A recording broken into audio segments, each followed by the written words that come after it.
Good morning, everyone. Welcome to day 21, I believe it is, of the Chad Daybell case, or Chad Daybell trial, I should say. And we're also going on day 7 of a headache, something like that. So welcome. We'll see what happens today. We had, yesterday was day 20. We had Catherine Dace up on the stand, who is a forensic biologist.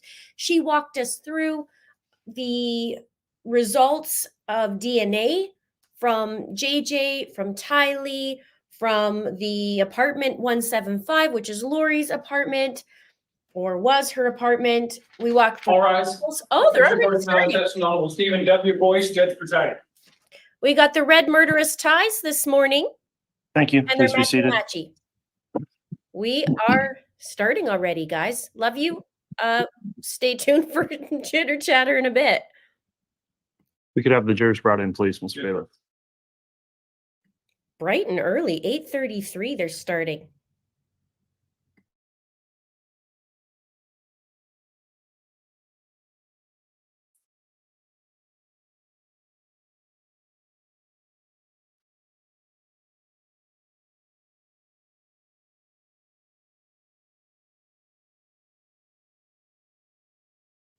Thank you for joining, everyone. Nice to see you. Yeah, they're having their little matching red murderous ties this morning. How fitting for their trial. So stupid. I don't think you should do that, in my opinion. We'll see what happens today. So we had the forensic biologist yesterday. We walked through the detective from Kauai and the things that he found in Hawaii. We also went through the raccoon text yesterday, which was quite damning. And that one was a pivotal moment, I think. I think the jurors are going to hear that after crying all over the photos that they saw of the children and then hearing that text. Good times. So I hope that all the jurors really got I'm sure they did. I mean, how can you not? But this case is convoluted. So sometimes it's hard to piece everything together, but hopefully they did that yesterday. And then we had the teachers who worked with Tammy and the kindy teacher. She was awesome. They all said Tammy was happy. She was healthy. She was great. She was All right, energy. And so this really screws with Chad's theory about how she wasn't feeling well. Look at him with his chin up this morning. It's higher than normal, too. And what's he chewing?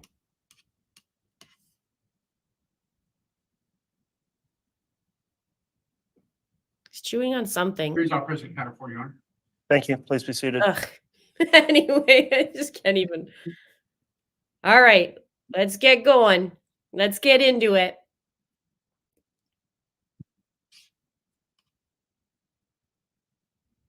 All right. Good morning, everyone. We're back on the record on case CR 2221-1623, State of Idaho versus Chad Guy Daybell. State's present, as well as the defendant and defense counsel. The jurors are all presently appearing and properly seated and accounted for, and I've received the juror affirmation from each one of the jurors. So thank you again for continuing to follow the court's instruction as we break each day. At this time, the state is continuing in its case in chief, and I believe has additional witnesses to call today. Who will be calling the next witness, and who is the witness? Your Honor, I will be calling Cammy Wilmore. Very well. If you can call your witness at this time.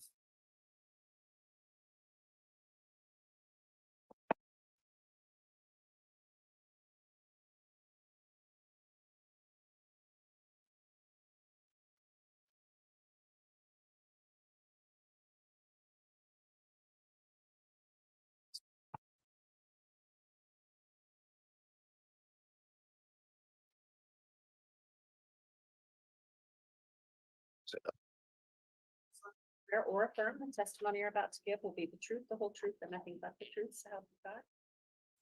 Yeah.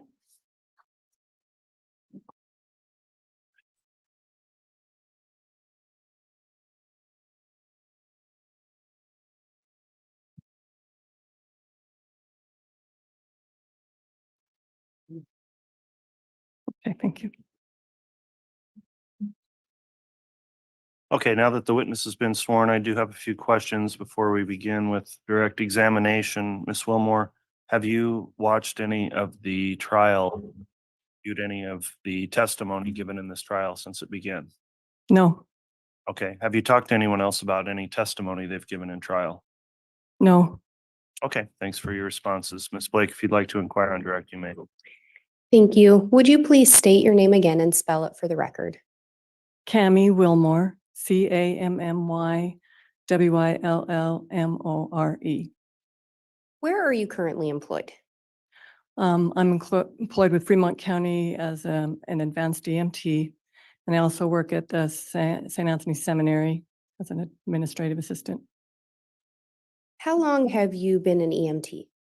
15 years, And you said you're currently an advanced EMT? yes. Prior to becoming an EMT, did you have any other background in the medical field? Yes, I worked about 40 years as a medical assistant. As an EMT, are you trained in responding to emergency medical situations? Yes, In 2019, did you hold the position of deputy coroner for Fremont County? yes, I did. Do you recall approximately when you became the deputy coroner? It would have been about February or March of 2019. What are some of the job duties of a deputy coroner? You're called to a scene for a death, and you go responsible for going in and looking at the body and talking to the family and pronouncing that they have deceased, and just checking the scene over, medications. And who was the elected coroner when you were working as a deputy coroner? Brenda Dye? Are you still a deputy coroner? No, When you were working as a deputy coroner, would you respond to unattended deaths? yes. What is an unattended death? It's a death where it has not been witnessed by somebody, or they're not under the care of hospice or a doctor at the time.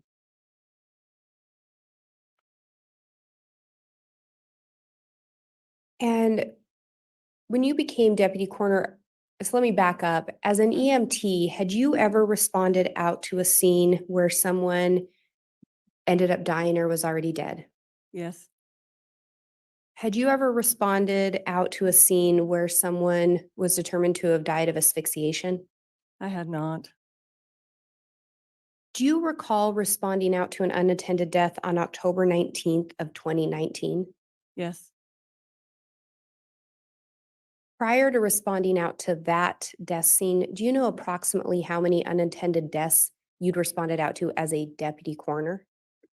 at that time, only like 5 or 6. I was new. When you responded out to the unattended death on October 19th of 2019, did you learn who the decedent was? Yes, And who was that? it was Tammy Daybell. Had you ever heard the name Tammy Daybell before that you recall? No, I had not. Did you know Chad Daybell? I did not. When you arrived on the scene, do you recall who else was present at the residence? A Fremont County Sheriff, Allie Greenhall, was there, and then Chad. Do you recall making any initial observations of Chad Daybell? Just when I came in, he was distraught. It was appropriate, crying, stating that his wife had passed away. At some point, did you see or meet someone else at the residence? Yes, his son came in later into the bedroom when we were in there. And did you learn his son's name? Was Garth Daybell. Did you make any observations of Garth? Garth was very quiet, did not say hardly anything. And as part of responding out to an unattended death, do you generally try to gather information from individuals on scene? Yes, Did you do that in this case? yes, I spoke with Chad about her history and what he felt had happened. And what do you recall him telling you? He said that, I asked if she'd had any medical issues, and he said that she hadn't, but that in the last month or so, she had not felt, she'd had some hypotension and some lightheadedness, and that she had been a little bit clumsy, but that she didn't have any other major medical problems. And when you use the term hypotension, what would that mean? Like low blood pressure. Did you also ask him about the circumstances surrounding her death? Yes, what had happened, And what did he tell you? he said that they'd been sleeping and that she was coughing and had gotten up and gone into the bathroom and she was vomiting. And so he'd gone in there, and she was vomiting. And then after she was finished, that she seemed to be okay, they went back to bed and went back to sleep.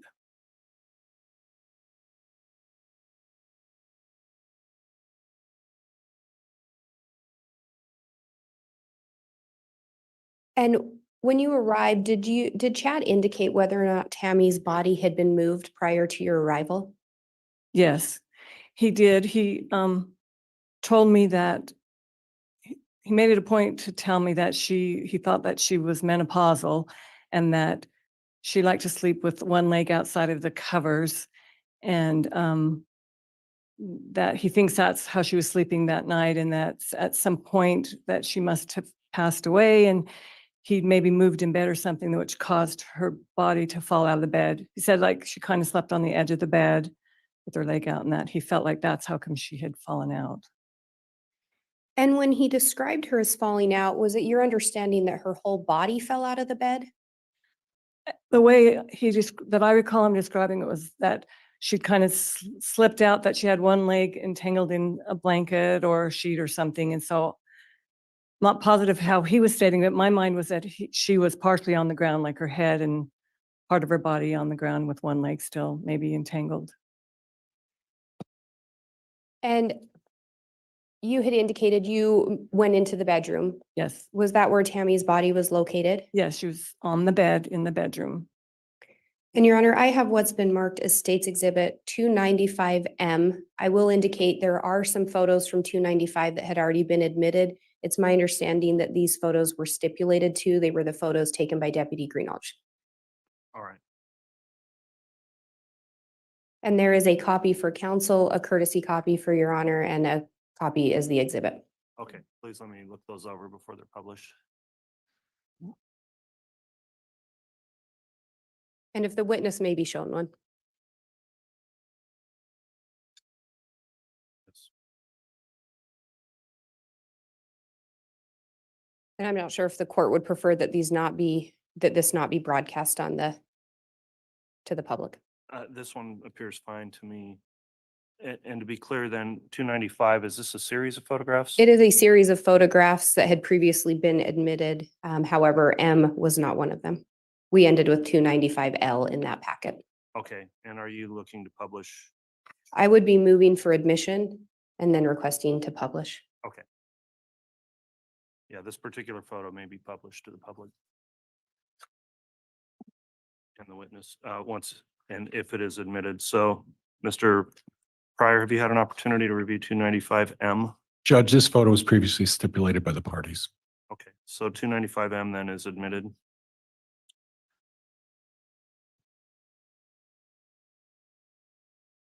And I believe Your Honor said so, but may I have permission to publish? Yes, you may.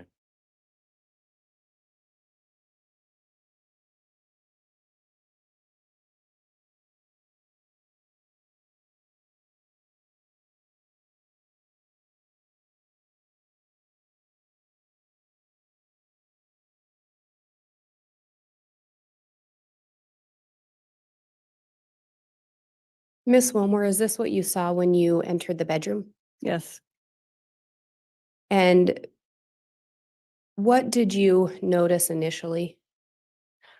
just that her legs were stiff, like coming in, I could think, okay, has passed away for a while.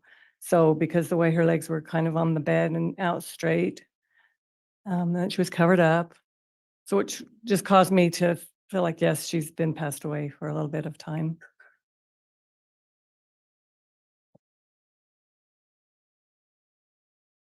And Your Honor, if I may hang on to this momentarily, I would want to publish it one more time. Very well.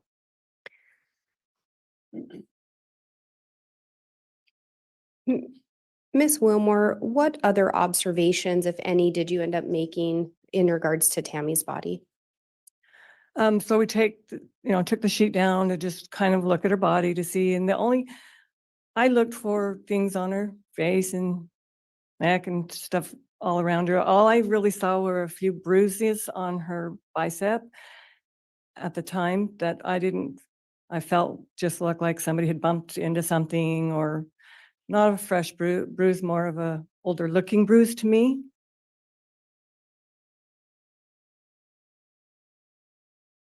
And did any of your initial observations cause you pause?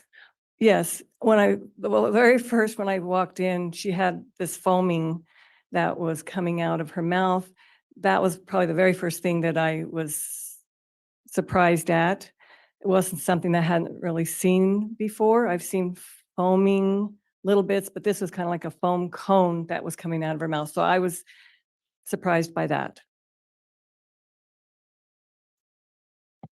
And did you actually end up doing anything in relation to that? I didn't at the time. I knew that the coroner was coming, and so I didn't really want to do anything with the body till she got there. And when you talk about the coroner coming, if the coroner shows up, would she then take over the job duties? Yes. So as deputy coroner, you more respond out if she's unavailable, is that correct? Yeah, if she's unavailable, or like I could get to the scene quickly, she had to come from Island Park. It was close, and so she just had me respond first. And do you recall approximately when you arrived at the Daybell residence? The call came about 6 in the morning, and so it was probably about 6:35 or 6:40 by the time I got there. Their house was like 10 miles away from where I live. Had to get up, get dressed, that kind of thing. And when the call came in, was it pretty clear that there was no need for emergency services? Yes, it was, when we call the coroner, it's a death, a deceased person, and so I wasn't worried, and I knew that, probably an ambulance wasn't coming, so I was not in a really quickly hurrying. And when you talked about her body being stiff, did that indicate anything to you? Yes, that had been passed for at least a few hours, maybe more. I didn't know how long, but it wasn't just recently.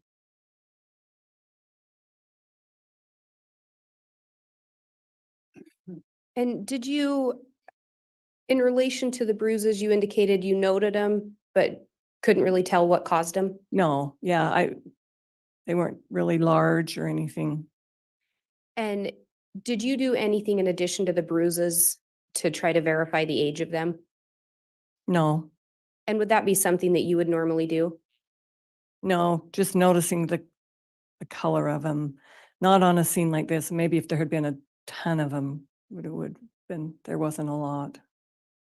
And generally, in looking at the age of bruises, is that something that a medical examiner would do? Yes.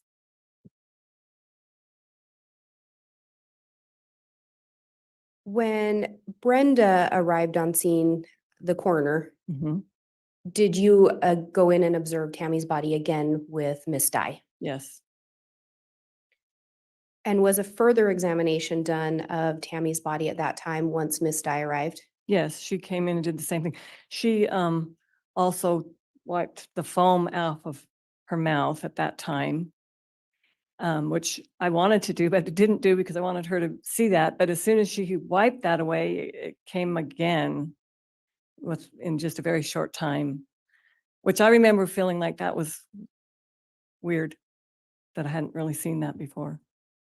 And Your Honor, if I may publish 295M again. You may.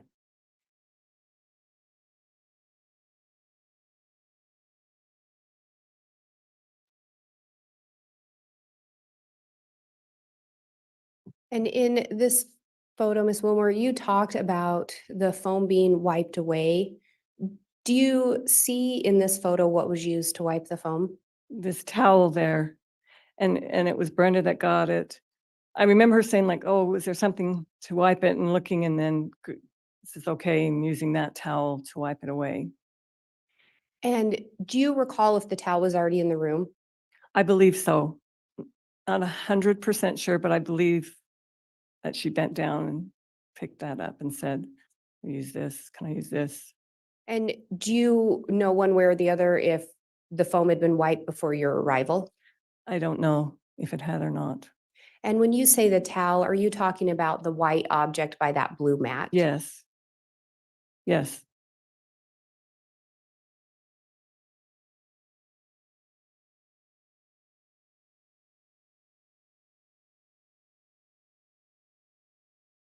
And at some point, did you end up looking up something in relation to the foam?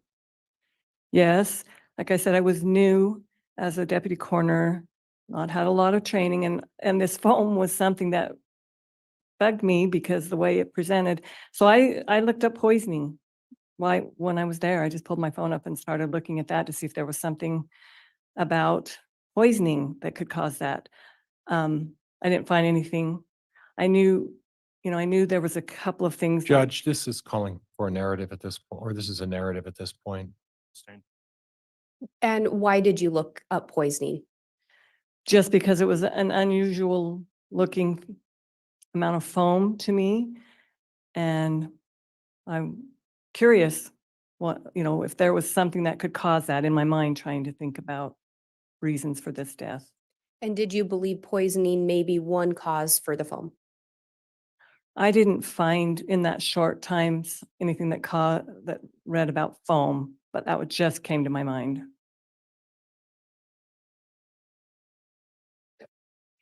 And in that photo, there appeared to be a nightstand next to the bed. Do you recall that? I do. In looking at Tammy, well, let me back up. It was reported that she'd fallen out of bed, correct? Yes. And the way you described it was the top half of her body would have fallen. Yes.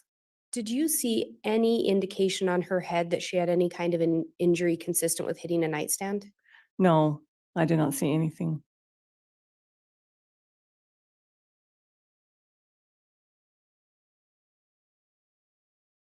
When Miss Dye arrived on scene, are you aware if she also spoke with Chad Daybell?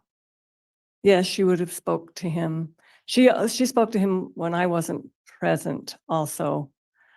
Like I was in the room still, and she spoke with him, I think, out in the living room at one point. And once Miss Dye arrived on scene, whose decision would it have been whether or not to get an autopsy? It would have been her decision. When you talked to Chad Daybell about Tammy's health, did he ever mention seizures to you? He didn't to me. Did he ever mention fainting spells? He didn't.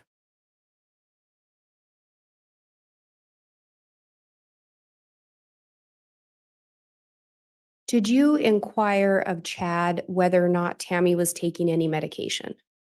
I did. He said that she didn't go to doctors, and I noticed on her nightstand there was a homeopathic book or naturopathic type book.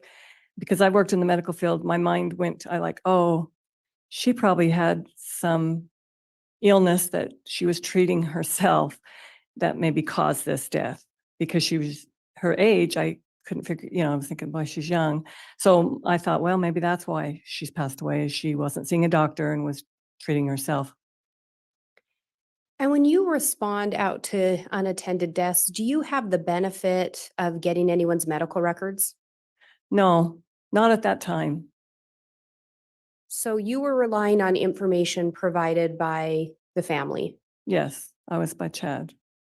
and Chad was the only one providing information at that time. Yes.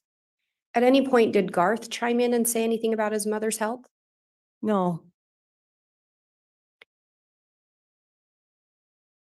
Was your concern that possibly the homeopathic remedies would have caused her death, or just something she may have been treating for? I was more thinking that it would be something that she was treating herself for. Thinking, she had something major going on and wasn't being seen by a physician.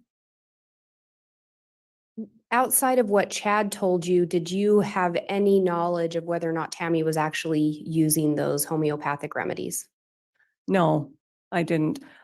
I did ask to see her medications, and I did look in a cupboard in the kitchen area.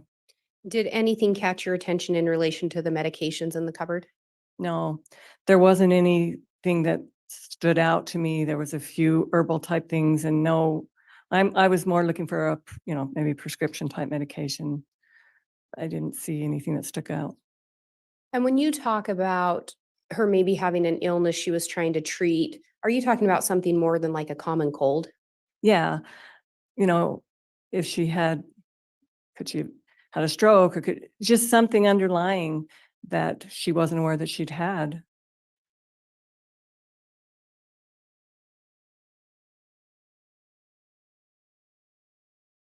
And do you recall, did you provide the information you had to Miss Dye when she arrived on scene?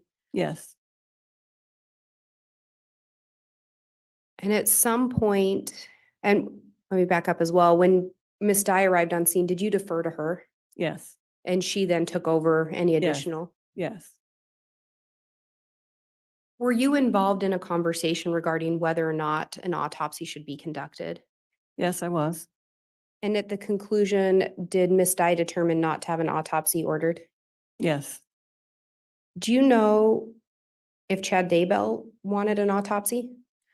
we distinctly asked, I remember us asking him, would you like an autopsy performed? And he said, no, he did not want one.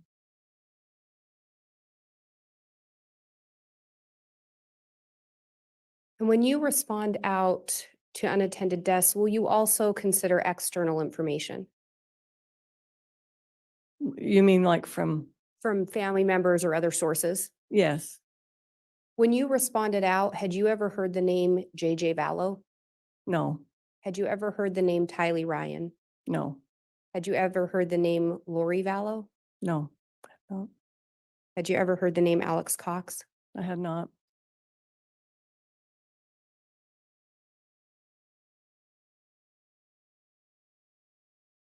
Have you since heard of those names associated with Chad Daybell?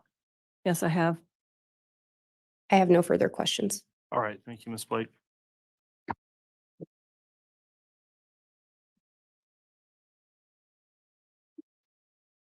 Mr. Pryor, cross-examination. Thank you, Judge.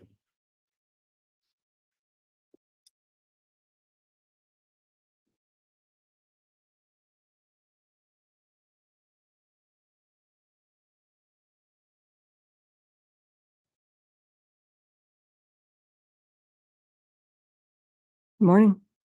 We'll try that again. Good morning, Miss Wilmore. Good morning. I have a mental block about turning the speaker on for some reason. So, initially, Chad talked to you about Tammy had been for the last month or so had been clumsy, lightheadedness. Mentioned some- Objection, Your Honor. Misstates testimony. Sustained. Move to strike. Strike that.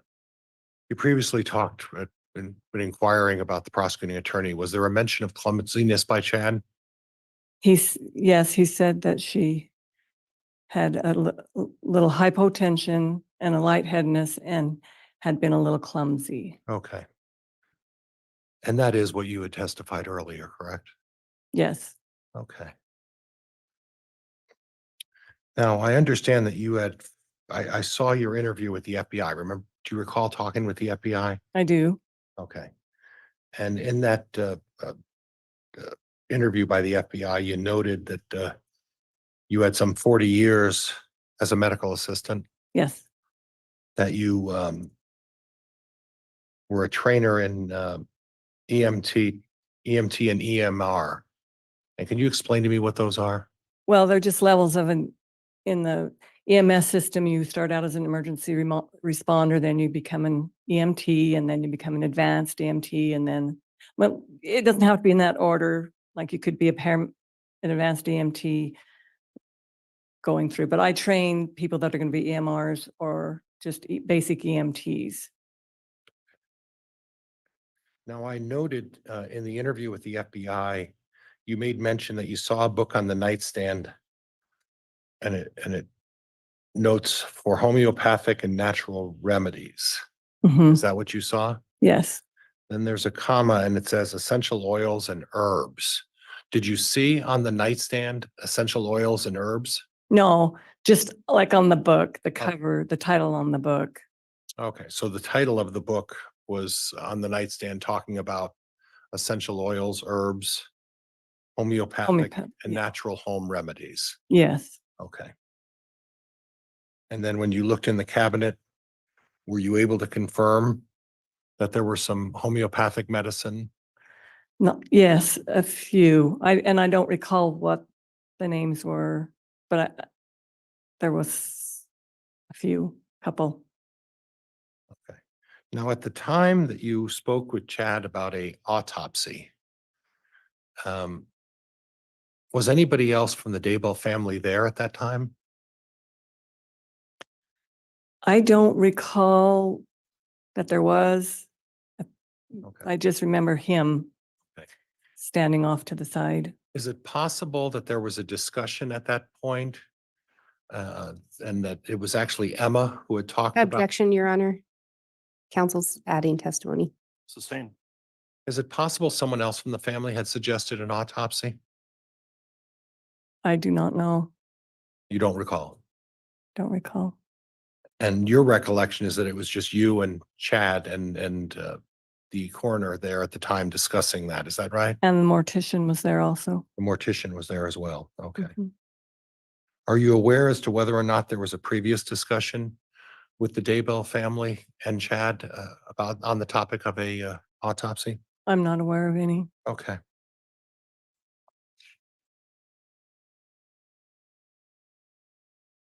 Do you recall telling the FBI in your report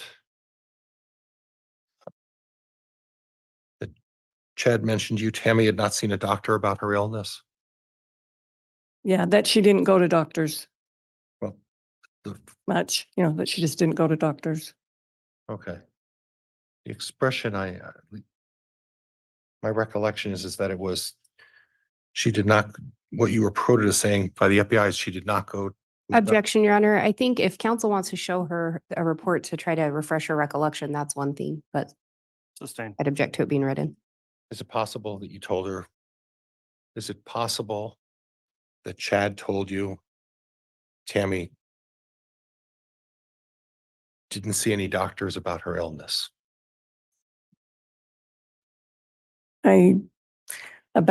Like a specific illness.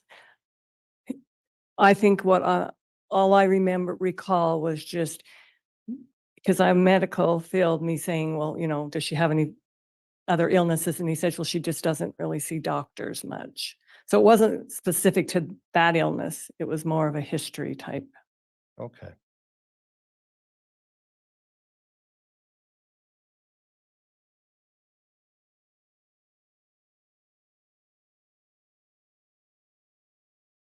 Did Chad mention to you that Tammy had not been feeling well for about a month or so? Yes. That there was a discussion about lightheadedness? Just that he stated that she'd had some lightheadedness. Okay. Now, on the issue of the towel that was used to wipe away the foam from Tammy's mouth, did you look at that towel before you used it to see if there was anything on it? I did not use it. It was Brenda Dye that used it. So I can't comment on that. Did you see Brenda use it? I did. Okay. And Brenda got it somewhere off of the floor?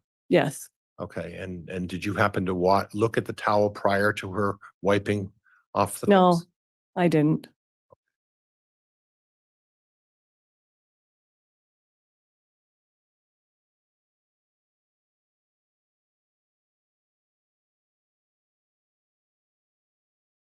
You talked a little bit about the bruise and in your medical experience, you mentioned that the bruise was nothing of significance. Is that what you testified true previously to? Yes, that's Did- how I felt. Did you observe that bruise? You mentioned that previously, if I recall your testimony earlier, that it wasn't red. Is that? Yeah, it was more of a blackish blue, an older looking coloration. Okay. Okay. And that was nothing that drew your attention in terms of concern. I just noted it because that's part of my job. And as part of the 40 or 50 death scenes you went to, seeing a bruise like that is nothing. Objection, Your Honor, misstates the testimony. Same. You've been to 40 or 50 death scenes, Or right? only for, well, I had as an EMT been to lots of deaths, but as a deputy coroner, I'd only been to about 5 or 6 in the time I had become the deputy coroner. So the combination of your EMT and experience as a coroner, it's 45 to 50 plus death scenes. Is that fair? That's fair. And at the time, the bruising is not something that you took into consideration when deciding whether or not there needed to be further investigation of this. Is that correct? Yeah, yes, I would just say it was not enough to be noted as anything suspicious. And again, how many of those were on there? Bruises on the arm? Maybe like 2 to 3, Okay. And then anything else on the body, the chest, anywhere else? not that I noted at that time. And then you were concerned about the foaming of the mouth, correct? Yes, And as part of your limited research, you didn't find anything in your role as part of looking. Was that curiosity or was that part of your role? because I was new, because I love medical stuff. It was a curiosity. It was also because she was 49 Right. and I didn't understand. I thought of some other things like congestive heart failure or a heart problem. I knew some of those things could cause some frothing is what they described. Is that what you discovered? What do you mean discovered? Well, was Like, not in research, that's just in my own knowledge. And so I was trying to look up some other causes. okay. In your own knowledge, is there something that causes foaming of the mouth when someone is afflicted with a heavy lung situation? All I was aware of was maybe some heart issues. But I know, because of knowing that, I kind of looked at her ankles. I was thinking of like swelling and edema in their ankles and things if they have congestive heart failure or heart issues. Some of those things can sometimes, so I looked for those things. I just didn't know enough to. Okay. Okay. And thank you very much. I appreciate it. Judge. That's all I have at this point. Thank you. All right. Thank you, Mr. Pryor. Redirect, Ms. Blake. Once you're ready.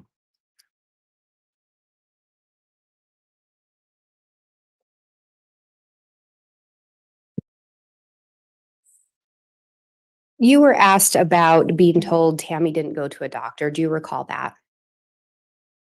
From counsel. Yes, When you looked at Tammy's medication, were any of those prescription medication that you saw? I don't know. I do not recall any. Generally speaking, would someone need to go to a doctor to get a prescription? Yes, And again, when you're on scene, did you have the benefit of requesting or reviewing any medical records? no, So you were going off information only provided by Chad Daybell. yes. And just by looking at a bruise, would you be able to determine if it was new or old? For sure. Not for 100% sure. And I wouldn't be able to.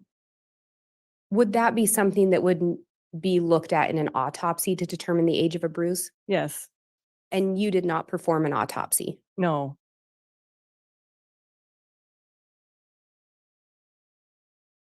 Could there be other causes of the foam around the mouth? Or do you know? I didn't know enough to know what other things could cause foam around. Yes, I'm sure there's lots of things that can cause this, and that's why I was kind of searching things. Could asphyxiation cause foam? Yes. I have no further questions. All right, thank you. That'll conclude the testimony then of this witness. Is she going to be recalled by the state? The state would ask to release her. And Judge, she is under subpoena from my office, but I'm releasing her at this point. Okay, then thank you for appearing and testifying. You're released from the subpoenas, and so you can watch the trial if you choose, or otherwise you can go ahead and step down and I'll have the state call its next witness when they're ready. Thank you. Thank you. Your Honor, at this time, the state would call Jason Gwilliam.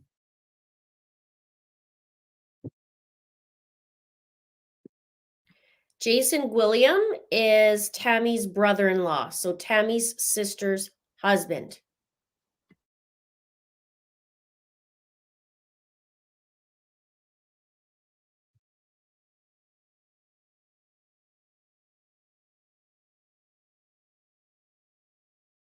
I swear or affirm the testimony you're about to give will be the truth, the whole truth, and nothing but the truth. So help you God. Yes. Thank you.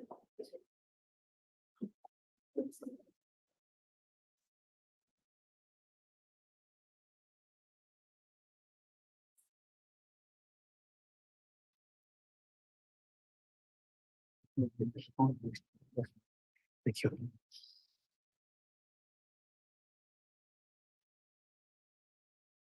All right, counsel, the court made a determination that this particular witness is not subject to the court's exclusionary order, so you can inquire on direct, Mr. Wixon. Thank you, Your Honor. Sir, will you please state and spell your full name for the record? My name is Jason Gwilliam, Jason Gwilliam. And where do you live? I live in Springville, Utah. How long have you lived there? I've lived there approximately 28 years. Are you related to Chad Daybell? I am related to Chad Daybell. Can you tell the jury how? I married Samantha Gwilliam, who is Tammy Daybell's sister, making Chad and I brother-in-laws. How long have you been brother-in-law? I married Samantha in 1995, so about 28 years. During the time that you've been married to Samantha, have there been a number of years that you've lived around Chad Daybell and Cammy Daybell and their family? Yes. About how many years did you live in the same community as them? When my wife and I were first married, we spent approximately 2 years, year and a half in Cedar City. And Chad and his family at that time were in Ogden. We moved into Springville. Well, I'm going to go on and say about 26 years. We moved into Springville in the winter of 96. And I think they moved in shortly after that in 97. So from 1997 until they moved to Idaho. When did they move to Idaho? Moved to Idaho in 2015. So 18 years, does that sound right? Yes. When they moved to Springville, did you live in the same neighborhood? When they first moved in, we actually lived across the street from each other. After that, sequentially, we moved around the corner. We were probably within a block for that entire time. Can you explain to the jury kind of the nature of the relationship? How often did you have interaction with Chad and his family? We would have interaction with them. It wasn't uncommon for at least once or twice a week. In Chad and I's case, probably sometimes 3 to 4 times or more a week.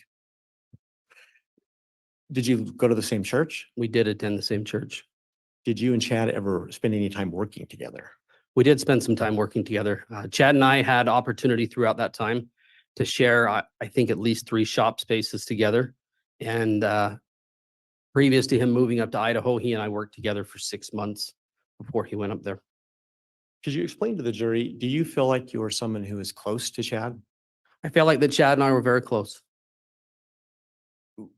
Are you aware of any other friends during that time period that Chad had that were maybe closer even than you were? He had friends from high school. He had other relatives that he had. But it probably wasn't as close as what we were, or I felt we were. Being relatives and close friends, did you and Chad ever have one-on-one talks or conversations where you might confide in one another? We had a lot of backing up. We have a lot of talks where we would talk about different issues with regards to family, with regards to religion, with regards to just about anything. And I felt like we had some really deep conversations in regards to a number of things, just as two good friends and brother-in-laws would. Was there ever a time that Chad expressed to you any concerns about his marriage to Tammy? I don't want to say concerns at that time, but you know, you have your relationships that you have with your spouse, and there are times where you don't always get along. And so we might have discussed and talked about some of that. Did Chad ever discuss with you his intimacy with Tammy, his wife? There were times he did. What in particular would he discuss with you about that? Object at this point. This is isn't relevant. Sustained. Was there anything specific in your discussions with Chad that he explained if he had concerns about his relationship with Tammy? Just in the fact that I think he felt like at times it was a little vanilla. It was a little bland. What did he mean by, what did he say about that? Just in certain aspects of the relationship, that it was just a marriage of just, we have a lot of routine, just general routine that we go through. Did you and Chad share the same religious views, generally speaking? Generally speaking, while he was in Utah, yes, we did. Had Chad ever confided in you or shared with you any experiences that he may have had in La Jolla, California? He did. Can you explain La Jolla? Yes. Can you explain to the jury what did he tell you about that experience? Said he had an experience that was a little life-changing in the fact that he was in the ocean. Large wave came in, a lot of rocks, smashed him against the rocks, chewed up his back pretty good. And it was one of those moments that you just don't forget. And did he also share with you an experience that he had in Flaming Gorge, Utah? Yes, he did. Judge, I'm going to object at this point. This is becoming leading. Overruled. Yes, he did.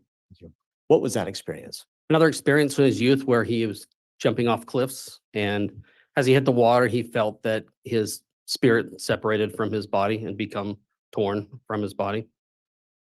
Is that something that he'd explained to you originally? He had talked to me about that. Judge, could we get some foundation as to time, date? Sure. Can you let the jury know, when did these conversations occur? What year? approximately? Conversations occurred early 2000s when we would have conversations about that. And we'll get to it later, but was there a later time that you also discussed these? We did discuss these later, yes. But in the early 2000s is what you're saying as to these two conversations, is Yes. that right? I'm going to have you, Mr. Rickson, as well as you, Mr. Gwilliam, just please slow down a little bit and try not to talk over the top of each other for our record. Thank you. Sure.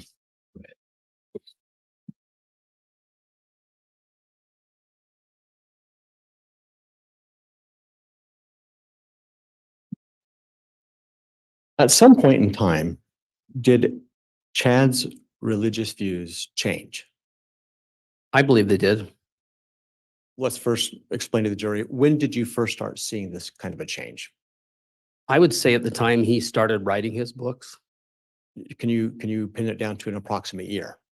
If I were to put an approximate year to it, I would say 2006 to 2007. In what way did his religious views change? They became more focused, hyper-focused on preparing end of times, things of that nature. When you use the word hyper-focused, what do you mean by that?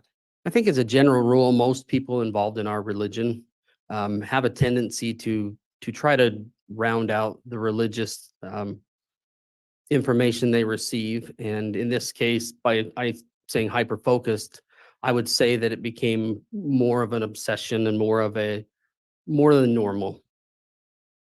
At any point in time, during this time frame, did Chad ever express to you a feeling that he had received visions? He did. And approximately when did he first start expressing that to you? Probably around 2010, 2011.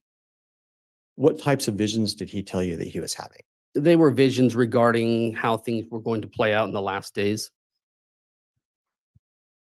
At some point in time, did Chad again visit with you about this experience from Flaming Gorge and La Jolla, California? Yes, he did.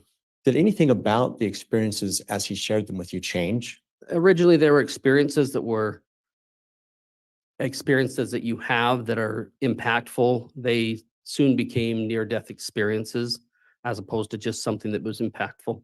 Could you explain a little bit more about that to the jury as to what Chad would explain when he couched them as near-death experiences? Originally, when the stories were told, it was an experience that happened, and then it became an experience that happened in La Jolla, where I had an experience where I saw a relative that had deceased and passed on. And then the experience in Flaming Gorge became my body and spirit were torn and the veil was ripped and I could see into the heavens and into the eternities. Was there anything about that change that you were concerned by? Yeah, What was that? that it wasn't consistent, that it just became more of a narrative now. From that point forward, did you continue to see Chad's religious views change? I did. In what way? It again started focusing more on end times, um, more on what would happen in America, what would happen with uh, things in the future. When did he first start expressing his views on those things? That would have been around 2013, 2014. And could you be a bit more specific about the nature of what he was telling you? He got involved with other authors. They started to publish books and write books. They would talk about, in particular, Judge, I'm going to object at this point unless there's some foundation that establishes how he knows this rather than this narrative. Sustained. Can you just isolate your comments to things that you heard directly from Chad? Chad Daybell told me there would be 2 earthquakes that would happen. There would be the Wasatch wake-up quake. And Judge, could I have some foundation as to when this discussion supposedly took place? He's on Is that an objection? That's an objection, prior to- Judge. Overruled. Go ahead, please. These conversations started in 2013, 2014, and continued on until he left to go to Idaho and continued on past that. And I think before we had an objection, I'd ask you to explain to the jury kind of the nature of the things he was telling you that about his change in view. I was informed that there would be earthquakes, that there would be destruction in America. I was informed that there would be invading troops that would come from various different countries into the Americas. Did those views that he shared with you, did they cause you any concern? Sure. In what way? Well, it's a fear tactic. What do you mean by Judge, I'm going to that? object. Calls for speculation. Overruled. You may continue. In my opinion, it's a fear tactic. It's a way to let people know I know more than you, and therefore you should listen to me. Why did you perceive it that way? I perceived it that way because when you bring up anything on a natural disaster, it has a tendency to create fear. When you bring in wars and rumors of wars, it creates fear. Eventually, I think you said Chad and his family moved to Idaho. Yes, And what year was that again? 2015. At the time that he moved, had he invited you to move with him? He had. Can you explain to the jury how that request went and why he was asking you to come? Towards the end of 2015, he expressed his desire for my wife and I and family to move up to Idaho so that we could be in proximity with our families, with each other. Did he say any more about that? He felt that it would be good for us to move up there in order to escape the earthquakes and the desolation and the things that would happen in Utah. What was he telling you about what it would be like in Rexburg? He said that Rexburg would be a city of light, place of refuge, place that people would want to come to and be at. And what was your reaction when he asked you to come up? My curiosity at first was piqued because I wanted to know. I don't want to be in the middle of a giant earthquake. So naturally, I thought, okay, this is something that might be of interest. Did you take stock in any of his visions? Did you believe any of those things? Originally, yes, I did. At that time, were you still embracing maybe some of what he was teaching? During that time frame, yes. So why did you eventually not move up to Idaho?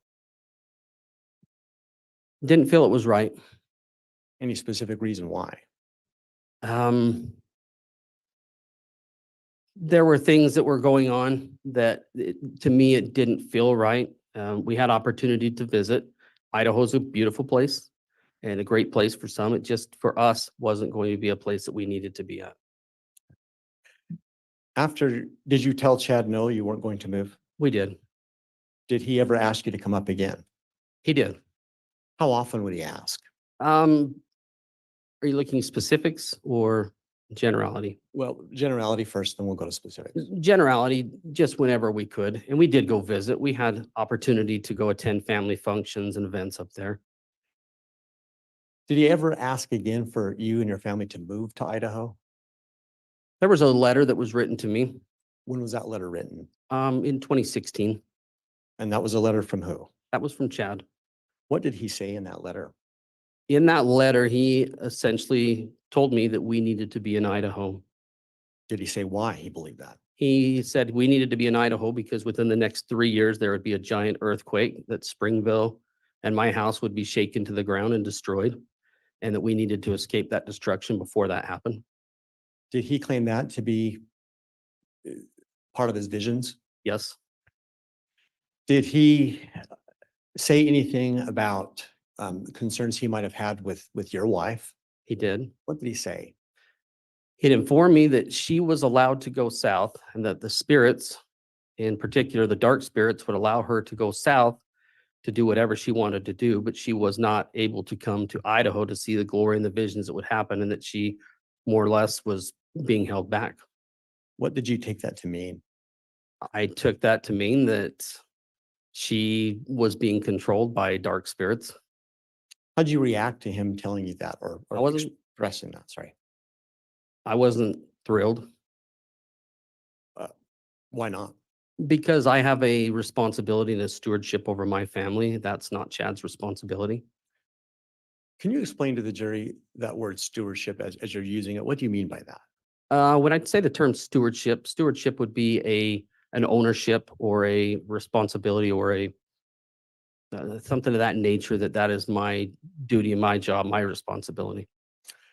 And you just use the word ownership. Are you suggesting that you feel like you own your family? I wouldn't say that I own my family, but I have a responsibility to them.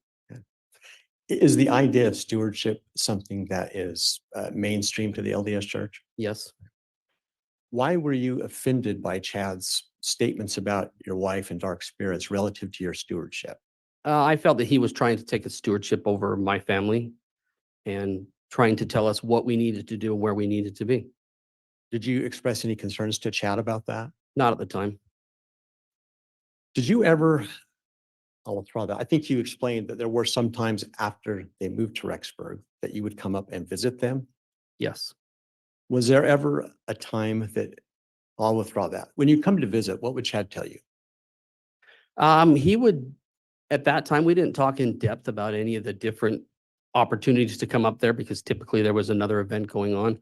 And he would just explain to me how nice it was and just talk about how things are going up there and that things were wonderful. Did he ever explain any more about his visions of what was going to happen in Rexburg? He did. He actually invited me to come up on a trip. I took a day trip, went up there and was shown around Rexburg, was taken to BYU, Idaho. I was taken to other various places throughout town. Do you remember when that trip was? That trip would have been in 2016. I think it was the spring. And what kinds of things was he sharing with you as he took you around Rexburg? He was showing me that this would be a place of city of light, that there would be a refuge for people to come, that it would be a safe haven, areas of where there would be tent cities, areas of where he would expand his property or take his property and turning it into a tent city. At that point, did you continue to believe or at least be open-minded to his visions as you had been before? That was probably the first time after I left that I thought, I'm not supposed to be here. Any reason why you had that thought? Just my gut feeling of who I am and what I was doing. Did you ever express that to Chad? I just told him that I wasn't going to be coming up. That wasn't for us. I want to stop here for a few moments and talk a little bit about Cammy. Could you just explain to to the jury your relationship with Tammy? I was Tammy's brother-in-law. I thought she was a sweetheart. She was a kind, gentle person that she really had a lot of people's best interest. She wasn't a saint. None of us are, but she was really, truly an amazing person that just loved people. And in particular, was one that would reach out to touch the individual in my. Judge, I'm going to object at this point. It's becoming a bit of a narrative. Did you get any sense from your interactions with Tammy after they started planning a move to Idaho that this is something that she wanted to do? Judge, objection, foundation. I'm asking based on his observations and such, Your Honor. Overruled. From what I observed, she wasn't thrilled about going to Idaho. What made you feel like that without speaking to anything she may have said? Tammy was a gal that loved to be around her family and liked to be where she was in Springville and had a good relationship with my wife. Did Tammy also have other family in Springville? Yes. Who else was in Springville? She had cousins, aunts, nieces, and nephews. The majority of my wife's family was there. And did your family, you and your wife, have a lot of interaction with these extended family members? Yes.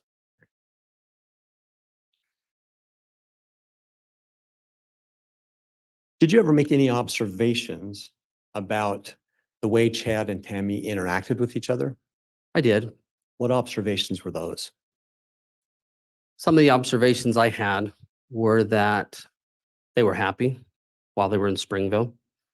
They were a loving couple that were kind and nice to each other. And did that change once they moved to Idaho? Judge, I'm going to object unless there's some foundation as to how and when he observed the relationship personally. Same. Did you have any specific times that you came to Idaho that you observed Chad and Tammy together? I did. And when might some of those times have been?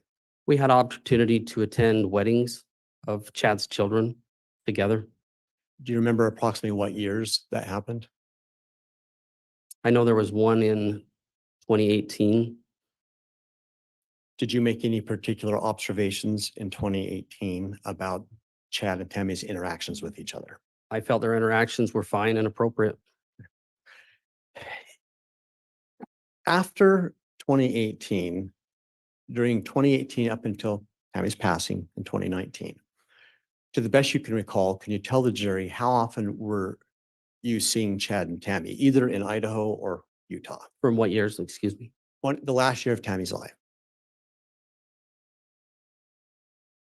We had opportunity to interact with Cammy and Chad at a Christmas party in 2018. After that, the next opportunity that we had to interact with them was in the spring of 2018. They had an opportunity to come to Utah for one of Chad's family functions. Judge, before an objection, can I have voir dire a native objection? There's no pending questions, so go ahead, Mr. Wixom. Thank you. Are there other contacts that you had in that last year that you haven't mentioned yet? Other contacts that we had that I personally had would not be until Tammy's passing. So in the 2018 interaction, can you describe what that was? Chad and his family came down, stayed at our residence. We had an opportunity to sit together in a hot tub with my wife, Tammy, Chad, and myself. Interaction was happening, but Chad seemed withdrawn. What do you mean by that? He wasn't engaging in the general conversation of the group. Was that something that was abnormal for you guys when you visit together? I noted it because it was different. Did you notice that at the time? I did. Did you bring it up with anybody or with Chad? I didn't bring it up with Chad. Didn't have an opportunity to. I noted it with my wife. Were there any other interactions that you had in 2018 with Chad and Tammy? Not that wouldn't be constituted as hearsay, so I would have to say no. When did you first learn of Tammy's passing? I was in down home running errands. My wife called me and informed me that Tammy had passed away. What was your reaction when you heard that news? I was stunned. Why were you so stunned?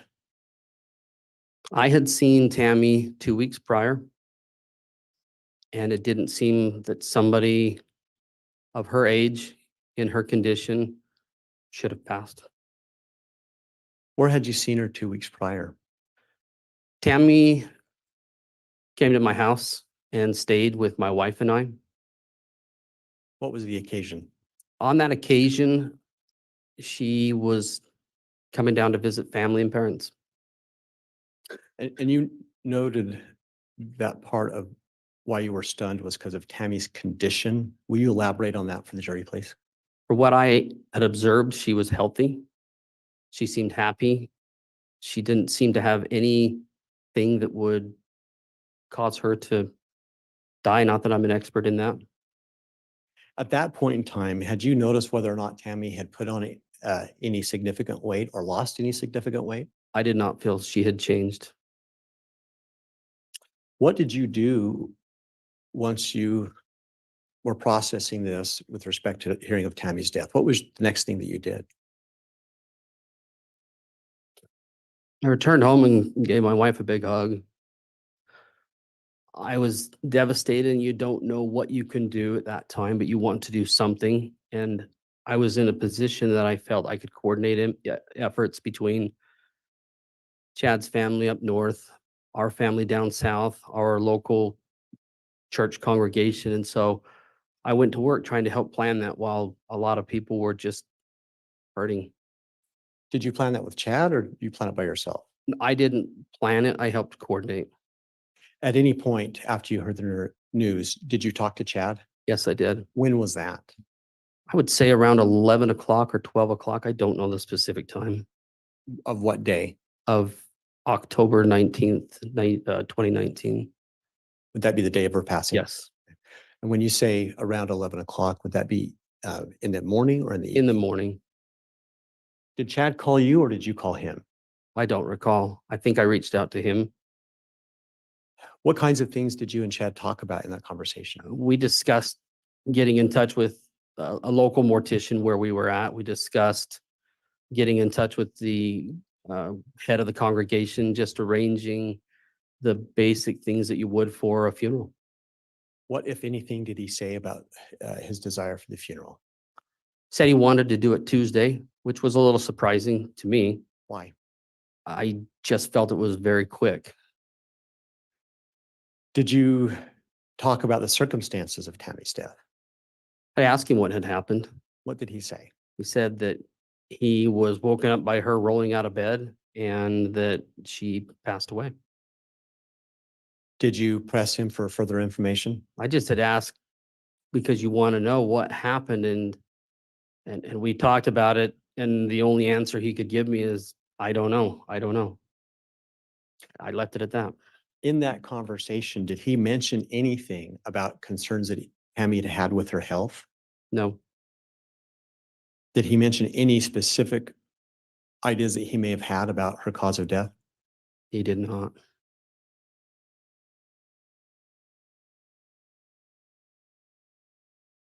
And later to that day, well, let me withdraw that. In that conversation, did the topic of an autopsy come up? Not between he and I. Did you get a different call later that day? I did. From who? I got a call from Steve Schultz. What was that in regard to? Steve Schultz was the local mortician we were coordinating efforts with. And that was in regards to asking if I would assist him in retrieving Tammy and bringing her back to Springville. Did you do that? I did. When did you do that? We left the following morning, Sunday, early to go pick up Tammy. Did you go straight to the house? We first initially went to the Daybell residence. Who was there? There was myself, Steve Schultz, both of Chad's parents, Jack Daybell, Sheila Daybell were there, Garth was there, and Chad was there. Did you have any conversations at that point with Chad? I did. Did you make any observations about his demeanor or mood or any of those things? My observation was that he seemed relatively normal. What do you mean by that? And the fact that we had discussions initially of, I'm sorry you lost her, and general greetings. And why would that be? What was he doing that was abnormal to you? The thing that was abnormal was I didn't witness a lot of mourning. I did see both and observe both parents upset. Garth and I had conversation in which Garth expressed him being upset. And I had asked Chad if he was okay, and he said, "No, I'm fine. I'm all cried out." Did you continue to discuss funeral arrangements at that point? Yes. What kinds of things in terms of arrangements did you discuss with him? Just when, where, what the timing would be, things that you would do at a funeral. Was there anything about his demeanor in that exchange that stood out to you? I would just say that it would just seemed off. And by that, I didn't feel like at the time, I didn't feel like it was normal when someone lost a spouse, but everybody does grieve differently. And so I didn't think any more about it beyond that. Was there any more talk with Chad about the circumstances of Tammy's death at that point? No, Did you then, did you help Mr. Schultz remove the body and take Tammy to the we mortuary? did. We went from there to the funeral home and picked up Tammy, placed her in the vehicle, and proceeded to head south. Do you feel like at any point during that transport or the transport to Utah, did you get a chance to observe Tammy's body? I didn't get a chance to observe Tammy's body before transporting. No. Did you after? After, I had an observation of just her area from the shoulders up to observe her face. And when was that opportunity? That was when we dropped her off at the funeral home. Did you make any observations about her at that point? I didn't make any observations other than I wanted to see if she would be or look appropriate enough that my wife might want to help do her hair and makeup. After taking her to the Utah mortuary, do you recall, did you attend any viewings for Tammy? I did. Which viewings did you attend? There were 2 viewings associated with her funeral. There was one that was on Monday night, and then there was one before the funeral Tuesday morning. Did you have any interaction with Chad at the one the night before? I made attempts. We didn't have a whole lot of exchange. He was busy. I was busy. And so I wanted to try to connect with him, but every opportunity I had, we just missed each other. Was that necessarily unusual given the circumstances? I don't feel it was unusual with the circumstances. No, So is it fair to say at that point you didn't have any concerns about? no, I didn't. And then did you attend a viewing the following morning? I did. Did you interact with Chad at that point? Maybe small talk, nothing substantial at that time. Did you have a chance to observe him at that point as well? I did. Did you notice anything during that interaction that caused you any concern? The family prayer, which is customary at a religious event that we have with a funeral, seemed a little off. He was really shaky and very unsure on his feet and almost just seemed different. Could you expand on that? When you say off and different, what do you mean? He was rocking back and forth and side to side and giving the prayer and not crying, but trying to cry was what I felt. Did you hear the words of his prayer? I did, but I couldn't recall them right now. Anything besides what you just explained at the viewing that caused you any concern? No, I did have chance to observe Tammy in her coffin at various times, and she seemed at rest, peaceful. And you attended the funeral. Yes. Did you make any observations about Chadder's behavior during the funeral? During the funeral, I was watching one of their grandchildren in the back, and so I did not have opportunity to observe as much as I might like to. And so I did not. And then after the funeral, did you attend, was there a family luncheon held? There was. Where was that held at? That was held at the same place that we had the funeral. Was that directly after the funeral or what time frame? After the funeral, we proceeded to the cemetery where she was interned. And we were there for what I felt like was longer than normal. Considering everybody wanting to visit, I thought, okay, this is fine. We'll stick around for a while. And then after that is when the luncheon occurred down at the church. Anything that stood out in your mind at the luncheon? At the luncheon, we all arrived at the church, and while we were there for probably 25 to 30 minutes waiting for Chad to arrive. Didn't want to start, felt it might be inappropriate if he was not there. And I finally had a phone call that he informed me that he was still running behind and that we should just go ahead and get started without him. I don't know if I missed this, but did you say how long it took for him to eventually get to the luncheon? I didn't mention it, but I would say probably an additional 15 minutes. So how late was he for that? From the time that we arrived until he arrived, I would have to guess approximately 45 minutes. Did that cause you any concern? It didn't seem concerning per se, other than we did want to visit. We did want to have some interaction and talk with him. Did you get that opportunity? I did not. Did you try? I did. What was the response from Chad?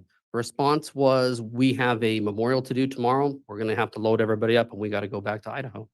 I felt it was pretty abrupt in the exit.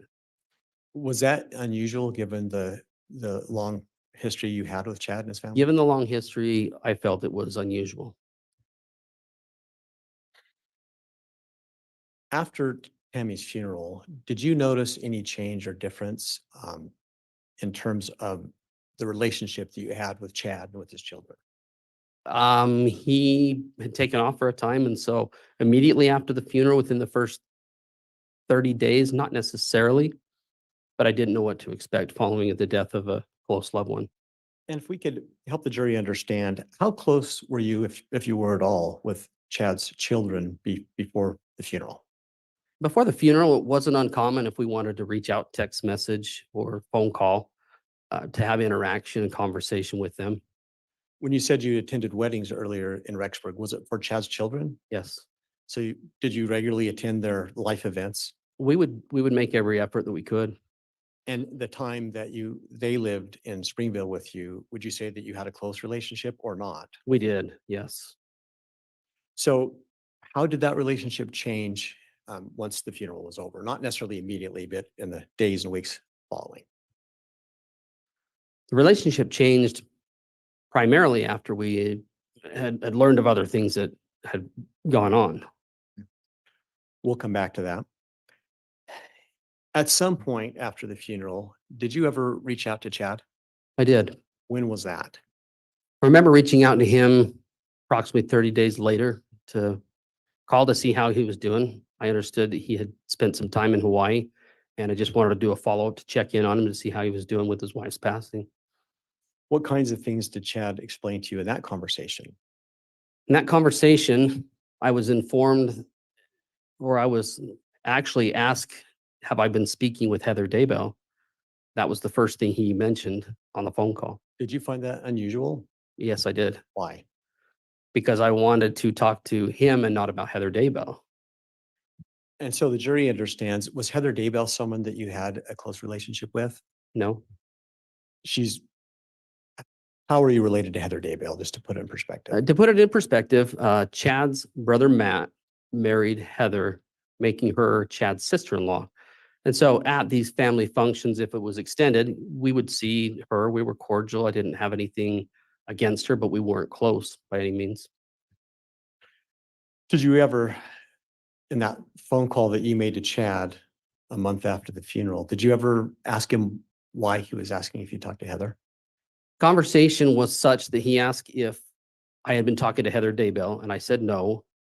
He had said, well, she's spreading rumors about me in Rexburg, Idaho. So I asked why. And he said, well, it's not important, but while I was in Hawaii, I got married. Was that the first time that you learned that he'd been married? Yes, Were you surprised by that? very. Why? Because it is not common to marry somebody.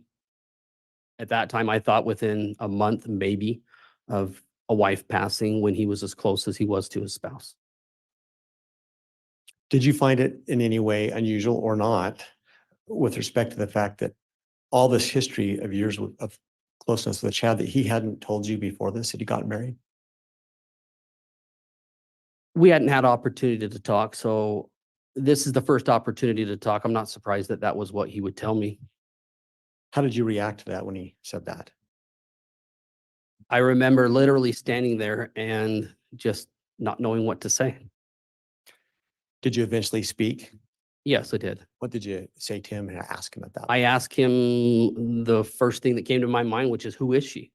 What did he say? He told me her name was Lori Ryan. Had you ever heard that name before? I had not. Did he tell you in that conversation when he had married Lori Ryan? In that conversation, he did not. He just explained who she was. Did he describe her in any way, tell you anything about her? He did. What kinds of things did he tell you? He explained that she was 5'6", 120 pounds, blonde, worked out, physically fit, hairdresser, and just an amazing individual. Did he mention anything about her family background? He had mentioned that her husband had died of a heart attack earlier in 2019. Did he say anything about her children, if she had children or didn't have children? I asked him if he had children, and he said that she had some grown children, but that was it. At that point, had you ever heard of JJ and Tylee's names? No. Anything else in that conversation that stood out to you? In particular, nothing that was of note other than I was still trying to process that he had been married, and I wanted to know when he had gotten married, but he had not shared that with me. In the days that followed, did you have another conversation with Chad? We did. When was the next conversation? The next conversation was a day or two later. I'm not specific on what day it was. And what was that conversation about? The conversation for me was mainly trying to find out information of when did you get married? So did you call him? Did he call you? I called him. Did you call and ask him that question? I did. What did he say? He informed me at that point that he had been married on November 5th. Did he say anything else about his marriage? Not a lot about the marriage itself. I want to back up. Back on November 19th, did Chad ever ask you to do anything about this information that he'd been married? You know, when he did share that information with me, the one item that was a little surprising was that he asked me not to tell anybody. Did he give an explanation as to why he didn't want you to tell anybody? He just said, don't let anyone know. And I informed them he needed to call our in-laws and let them know. And he just didn't give him information. He didn't give a reason. So then going forward to that phone call and you had a couple of days later, did he say anything about how his kids had reacted to the marriage? He did. What did he say? He informed me that his kids knew that he was going to be getting married before he went to Hawaii. And what was your thought at that point? My thought was, and I did ask him, how did they keep that a secret? And one of the answers the answer troubled me because he said, my kids are good at keeping secrets. Did he explain what he meant by that at all? No, he didn't. Was there anything else of note in that particular conversation? I wouldn't say there was anything of note. I was just still trying to process that I learned the date of the marriage, which was roughly 2 weeks after the funeral. And I just remember in my mind thinking that's incredibly quick. I didn't feel it appropriate. When's the next time in your memory that you had contact with Chad? The next time we had contact with Chad was the day I want to say it was the day that Tammy was exhumed. And how did that contact occur? Contact occurred where he reached out and sent me a text message telling us that he needed to speak with me and my wife, Samantha. And did you talk to him? We did. Did you call him? Did he call you? I think that when my wife returned home, that she reached out on her phone and put us on speakerphone with him. Do you recall at least approximately when the day that Tammy was exhumed? I want to say it was the 13th of December, but I could be wrong. So when you spoke to him on this occasion, what specifically did you talk about? There were more conversation between him, my wife, and he, as there was to he and I. However, we were all on a speakerphone together, and it was a conversation in which he had asked us if we had known that Tammy was exhumed and had we been responsible for that. And I just want to invite you in these questions, just speak to what you heard from Chad, not what your wife may have said, okay? Sure, of course. So what did he say about it, if anything? He wanted to know if we knew that she had been exhumed. He wanted to know if we had any responsibility for her being exhumed. And in both cases, we did not. We did not know anything about it. Did he explain at all why he wanted to know if you had responsibility for that? No. What else did he ask or say to you? During that conversation, there was a lot, but I probably couldn't testify to much of that at this point. Did he have any comments that he made to you in regard to Tammy in that conversation? He did have conversation regarding Tammy. What did he say about Tammy? In conversation regarding Tammy, the thing that stood out was that he had mentioned the day of the funeral that she had appeared to him and told him that it was time to move on. How did you take that? I took it to mean that if she did have conversation and told him it was time to move on, that likely it didn't mean within 2 weeks. Why did he mention that? Was there any reason in that conversation? I don't know why he mentioned that. Did Heather's name come up again in that phone call? In that phone call, I don't know. I can't testify that did or not. Your Honor, given the time, does the court want me to continue or do we stop for a break? You can continue on another 5 or 10 minutes, Mr. Wixom. Thank you. Thank you. At some point in time after that, did you ever get a call from law enforcement? Yes, I did. When did that occur? That occurred approximately December 18th, 2019. And do you remember who it was that contacted you?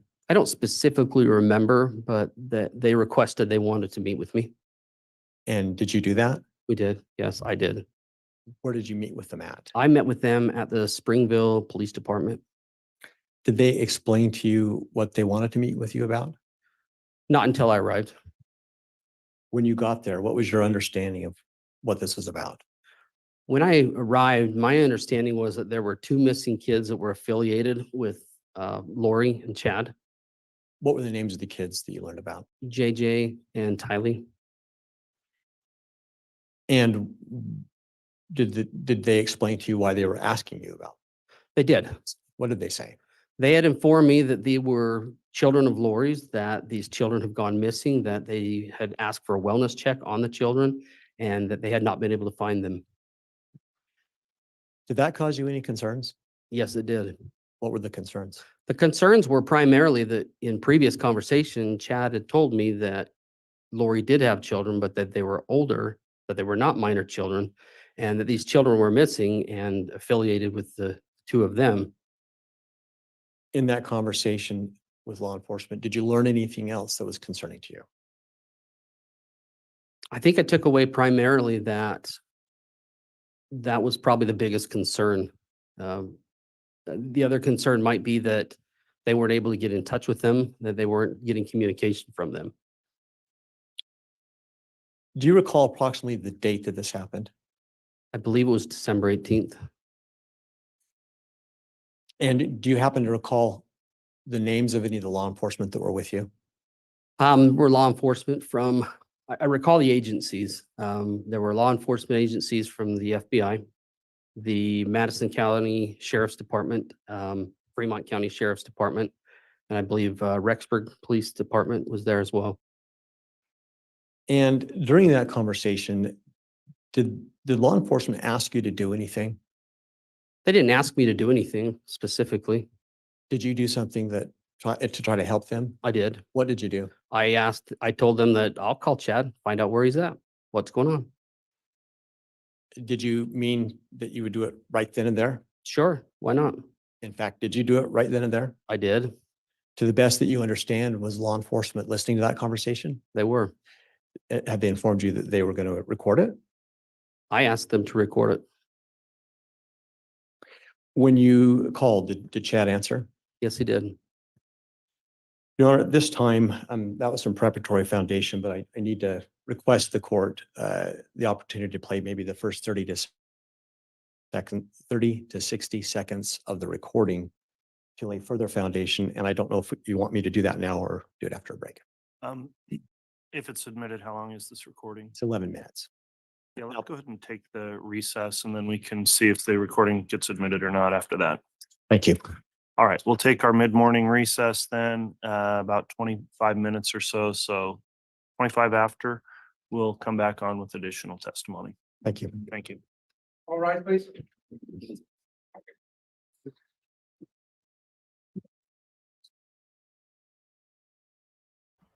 Okay. I was just searching on my videos. I believe there's a little part that I have with a Dateline Doomsday episode, and it has Samantha and Jason Gwilliam in it. So I'll just give that to you guys there. And I just noticed that there was a spelling error, so that's going to drive me bonkers. So I'm going to fix that.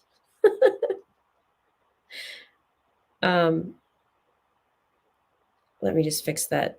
I can't believe it was right in the title too. It's going to drive me nuts. Okay. There we go. Yeah, it was a Dateline episode, and I did just the highlights in it. So I just put that in the chat.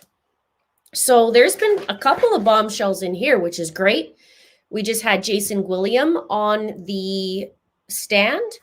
He is Tammy Daybell's sister's husband, who's been married to Samantha for almost 30 years. I'm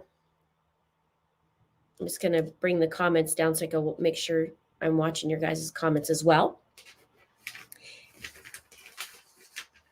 Now, we had him talking and saying that when he first saw Chad, or prior to that, before Tammy died, they were at a get-together, and Jason said that he noticed that Chad seemed withdrawn and not engaging. He just seemed different. And he talked about how Tammy seemed happy, healthy. He said there was nothing remarkable, meaning there was no real changes in her weight. And he said he was absolutely devastated to hear of her passing. He said that over time, Chad became different. He said he saw Chad quite a bit, like 3-4 times a week at times. And so they talked a lot about to each other a lot. He said there was, after Tammy died, that Chad seemed relatively normal, not a lot of mourning going on. So he noted that. And he asked him about it. And Chad just said, I'm fine. I'm all cried out. And he said at the funeral, it was weird. He said he looked like he was not crying, but he was trying to cry. Now, we hear Chad cry over his own voice and his patriarchal blessings that he gives to Zaluma, he gives to Zulema and Alex and everyone else, but yet he can't cry over the mother of his 5 children and someone who he's been with for over 25 years. He was late to the own luncheon of his wife, and he talked to Jason and said, well, I'm running behind, get started without him. And people were asking, if there's some information about this luncheon and the phone bings, the phone, but I don't know that information unless it comes out in here. So about 30 days later after Tammy's death, Jason checks in with Chad and says, how are you? Whatever. And Chad says, well, have you talked to Heather Daybell? And he said that was weird because he was a little put off about that. He's like, he's cordial with with Heather Daybell, but doesn't really talk to her. So he's just wondering what that was about. And Chad said, well, she's spreading rumors and that it doesn't really matter. It's not important, but he says, I got married in Hawaii. He said he was really stunned. He asked about the new wife, and Chad described her as, her name is Lori Ryan. She's 5'6", 120 pounds, blonde, really fit, and amazing individual. Well, we know what is front and forward for him. Notable, he told Jason that Lori didn't have any grown children, or only had grown children, and that was it. He said that was weird. And 2 days later, Chad had asked Jason not to tell anybody about being married. Now, if we think about it, we know Tammy died on October 19th. And 30 days later would be around November 19th. That would be right around the time, just a week before, but I can't remember if it was November 19th that he said to keep this the secret, but it'd be right around the time that the welfare check happened on the children, which was November 26th. Now, he asked if his kids knew. And Chad says, this is the quote of the day, my kids are good at keeping secrets. So there's some interesting things right there. Now, if we rewind a bit, there was a time where Emma said to Julie Rowe, I believe it was Julie Rowe that she said this, is I'm worried my dad's going to get married again. So now we got to circle back to that. In December, so 2 days after Tammy was exhumed, she was exhumed on the 11th of December. December 12th is when Alex Cox died. And December 13th, Jason has a conversation with Chad. And Chad asked if he knows or if he knew about Tammy being exhumed or had any responsibility in that. Jason said no. And he said also in that convo that Chad told Jason that Tammy appeared to him and told him it was time to move on. And then we kind of cut to break. They started talking about JJ and Tylee and how, well, Chad said that the children were older. Now imagine being Jason Gwilliam. He's known Chad for 30 years. He's noticed some odd behavior.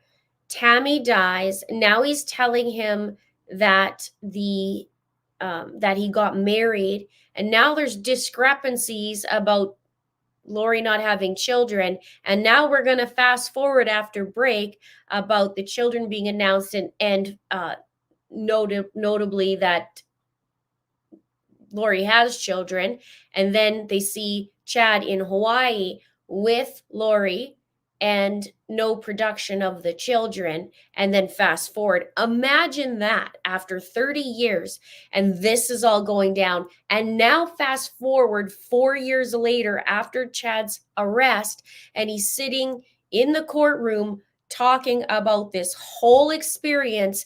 And when you find out the truth and then you're rewinding back to all these conversations, all these interactions with each other.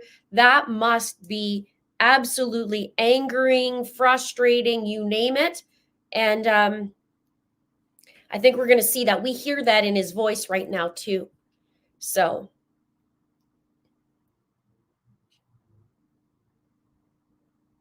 yeah, all cried out so cold.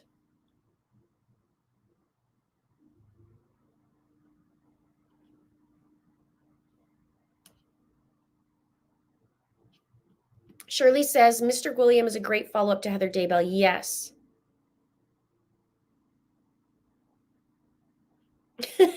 Thank you, Bobby. Bobby says, Linda, you're the best. I just woke up and here you are recapping the testimony with your notes. You're so dedicated. The literal best crime YouTuber. Thank you.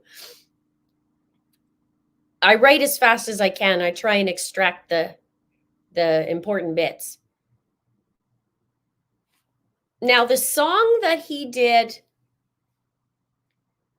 it had to do with a wheel. What was it called, you guys? And then I'll read that out. It was inappropriate for the funeral. It was noted in a testimony.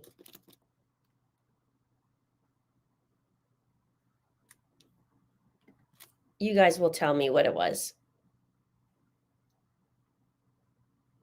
It was a work song. Yeah. What was it?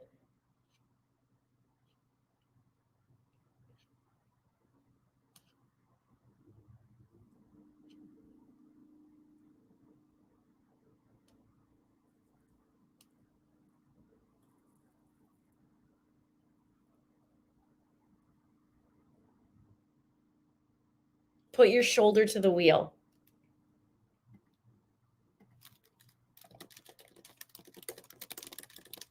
Okay, let's read this to you guys so we could just get a better understanding about good old Chad Tato.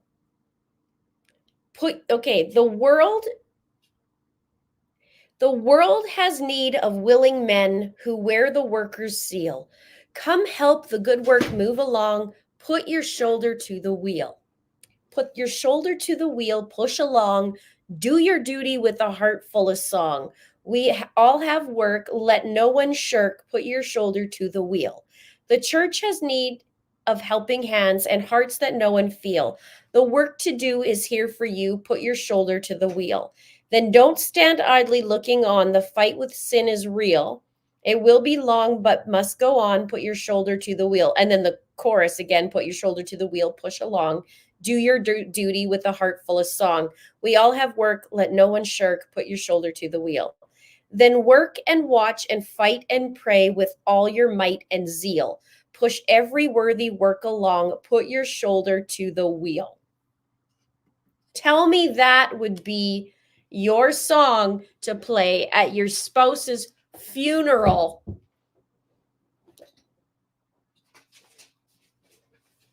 I mean, if there is ever someone to haunt someone, I would say I would give Chad a cuff upside the head with my ghost.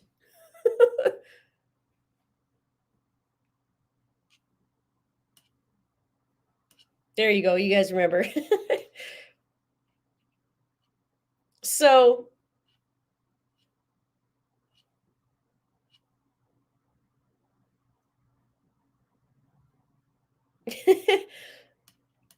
yeah.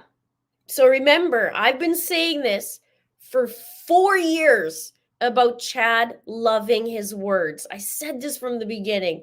I got a lot of flack in the beginning, but it's coming out here.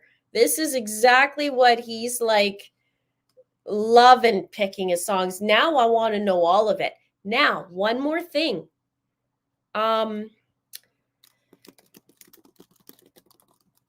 Let me just see if I could pull this other one up. He wrote an essay, okay? Okay? He wrote an essay. I got to read this to you. He puts this in a vow.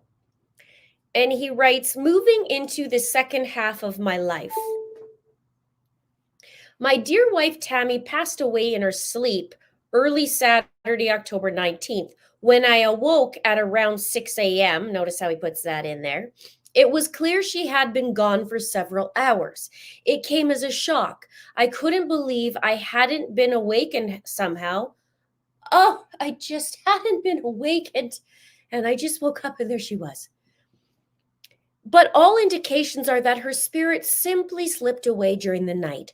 Her face looked serene, with her eyes closed and a slight smile. I've done a video on this, you guys, long ago.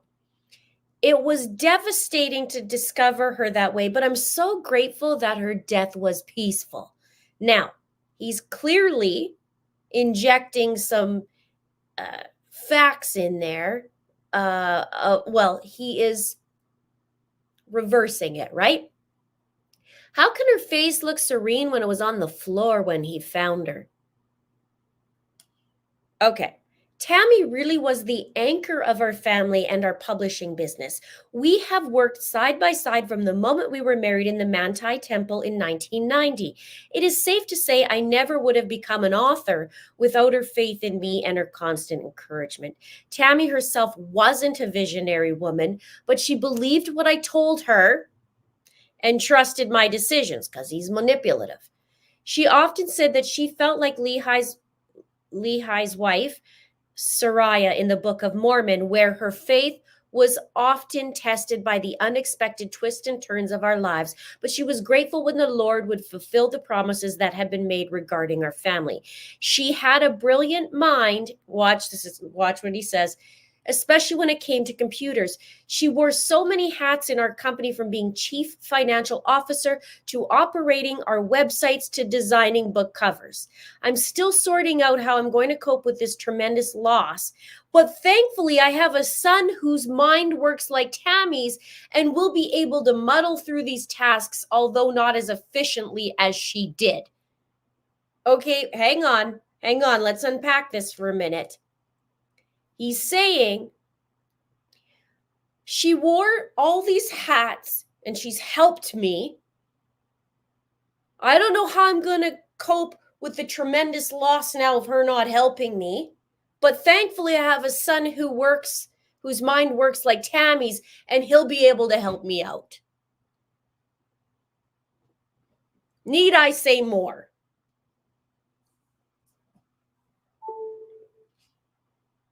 Tammy conveyed to me several messages and I'm in the process of implementing what she told me to do. She has indicated that my life has two parts that were planned even before I came to Earth. Let us reflect on this moment.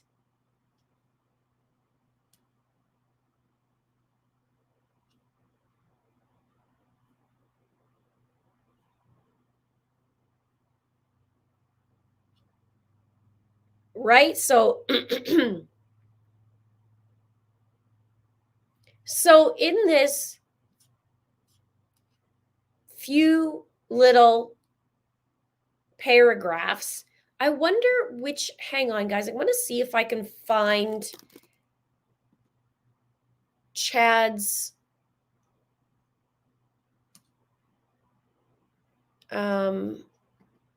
video.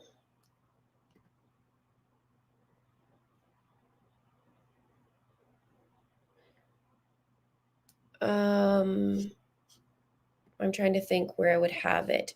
It would be a little bit older.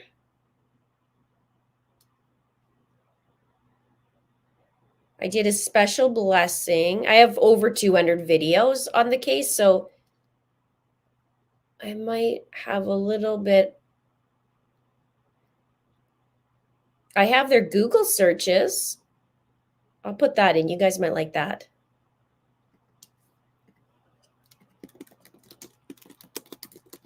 I'll have to find it and see if I can cover it up for you, or cut or post it for you that I covered. Yeah, I do use that term loosely as an author.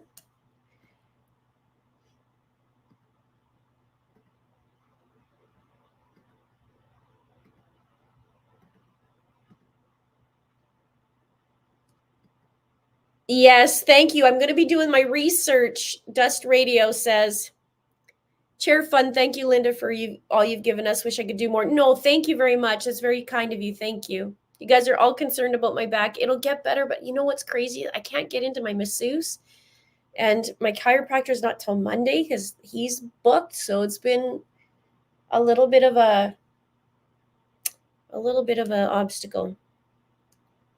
So you'll find I'll have troubles finding some words today because after 7 days, it's been brutal. Yeah, over 200. It is a lot. There is a lot of videos on the case. I've done a lot. And I still have much more I want to do. That's the crazy part.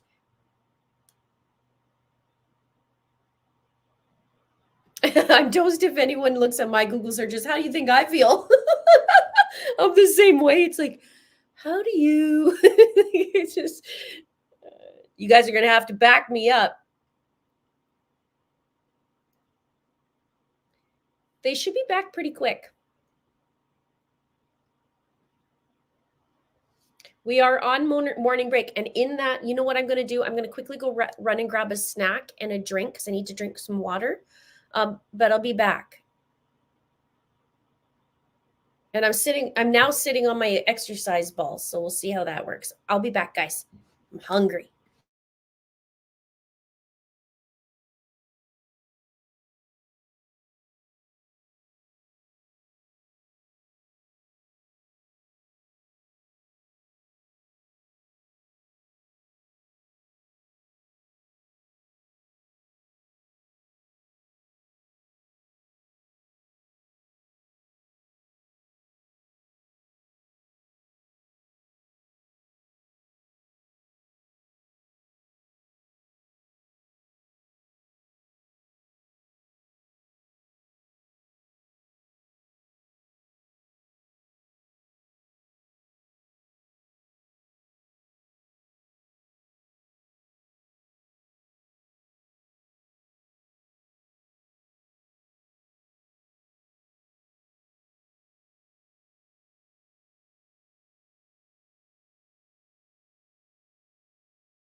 All right, we're back.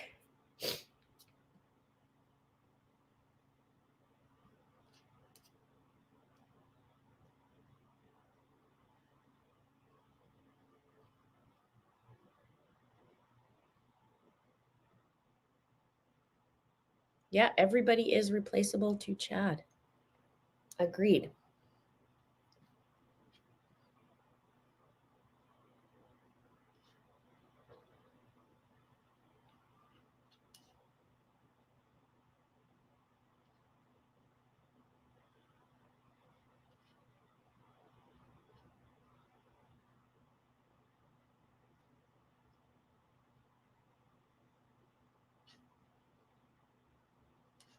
Just catching up here, guys. Give a thumbs up for me, please, if you're enjoying the live stream and would love more. Vivian says, Chad stepped on beautiful Tammy with his betrayal and crushed her busy bee heart. He didn't deserve it. All it breaks my heart. Absolutely, Vivian. 1000% agree. Thank you so much for the super chat. By all accounts, Tammy was an awesome person. All rise. Fortunately, she's with that. Court's getting Tammy. Daisy. Thank you. Please be seated. I'm gonna try We and could have the jurors brought in, please. Thank you.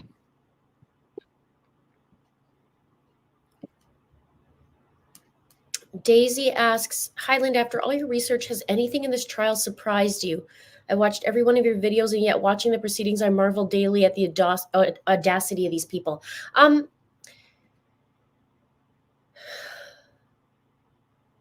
I like the behavior aspects of it, so I would say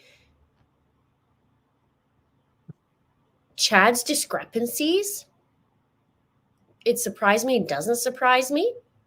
This is a really great question. Thank you for the super chat. I'm trying to think because I know a lot of this information already. It's more the behaviors in the court, I think, and people saying, you know, like, I don't know, you own it, John. I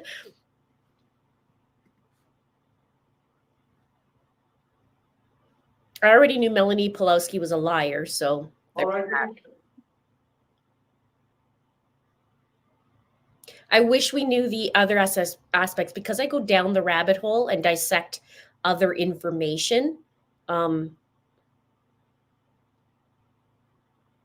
I guess I'd have a little bit of a different view on this in trial, but I get it. They have to just do the basics and just show the facts of it.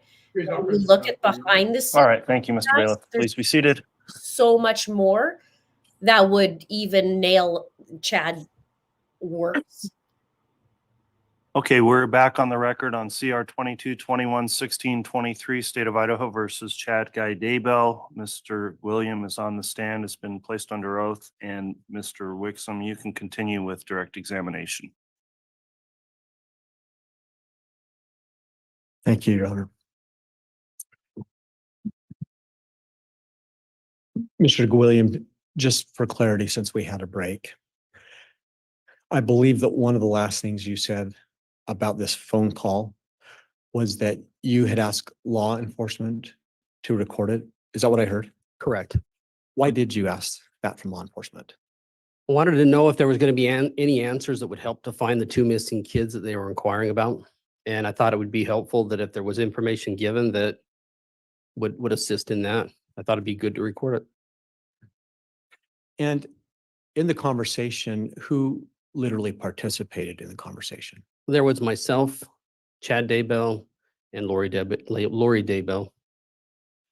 Nobody else comes into the conversation? I don't believe so. If in fact, have you recently heard that conversation? Recently, yes.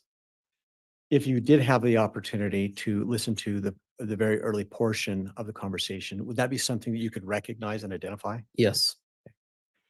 Your Honor, at this time, the state's proposed Exhibit 308, which is a recording of that phone call. We would seek to have the opportunity to play the first portion for this witness to help identify it. And for clarity, we will be offering it under 801 D2. All right, if you want to play just a very limited amount, enough to lay some foundation for the witness, and then don't publish anything more than that, Mr. Wixom. Thank you, Judge. I would ask for 30 to 60 seconds.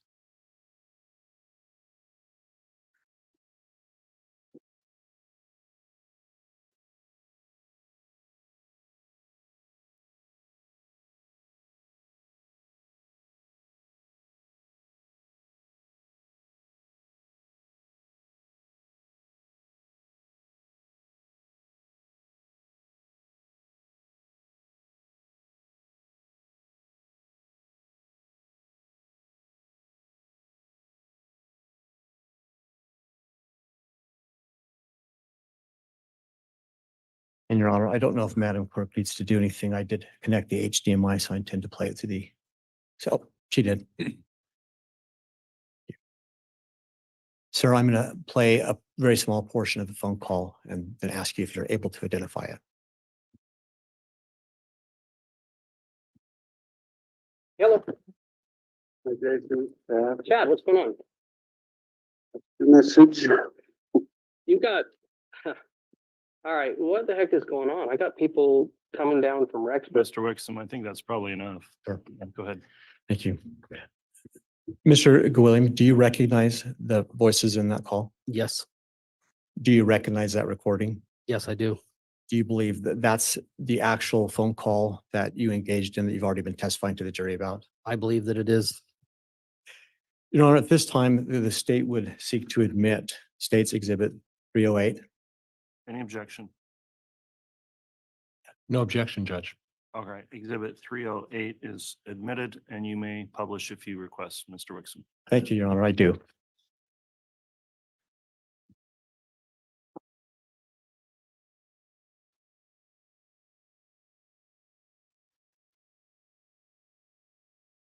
Sir, I'm going to continue to play this call. I may stop at points and ask you some questions.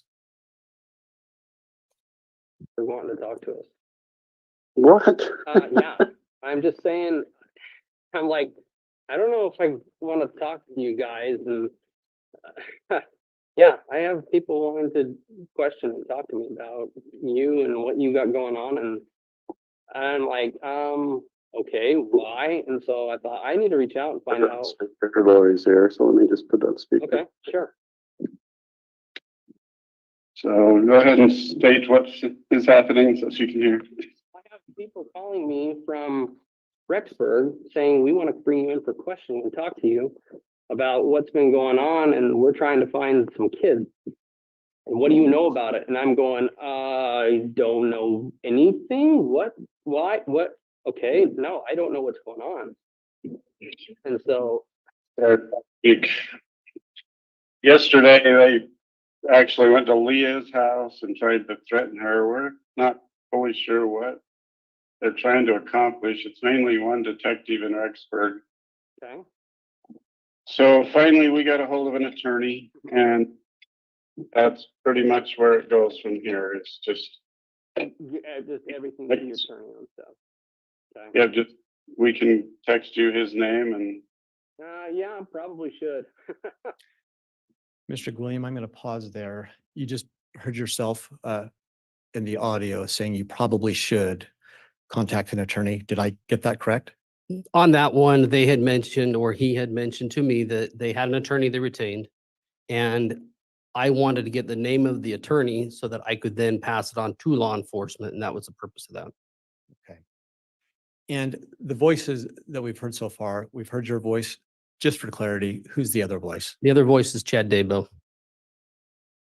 say who you need to. You know me, I don't deal with a lot of this stuff very well. I'm just like, okay, I'm a simple dude. What's going on? What do you guys want to do? What's happening? What's going on?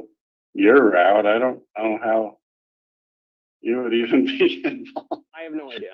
They're just trying to go through and just kind of see if I know anything about anything going on. And I'm like, no, why would I?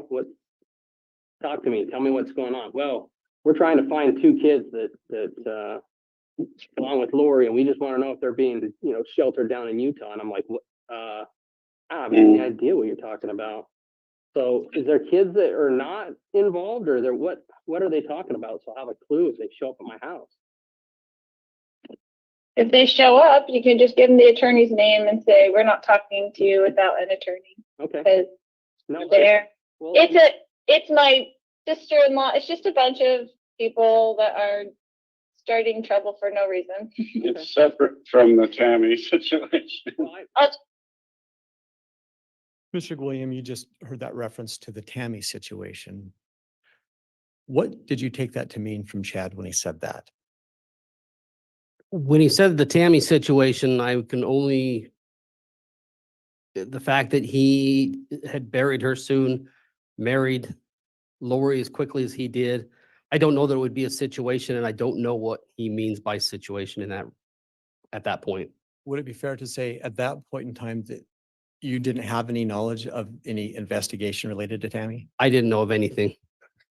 And had Chad ever discussed anything like that with you in any of the prior phone calls? Let me backtrack slightly. Possibly the Tammy situation could be in reference to him calling previously to ask about her exhumation. They're trying to combine it all together. well, do you want to send me that attorney's number? Do you want to text it to me or? Yeah, Yeah, if you can do that, that would be helpful, I'm sure. So, they're just grasping at straws. I still feel Heather Daybell's behind it. okay. Just, she's an evil woman and, It's her in-law that's this yeah, officer. Who, Detective Hope. yeah, did he call? Just to inquire, at that point in time, had Heather Daybell contacted you about any of this? At that point in time, I don't know that Heather and I had conversation about that. I can't recall. You? No, Was it just- no, he didn't call me. It was another individual. And so, yeah, that's where I'm like, okay, this is getting a little bit weird here. And so I thought I'd reach out to you to find out, what's going on. And so, So Anyway. we pretty much blocked them. It's a simple situation, but we just can't tell you because then you'd have to be involved. Yeah, no, exactly. I get it. That's fine. So at that point, they're talking about bringing down like a host of like FBI people involved and stuff. You just heard Chad describe the situation as a simple situation. Correct. And he said, I can't tell you because I don't want to get you involved. That was what was stated. And you said, okay, I understand. What did you mean by that comment? At that point, I felt that it possibly was a smaller situation. I didn't know what the situation was. And so at that stage, I think he was just trying to keep me out of the loop. And I'm like, It's I don't just a- want, I don't need that. It's Christmas. So, that's where I'm just going, all right, that's interesting. So, okay. Well, if you don't know anything, which Yeah. is great. Yeah. You don't know anything. No, I don't know anything. And so that's good news at that point in time. So, okay. I don't know how they would have done that other than Heather. She knows our friendship. Oh, sure. No, of course. And so, yeah. And that's why I was like, yeah, maybe I better get a heads up about what they might have to say or what's going to happen or what they're talking about doing. And so if you've got that name on that, I'll just say, hey, look, you know what, you may just want to go talk to these people. I don't need to, be involved in the whole thing. So, I'll text you the attorney's name. He's a calm, collected individual. We're happy with him, but gotcha. So It's- on that, it just, Get everybody that we know, it's just so dumb. so on that, is this an attorney that's just, is he out where you're at? Is he local? How would I, if I needed to? he's in Rexburg. He's a Rexburg attorney? Okay, Yeah. I gotcha. So, Yeah. okay. So, It's Pittsburgh police who are being whatever. yeah, they've It's gone, Heather's in-law right. is this detective that's bugging everybody. So Yeah. They seem to think that there's stuff that's being hidden and that they're wanting to try to get to the bottom of what's being hidden. And I'm like, I don't know what you guys are talking about. It kind of catches you off guard when you have them call you up and start chatting with you. And you're going, okay, I don't know anything about this stuff here. And so, yeah. This is a different issue that doesn't involve any Douglases. Okay. Well, with that being the case, that's fine. I just thought We're of, sorry that you're being bothered. no, We're that's sorry fine. for being bothered. I think they're just trying to, Just to be clear, Mr. Gwilliam, who are the Douglases that are being referenced? That would be in reference to my wife's family. We all lived within a close proximity to each other. Is Douglas your wife and Tammy's maiden name? Yes, it is. just go down every possible route and road that they can, I suppose. So, And so if they happen to bother Ron and Phyllis or anybody, just the same attorney. okay. Yeah. Well, if you'll get me that information, that would be helpful with regards to that. So. that Yeah, way- text it to. Bartholic, Sean Bartholic. Yeah, it's a is his weird name. What, Sean what? Bart? Bartholic. Oh, Bartholic. Okay. Bart. Yeah, that is a little different. Same name, but Yeah, that works out just fine. So, this detective is Matt and Heather's daughter's father-in-law. oh, okay. So there's a relation to Oh, Heather with regards to Hey, everything. or what? He is We don't just know if so he's getting persistent. paid off or what, but he's bugging everybody we know for It's no reason. basically And he a- won't even call us. He doesn't call us ever to ask us any questions. He's just trying to get information from anybody else that will give him information. Sweet. So should I tell him to call you and you'll give him the information so they'll leave me alone? Yes. All right. Maybe I'll do that. If they say come over, I'll say, hey, you got their number, call them. You know, and so It's like he's circling us rather than talking directly. so he's Exactly. basically taking every angle possible and trying to come in and chat with you guys rather than just saying, hey, pick up the phone and call you and you'll chat with him. Nice. I changed this number What and now? Garth gave him my number 3 weeks They've ago. had the numbers. Oh, no kidding. Well, And just won't call me. I'll just tell him, pick up the phone and call the guy. Hello, that's not that hard. You know, reach out and touch someone. So I'll probably just start with the attorney's I'll number. just say, at this here, you point. know what, go talk to Mark or whatever you are at. And so, anyway, Yeah. so, You can say that. You can say that, we've been instructed by our family attorney to not speak to any police, and here's his number. You can contact him. And that he can cover the whole entire family. okay. Jason, at that point, from your perspective, did you see any need not to talk to police? I did not see a need for them not to communicate with the police. Did you personally have any concerns if the police were going to interact with you about this issue? No.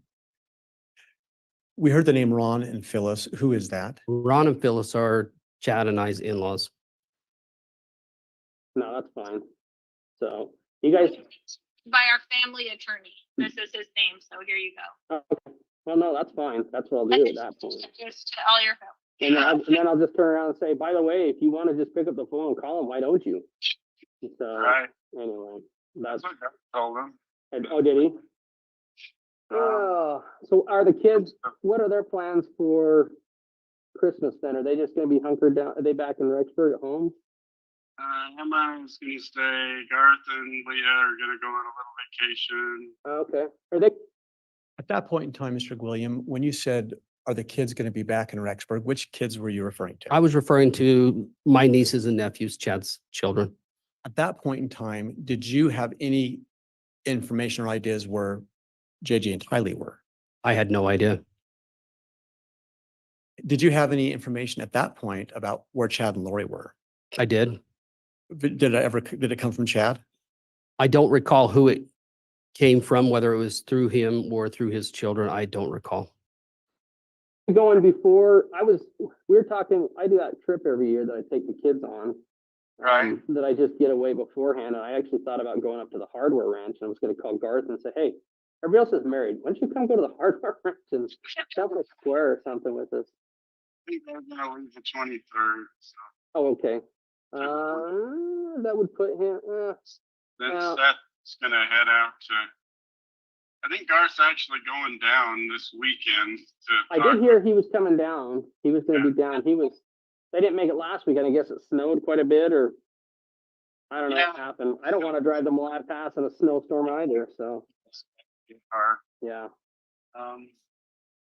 So anyway, in terms of Cammy's autopsy or whatever, I did talk to, you probably heard from Ron and Phyllis how that went. Yeah, I did. Well, I didn't. Samantha did, and I haven't been home to get a chance to chat with her about it all yet. And so, One day last Wednesday, a week ago, I haven't heard a thing.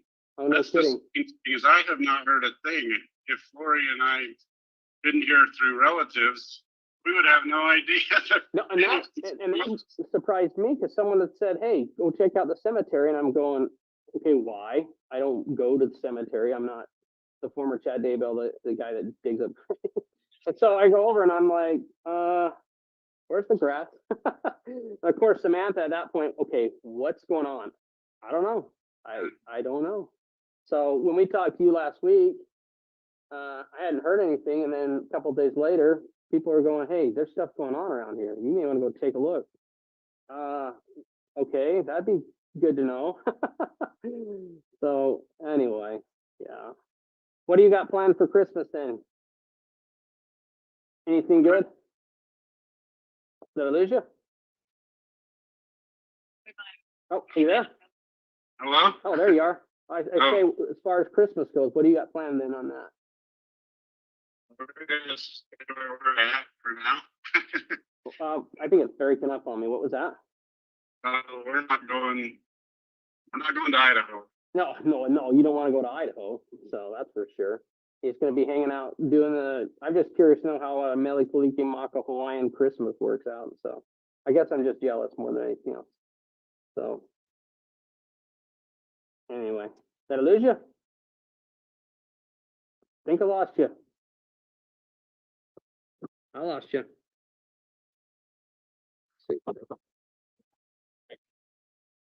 Mr. Gwilliam, I'm just, again, having listened to the full audio, is there any reason for you to think that that audio was altered in any way? I don't believe it was. You could capture the full conversation. Yes, sir. What did you mean when you told Chad, you don't want to go to Idaho? What was your reference about that? He had informed me that basically he didn't want to have to talk to cops face to face. He'd rather just them call. And so I just making small talk at that point. At that point in time, or any time subsequent to that, I'm sorry, did you ever talk to Chad again? That was the last communication Chad and I ever had. Ever had? There's Yeah. no other communication. Why is that? Couldn't tell you. Did you make efforts to reach out? There was another time after the first of the year that I made an effort to make a phone call and it was unsuccessful. The number that you called, was that the same phone number that you had been calling for this call, for example? Yes. When you say unsuccessful, did nobody answer? Were there voicemails? I mean, what I do you mean? couldn't testify to, I can't recall. You just didn't contact them. Right. Do you ever recall any follow-up, missed calls back from Chad to your phone, any emails, any text messages? No. And at some point, did you learn of where JJ and Tylee had been found? I did.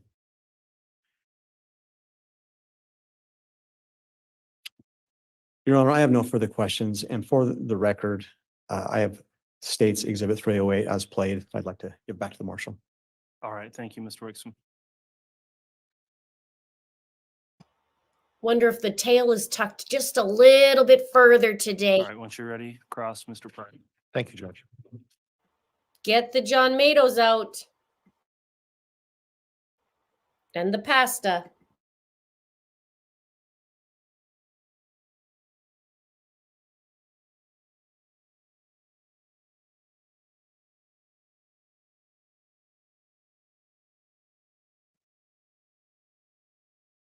Morning, Mr. Gwilliam. Morning, Mr. Pryor.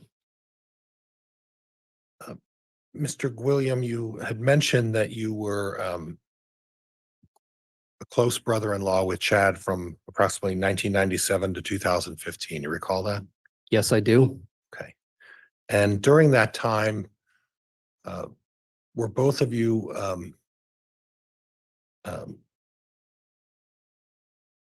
well, let me rephrase that, Judge. During that time, both of you were involved in your LDS faith in Springville, Utah. Would that be fair? Chad and I attended the same ward. Yes. Okay. And that's what I was getting at. Yes. And as far as your participation in that ward, did either of you hold any positions of authority or deference in that ward during that time? Yes. And which positions were those, sir? I don't recall specifics. I can tell you to speak to Chad, and I want to preface this by saying absolutely loved Chad. Was an amazing individual. He served as a counselor in our bishopric as well as a president of the Elders Quorum, which is an organization group of men. Okay. So he held a bit of a prominent position within the church from 97 to 2015. I would say at various times throughout that, yes, not all at the same time. And during the same time, he was writing these books that you expressed some concern about, correct? He was starting to write the books at that time frame. Well, 2006, he started writing the books is what you recall. Is that correct? I would say yes, And he was writing those throughout 2015. Is that correct? he was. Okay. And there were no concerns at this point. These were just topics of interest that Chad expressed in and wrote about in his books. Would that be fair? At the time, yes. Okay. And then he moved in 2015 to the Rexburg area. And are you aware if he continued to write these books? From my understanding, he continued to publish his books at that time. And as a close friend of his, are you aware that he continued his activities and participation in the LDS faith up until the incidents that involve this case? Objection, counsel's testifying. Sustained. Are you aware of whether he continued to participate in his LDS faith up until the facts that led to this particular case? My Objection, understanding that's is the he same did. answer, Your Honor, or same question, Your Honor. Overruled. You can answer. Yes, he continued to publish books. And you described how the relationship in Springville between Chad and Tammy was a relatively normal marital relationship. Do you recall that?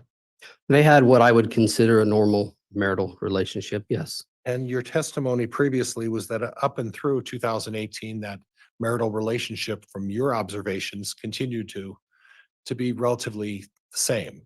I didn't observe them as much when they were in Idaho as I did when they were in Utah. But from my perspective and what I observed, I would agree. Okay, and I'd like to go over a little bit of the time frame from 2015, the frequency with which you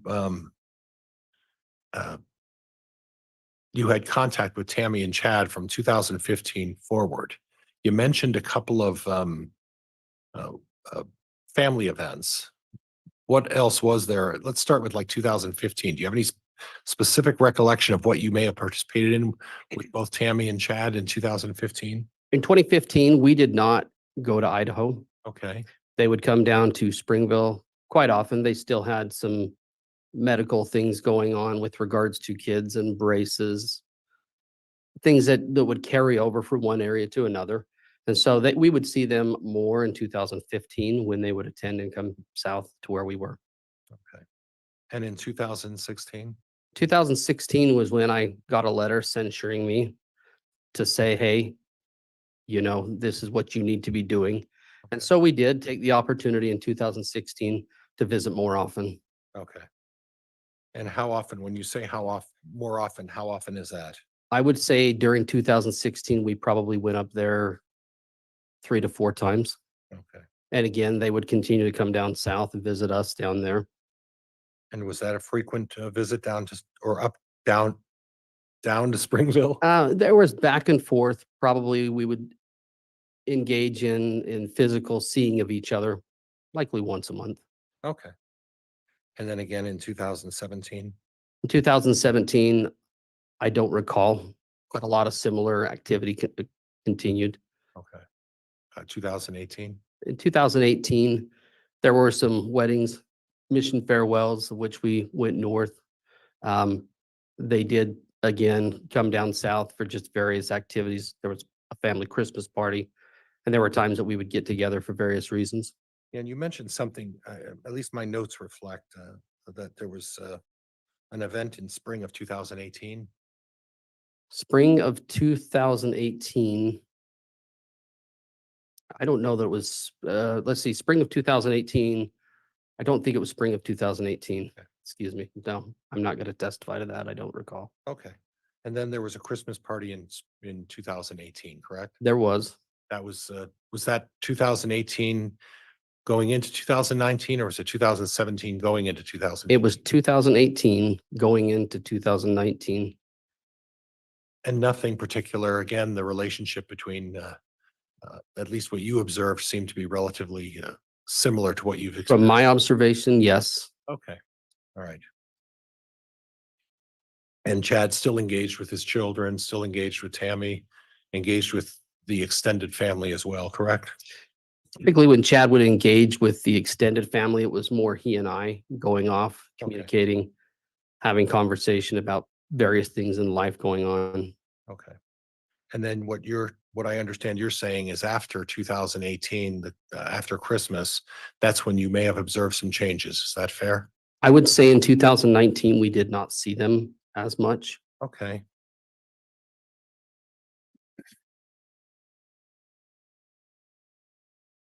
But to your knowledge, Chad continued to publish his books.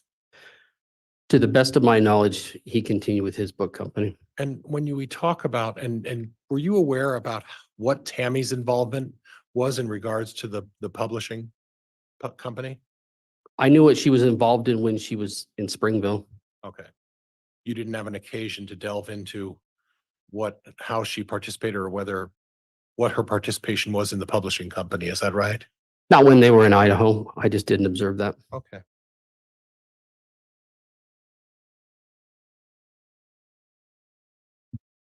Now, I want to go to the interview that you talked about when you were contacted by law enforcement to be interviewed. And can you give me the date of that again? Which time? The time when I went initially? I believe it was at the Springville Police Department around December 18th. That sounds accurate. Okay, do you recall who was there for that? Again, I can testify to agencies. I can't tell you individual people. Okay. Did those agencies, when you were there, identify who they were? They did. Okay. And which agencies? The agencies that I recall would have been FBI, Okay. Springville Police Department, because they were hosting. There were individuals from Rexburg, meaning I don't know if it was police department or Madison County. And there were Fremont County representatives. Okay, and when you say representatives, were those all police officers? From my recollection, I believe they were all police officers. Okay, no one represented themselves as anything other than a police officer at that time? At that time, it was represented as law enforcement. Okay. I'm gonna have you look to my left, and the gentleman sitting at the seat with the red tie, do you recognize him? I do. And he was there at that time for the interview. of you. Objection is to relevance, Your Honor. Overruled. He was there at that time during the interview of you as well, correct? I couldn't recall whether he was there or not. Okay.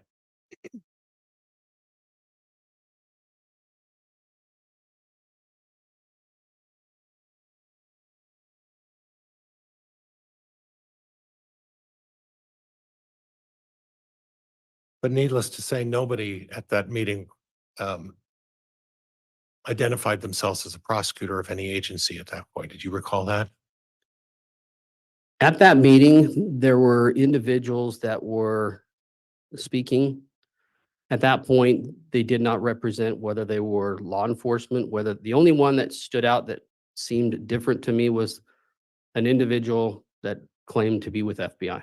And I thought that was different just because you don't normally deal with the FBI. Okay. Now, during the call that you recorded, I heard reference to a family attorney. Yes, sir. You heard that as well, correct? Yes, sir. Did you get the impression from the phone call that, or did you get the impression that the suggestion was that this was a family matter? I got the impression that there was a civil situation going on because of two missing kids.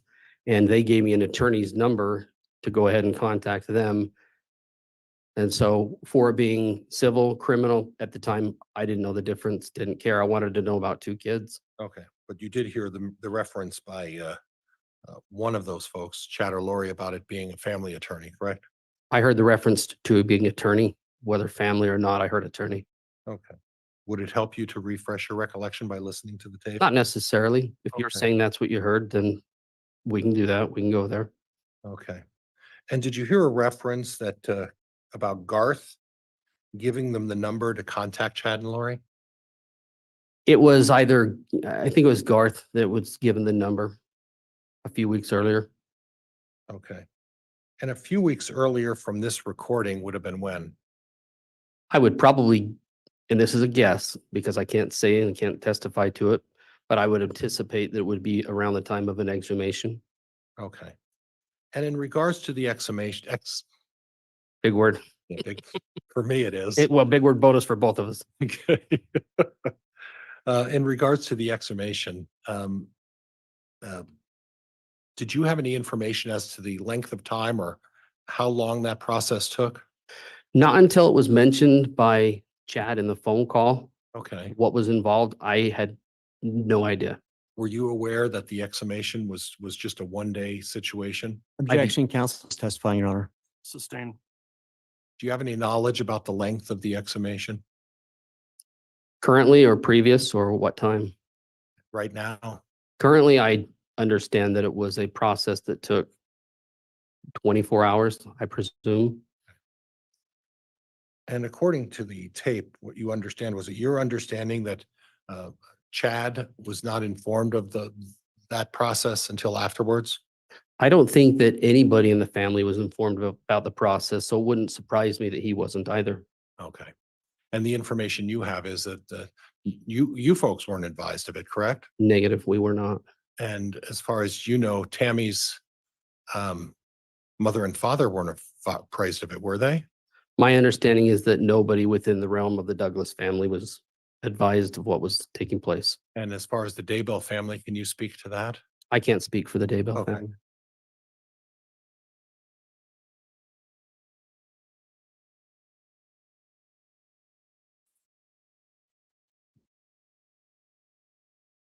There was some mention of a detective who was related to Heather Daybell. Do you recall hearing that on the tape? There was, Chad identified him, if you listened closely enough, Detective Hope. Detective Hope? Yes, sir. Thank you. And do you recall what the relation is between Detective Hope and Heather Daybell? The relation as he described it was Chad's brother, Matt, and Heather had a daughter, and that their daughter married Detective Hope's son. Little convoluted, little long way around to get to the relationship there. That's my understanding. Well, it's not unusual, and as an example, Springville, Utah is a very tight knit, you know what I'm going to say. I know where you're going, yes. Very tight knit community, Sure, very deeply faith LDS community. I would say that it is. Okay. And in regards to Rexburg, St. Anthony, Salem, same thing, very, very tight knit community. My understanding is that they're very similar communities, yes. Right. And it's not unusual to have extended relatives and that everybody, for lack of a better word, everybody knows everybody else. There are a lot of people that talk in smaller towns. I would agree with you on that. Okay. Okay. Now, at the time, Chad made a comment, it's a simple situation. Do you recall him saying that on the tape? It's on the tape. Okay. And that discussion of a simple situation, what did you take that to mean? I'll be honest, I don't know what he meant by a simple situation at that time. Could it have been that he was merely reflecting that they had a family law attorney and that the family law attorney was going to take care of the simple situation? I think it could have been any number of things Okay. at that point in time. There was a lot going on, a lot of moving parts and a lot of information starting to come out that didn't make a lot of sense. Okay.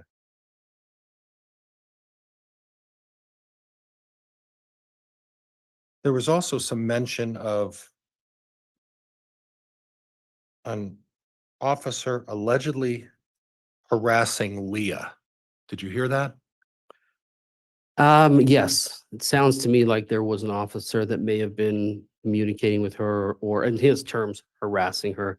I don't know what that was about. And Leah is who? Leah would be Chad's third child, second daughter. And Leah lived where? At that time, my understanding is she would have lived up in Idaho.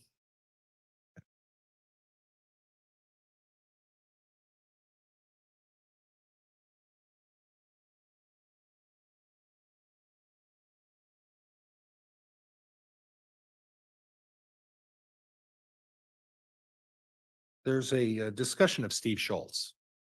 And you know Steve Schultz. I do know Steve Schultz. Now, is there some, I don't know how to say this. Is there some familial relationship with Steve Schultz in your family? I am not related to Steve Schultz. But you would describe him as a close friend Steve Schultz is a close friend of mine. Yes, and a close friend to Chad's as well. absolutely. And both of you know him quite well. We have known Steve for probably 12, 15 years. I'd say he's a good friend, good man. Honorable man. Yes.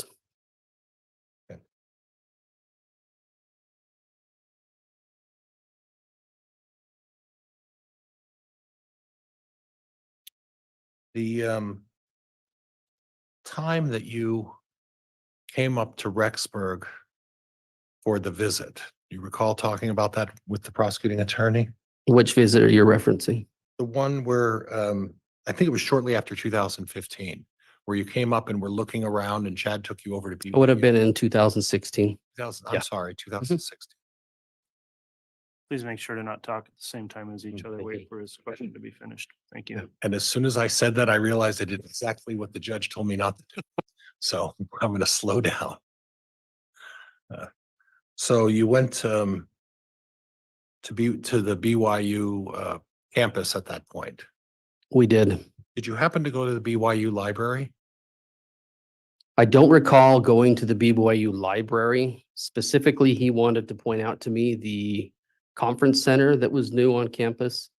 But as far as the library goes, I don't recall if we went there or not. Did you have any knowledge as to whether Chad made it an occasion to go to the BYU library on a regular basis? I don't know what his habits were with that. Okay.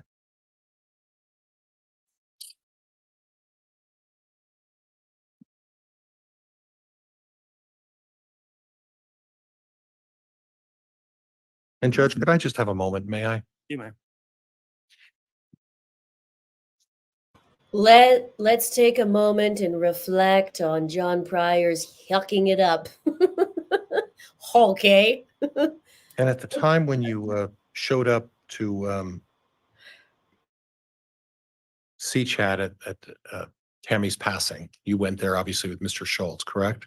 I did. And at that point, Chad had indicated to you that he was all cried out. Is that right? That was the expression, or as close to the expression that he used with me that I can recall. Okay. And when he did the family prayer, was it your understanding that he was, he wanted to cry, he just wasn't crying?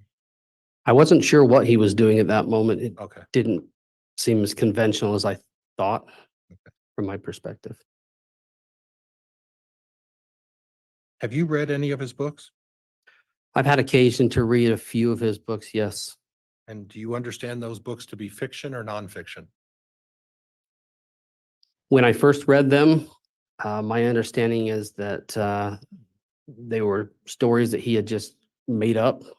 I later come to understand, and he told me that these were based on events that were to occur. With some literary license, correct? Likely. Embellishment in any event, correct?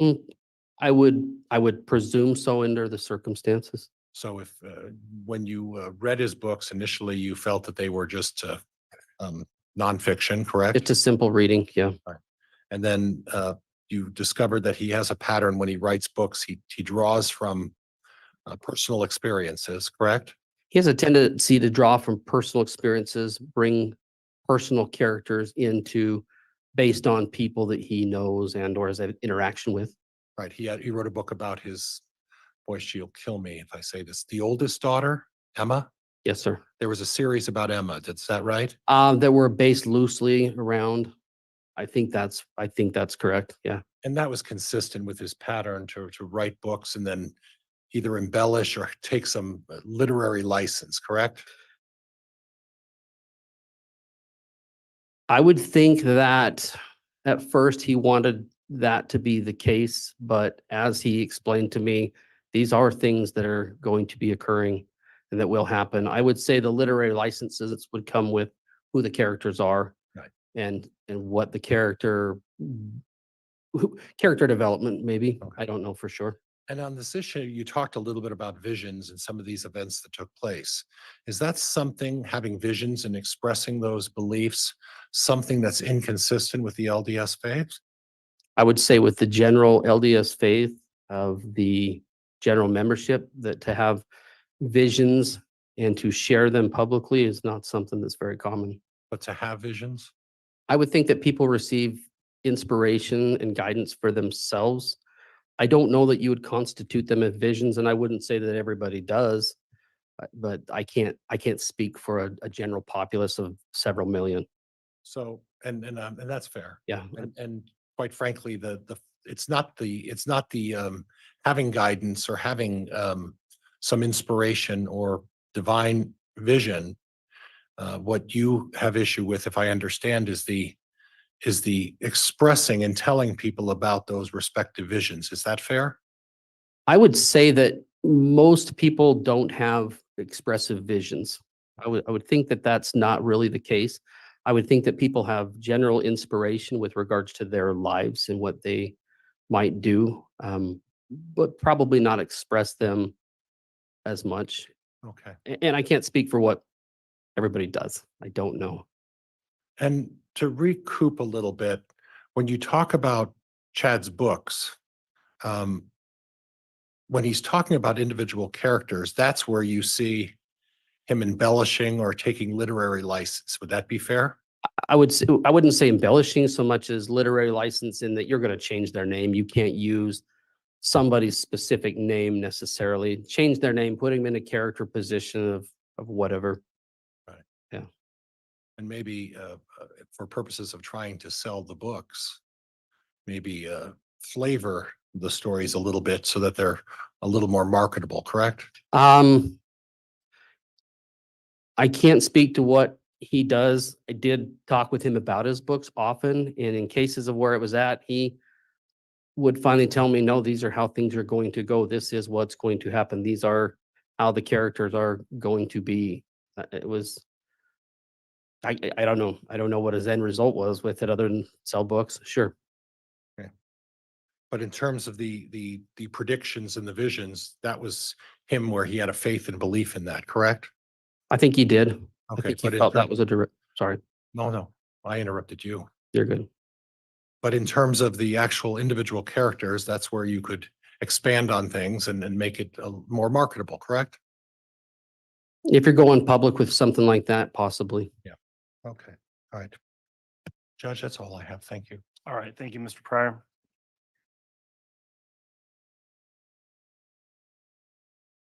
Redirect, Mr. Wixom. Thank you.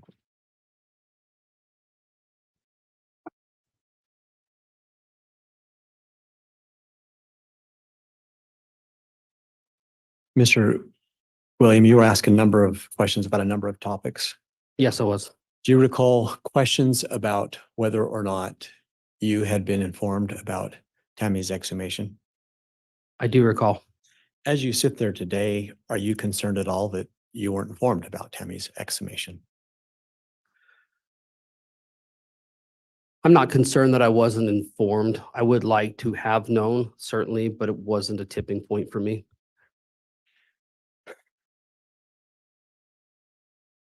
You were asking questions about who was present at various law enforcement interviews that you've had. Yes, And if I heard you correctly, you don't remember any names. Is that right? having that thrown that question at me in that moment, I don't recall any names. If I search deep enough, I'm sure I could recall some names. Let me ask this question. Reflecting back, let me withdraw that. To the best of your recollection, how many law enforcement contacts have you had relative to Chad? I don't want to say the term a surprising number because that's not where I want to go, but I would say probably is 20-ish, maybe more.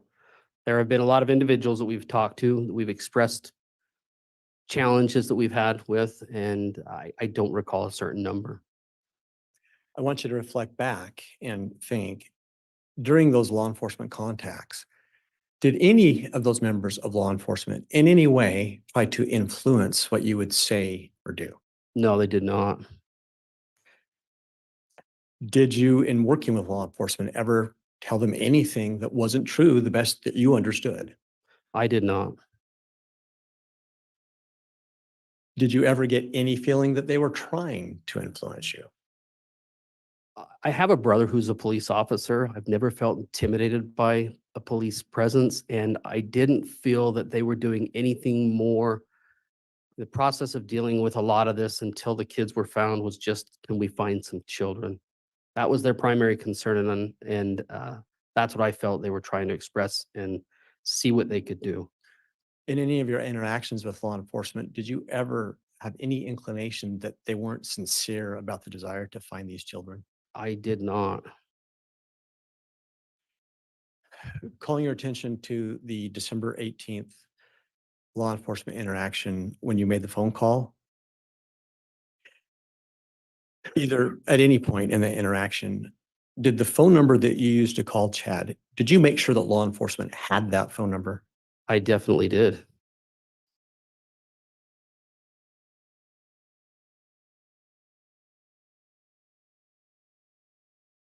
You were asked a lot of questions about Chad's book publishing. Correct. From 2015, 2014 forward, did you have any concerns about his book publishing and how they might?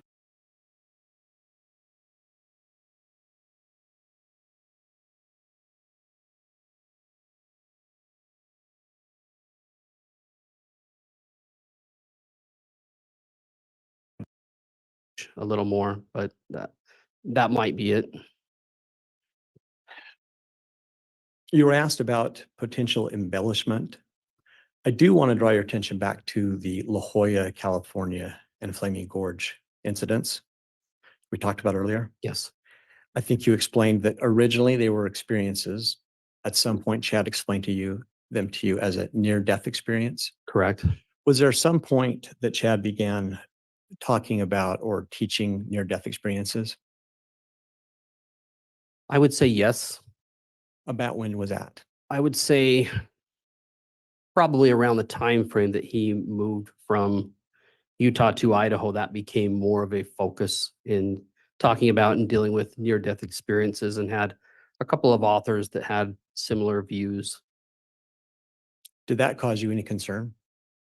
Initially, no, because I was fascinated a bit with that.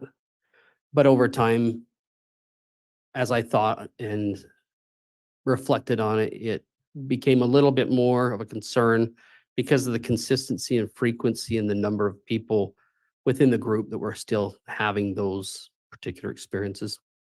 Why were you concerned in that regard? I was concerned because it just seemed like it was almost to an unhealthy level. What do you mean by unhealthy? It became a focus of sorts, that, and it did primarily that.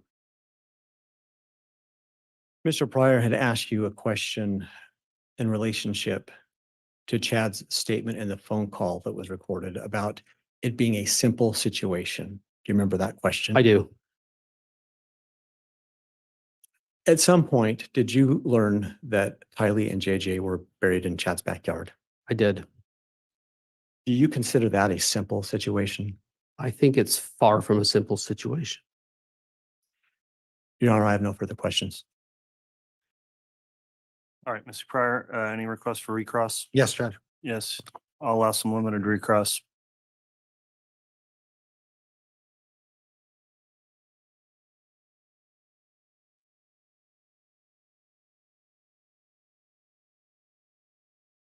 On the recording, again, we talked about the simple situation.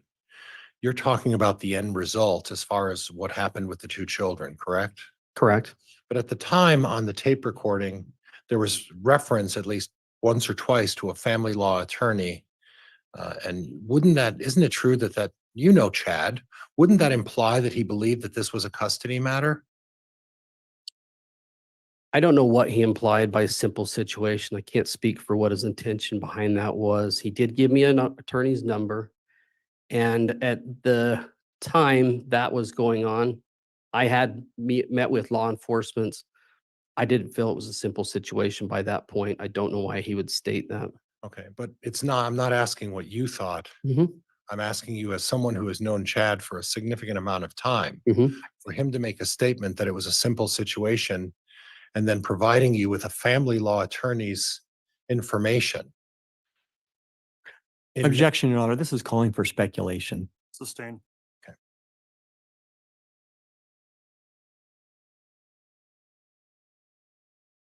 The prosecutor brought up on the number of people that were at that December 18th meeting. Do you physically recognize the prosecutor at the end of the table closest to me? Asked and answered. Objection, Your Honor.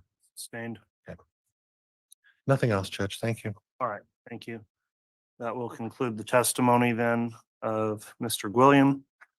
As I mentioned previously, not subject to the exclusionary order, so he can go ahead and step down. That concludes your testimony. I don't know if he'll be recalled or under subpoena. If there's anything anyone wants to tell him regarding a subpoena, you can do that. Otherwise, we'll just move on to the next witness. Your Honor, at this time, the state doesn't have an intention, but he's excluded from the exclusion order, so we don't have any concerns with releasing him from the subpoena today. All right. Mr. Pryor, is he under subpoena on the defense? Judge, he's not under subpoena. And Judge, I apologize. I was distracted. Did the state say that they're going to keep him available? At this point, we'll release him, but I'm No not objection, waiving Judge. the right to perhaps call him later. Okay, you are released from your subpoena then, based on the statement of the state. So you may go ahead and step down. Thank you for appearing and testifying.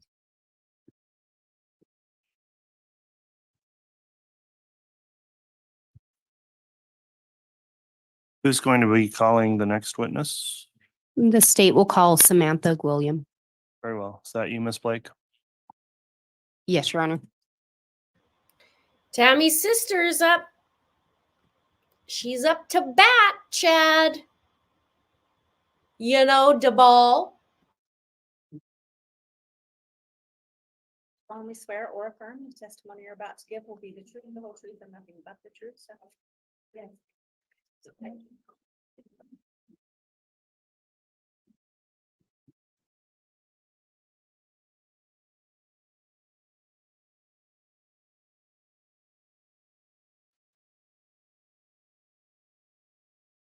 All right, thank you.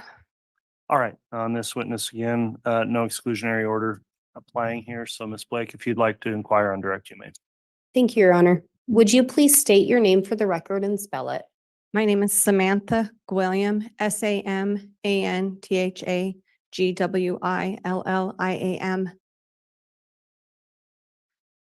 Miss Gwilliam, are you related to Tammy Daybell? Yes, I am. How are you related to her? She's my sister.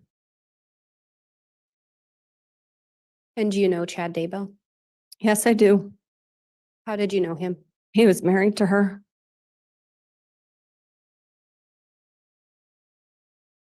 Miss Gwilliam, do you recall sometime around the end of 2019 being contacted by law enforcement in relation to a pet cemetery? Yes. Had you been to Tammy's house in Idaho? Yes, I had. How many locations did she live at in Idaho? Just the one. Had you seen the property? Yes, I had. Your Honor, we had previously stipulated to some photos that were taken of the Daybell property. And I have what's been marked as States Exhibit 23A and also States Exhibit 23F. I have a copy for counsel, one for the record, and a courtesy copy for Your Honor of each of those. All right, I'll take a look.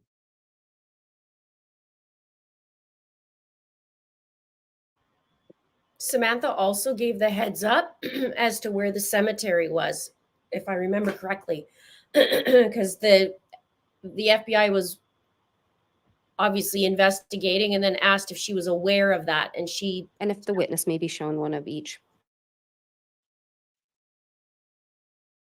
I ended up with two 23Fs.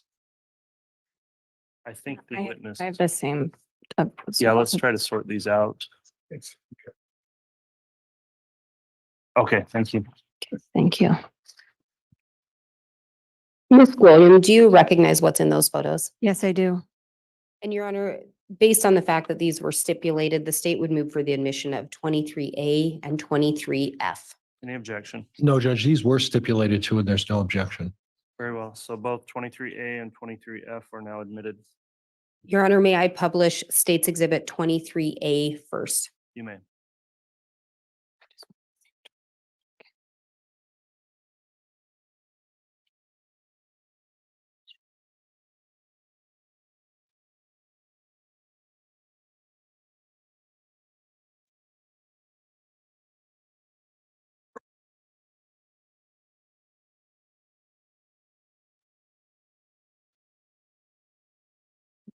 Do you recognize, let me back up. Are you aware whether or not Tammy had a pet cemetery? She did. Can you tell from this picture approximately where it would have been located? There's two posts in the center of the picture. You can kind of see a tiny little black head of a dog statue. To the right of it in the picture is the fire pit. And then to the left, further along the edge of the picture is the red barn. And Your Honor, may I publish State's Exhibit 23F? Yes.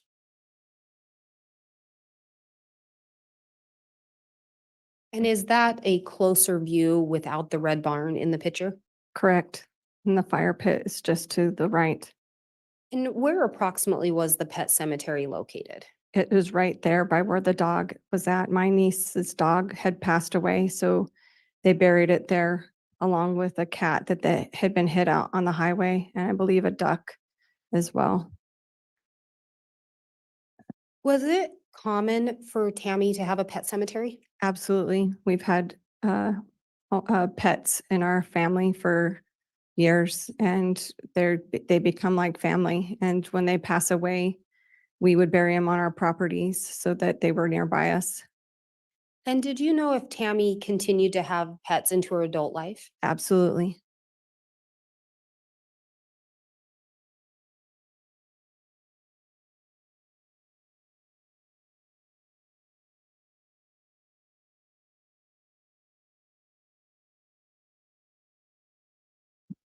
Your Honor, I have what's been marked as State's Exhibit 298 now. Again, I have a copy for counsel, a courtesy copy for Your Honor, and a copy as the exhibit. Or proposed exhibit.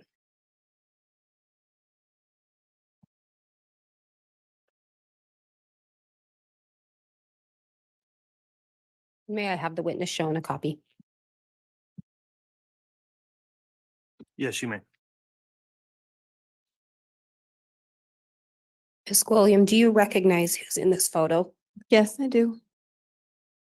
Do you know approximately when this photo was taken? In 2015-ish, it was a family picture. One of our neighbors took family pictures of the Daybells. Does this appear to be a close-up from one of the family photos? Yes, it is. Your Honor, I would move for admission of State's Exhibit 298. No objection. Very well. Exhibit 298 is admitted. Permission to publish, please. You may publish.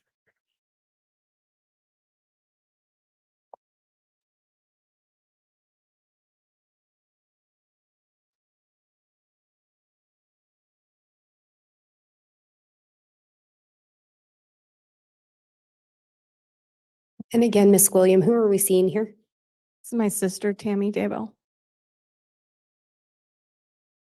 How many siblings do you and Tammy have? There's 5 of us all together. I have 3 brothers, and Tammy was my only sister. Where did Tammy fit in the line? She was the second oldest. So the two of you were the only girls? Yeah. Were you close growing up? Yes. There's 4 years between us, so close enough that there was maybe minor squabbles, but we were more best friends. Did you maintain that closeness into adulthood? Yeah, we did. We saw each other, talked almost every day. Do you recall when Tammy started dating Chad? Yeah, I do. Had you known Chad prior to them dating? I didn't know him personally. I knew of him and his family. He had some brothers that I went to school with because I was younger. Did you like Chad? Yes, I did. How did you feel he treated Tammy initially? He was a good husband and father. After Tammy was married, did you maintain contact with her? Yes, we did. Did Chad ultimately end up becoming friends with your husband? Yes, he did. And was their relationship close? Yes, it was. Prior to Tammy moving to Idaho, how close did the two of you live together, live by each other? We lived in the same neighborhood at one time across the street. And then as we kept purchasing homes in the same neighborhood, it was just, around the block and then 2 blocks. How often did you see Tammy prior to her moving? We saw each other almost every day. And was that when you both lived in Springville? Yes, How many kids do Tammy and Chad have? they have 5. Did they have grandkids? Yes. Do you know or were you aware if Tammy wanted to move to Idaho? At the beginning, I do not believe she wanted to. Prior to moving to Idaho, did Tammy work somewhere? Yes, she worked at Springville High School as the special ed secretary. And before that, had she worked somewhere else? Yes, she worked at Art City Elementary. She was their computer technician and she taught computer classes to all the students. So both of those positions, she worked with children? Yes. And you talked about her working with computers. Was there something interesting about Tammy and computers? Yeah, she was very talented with those. She wasn't officially trained at a college or anything, but she just could figure them out. There'd be a new program that would come out and she would learn it and we would all ask her questions about how to use it. When Chad and Tammy, well, actually, when Chad and Tammy moved to Idaho, did Chad talk to you about potentially moving up there as well? Yes, he said he had a vision that they should move up there. And did he also want you to move up there? Yes, he did. Were you willing to do that? We thought about it because I didn't want to be separated from my sister.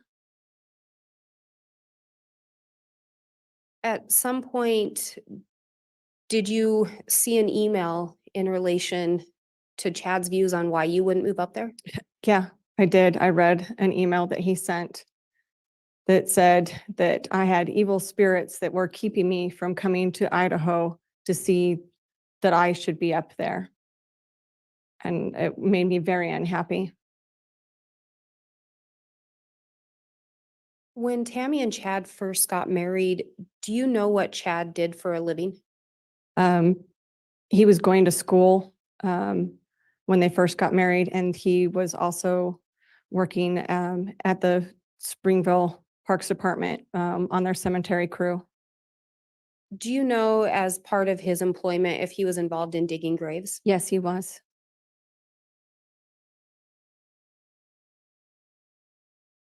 At some point, did Chad hold a different position with the cemetery? Yes, he was eventually the sexton there. How did you find out about your sister passing away?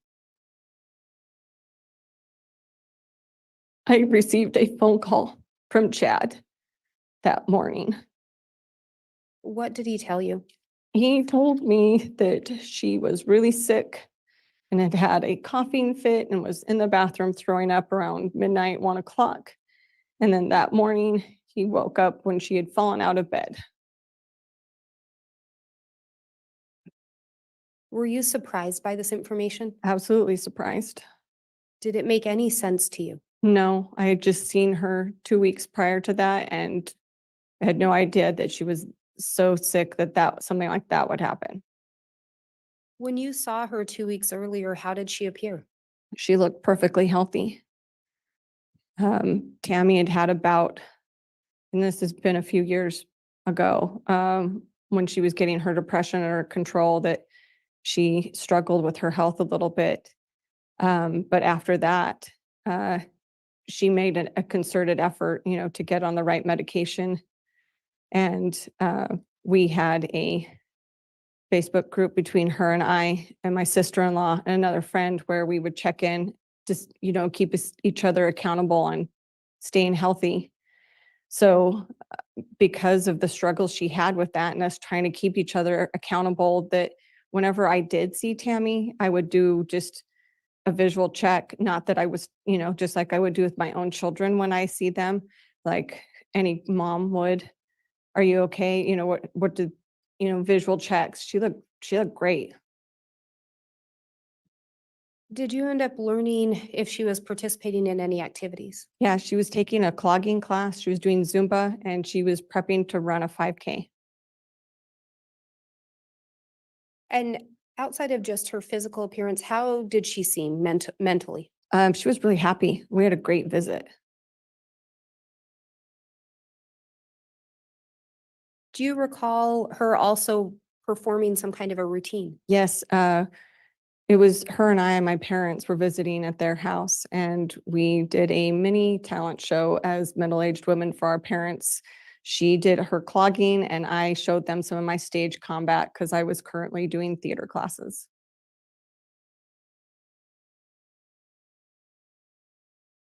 And as you were watching her perform the routine, did she seem short of breath? No, Any indication she was having any medical issues? no. The only thing that she had complained about was her wrist. She had had some injury with it, and she was taking medication. The doctor had prescribed her for it. And then my mom commented that it had been something that she had been on previously too.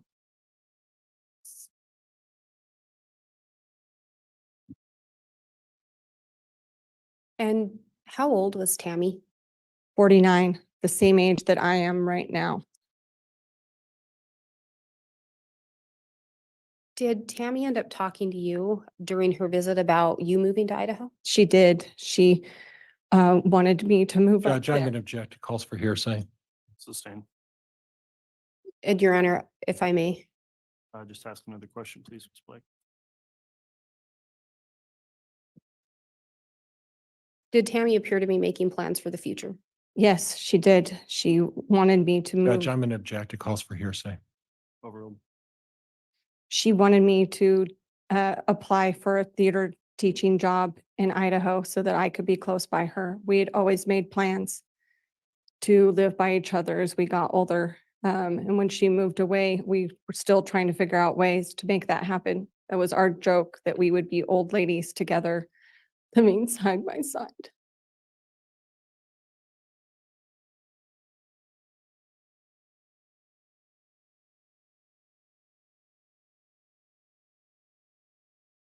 Having grown up with Tammy, would she go to the doctor? Yes, she would. Did she have any kind of an aversion to doctors? No, Are you aware if she would ever use any kind of homeopathic treatments? all of us do. In knowing her to use those, had she ever had any kind of an adverse reaction? No, Judge, I'm going to object.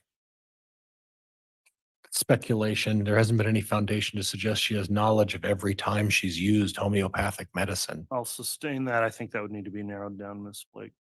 Based on your observations of Tammy using homeopathic medications, were you ever aware of her having an adverse reaction? in my observations, I never saw her have an adverse reaction. Would Tammy share with you some of her health issues if she had them? Yes, she would. Based on your observations of Tammy, did she take care of her health? Yes, she did.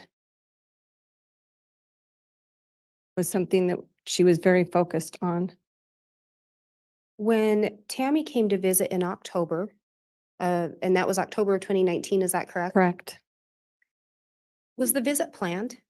It was a last minute visit. She sent me a text asking if I was going to be around that weekend. Was there anything odd about that particular visit? Originally, she said that Chad was going to come with her, but that he had to work. I'm going to object. Motion to strike hearsay. Sustain. And I'll strike that answer. Did Tammy come down with anyone else? No, she traveled by herself. Was that normal for Tammy? No, it wasn't. And why not? She didn't like to drive by herself the long distance. So normally someone came with her. When Tammy would come visit, was Chad usually with her? Yes, Did Chad's family also still live in the Springville area? yes, they do. And on this visit, Chad did not come with her. No, he did not. Anything about her health that was the reason why she wouldn't drive long distances? No. It was mostly for not being by herself.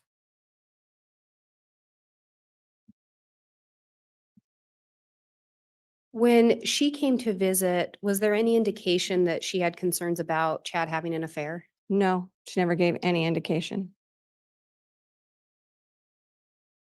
At some point, did you notice a change in Tammy and Chad's relationship? It seemed strained, and I just didn't know if it was because of the event they were attending, if they were tired, but it felt off, and I didn't know why. And do you recall approximately when that would have been? That would have been June of 2019. And where did you see them? They stayed at my home. So that was in Utah? Yes, in Utah. And again, Chad and your husband were friends as well. Yes. Was there anything about the interactions with you and your husband and Chad that seemed different? He just seemed like he didn't want to talk and that he didn't want to be there, which was unusual for him. Do you recall seeing Tammy again after June of 2019? Yeah, she showed up at my house about 2 nights before my birthday. It was about 10:30 at night, which was unusual for one, because Tammy always went to bed early.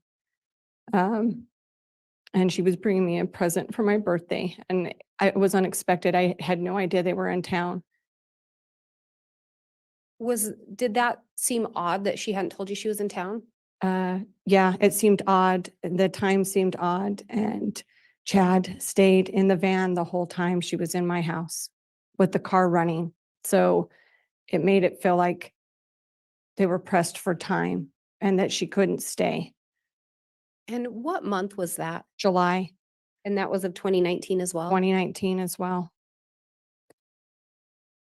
Was it weird for Chad not to come in? Yeah, it was really weird. Had you and Chad had any kind of a falling out? Not that I knew of. Had Jason and Chad had any falling out you were aware of? Not that I knew of. Do you recall Tammy also coming for a visit in April of 2019? Yes, I do. Did Chad come with her on that visit? No, he did not. Was it your understanding he was going to? I think he had to work, like he was going to, but had to work and couldn't come. Did anyone travel down with Tammy that time? Yes, all of her kids came, and we went to the aquarium with her kids and my parents and all the current grandchildren.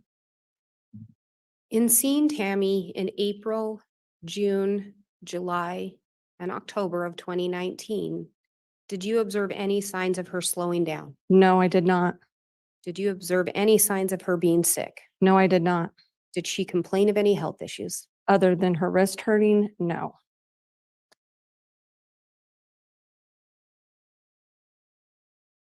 I think you previously indicated you found out about Tammy's passing from Chad. Is that correct? Correct. Did you ever talk to Chad about an autopsy? Yes, I did. What did he tell you?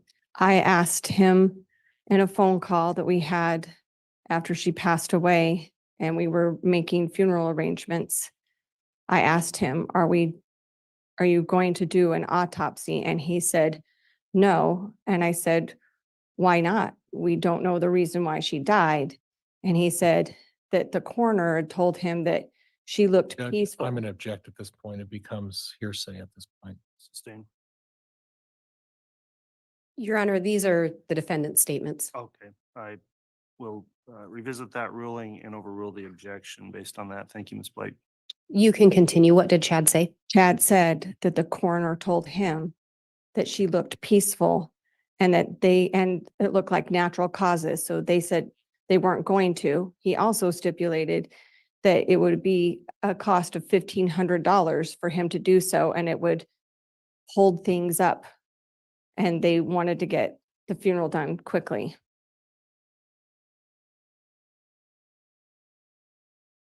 Do you recall when the funeral was? Tuesday, And she passed away on a Saturday? correct? Did that seem fast? Yeah, And where was Tammy buried? in Springville, Utah. Did that surprise you? Yes, it did, And why was that? because she resided in Rexburg with Chad and her children. And I asked Chad in that same phone call, why are you burying her in Springville when you all live in Rexburg? And he told me, we are covered with snow and ice for most of the year, and you will take good care of her. Was there anything that struck you as odd about Tammy's headstone? Yes, he requested that his name not be on it. I found that odd for somebody that was heavily into family history to not do so. Judge, I'm going to object. This calls for here. It's a narrative, excuse me. I can ask a question. Go ahead. Why was that odd to you? Because he was heavily involved in family history, and we look for headstones to find information about our ancestors. And to leave that off would mean that someone further down the line could not connect him to her.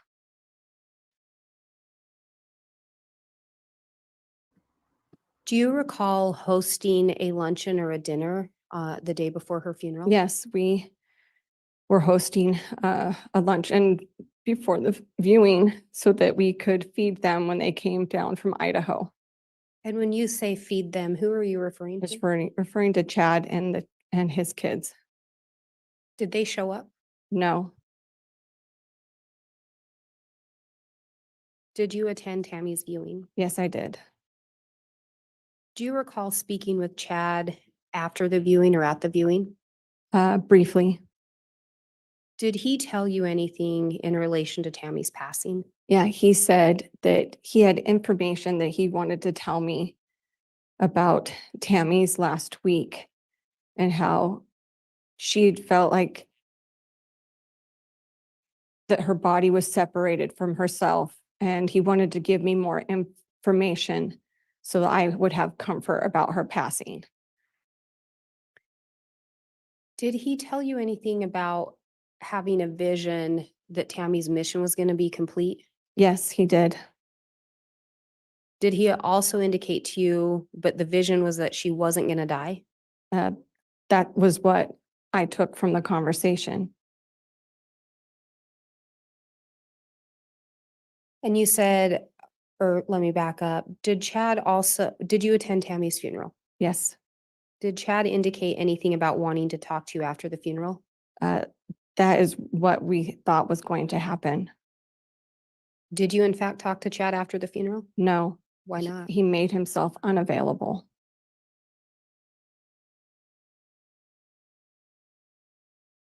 At some point, did you learn Chad was remarried? Yes, I did. Do you recall how you learned that? My husband, Jason, told me that he had talked to Judge, I'm Chad going to on the object at this phone. point. Sustained. Move to strike. And I will strike that response.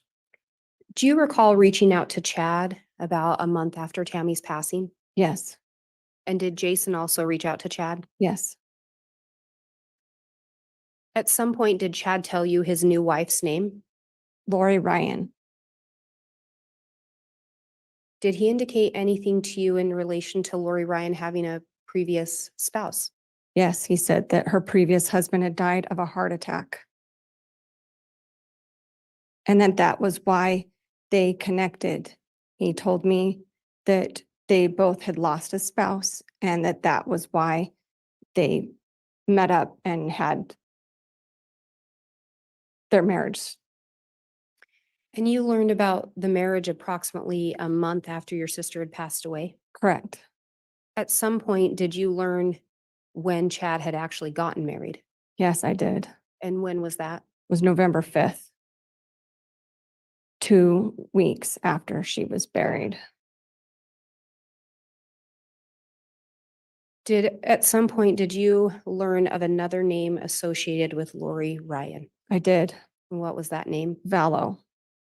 And did you learn of some other names associated with Lori Vallow? That there were children, JJ and Tylee. At some point, did you talk to Chad or have a conversation with him about that? Yes, I did. And what did he tell you? I asked him in a phone call,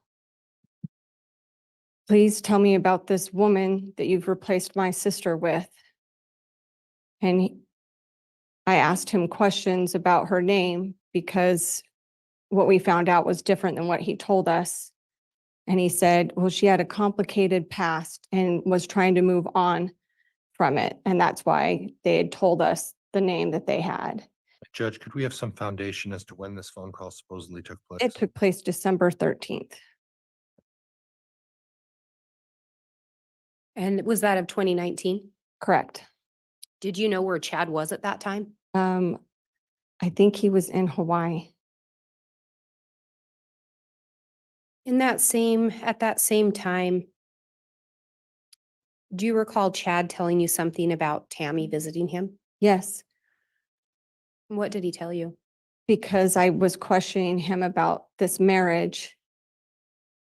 He asserted to me in this very, spiritual like tone that,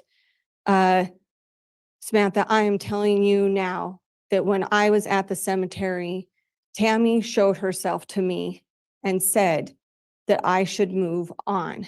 And I responded with, when most women say that to their husband, it's in 2 years from now, not 2 weeks after I'm dead. Judge, argumentative.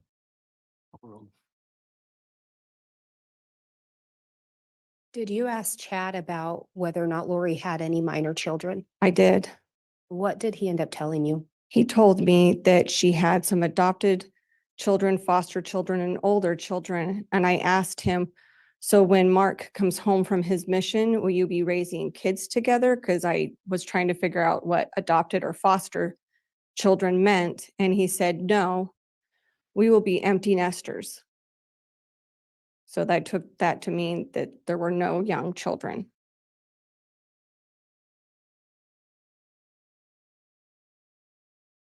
I have no further questions.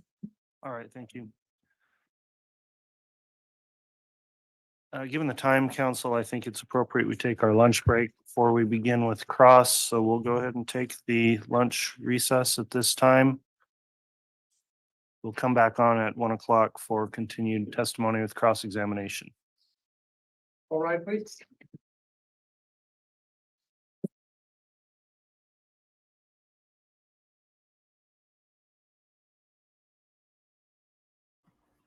Okay, so it's wonderful that she is on the stand and tragic at the same time. She made some pretty good statements.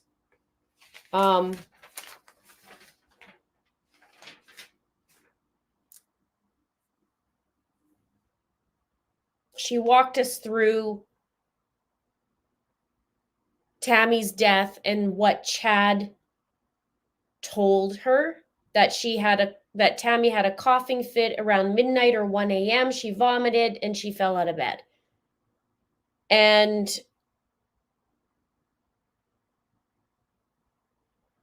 she talked about a last minute visit prior to that. So that was October 4th was the last minute visit. That was 5 days before Tammy Daybell's first attempt. And Chad said that he had to go to work. She went by herself. And Tammy didn't mention anything about an affair.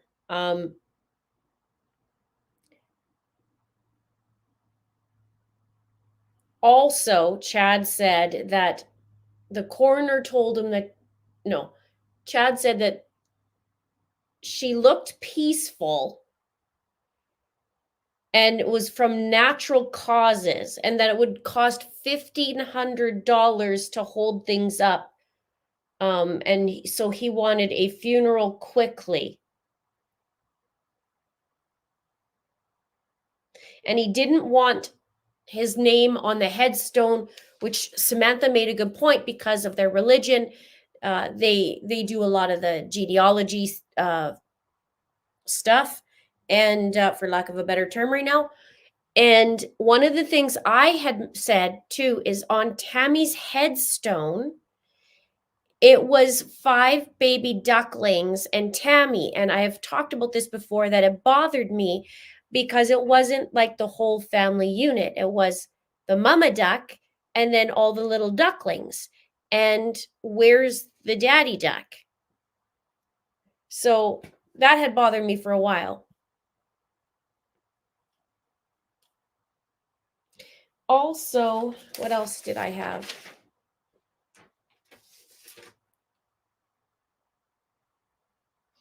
That they didn't show up for the luncheon, and it was they, meaning Chad and the children, didn't show up for the luncheon. I'd like to hear more about that. Why didn't they? Were they told about it? Not told about it? Why didn't they show up? That I want to know. Let me know if you guys too. Of course, Papa Duck wasn't worthy, but it's interesting, right?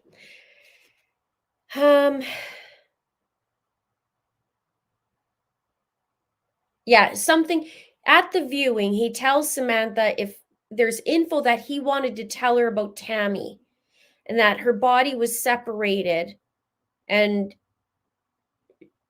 he wanted to talk to her so she had comfort. And there was a vision. And he didn't talk to Samantha after the funeral. He made himself unavailable.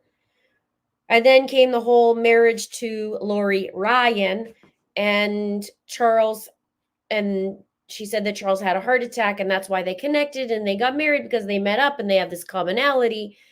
And she said to him, please tell me about the woman you replaced my sister with.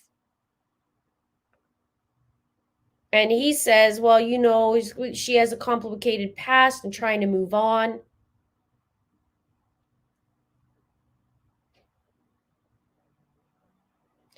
And Chad tells Samantha also that, you know, I'm telling you, when I was at the funeral, that I assert that Tammy told me to move on. And she said, well, yeah, 2 years from now, not 2 weeks after. And that the big quote of that little section was Chad telling her, we will be empty nesters. So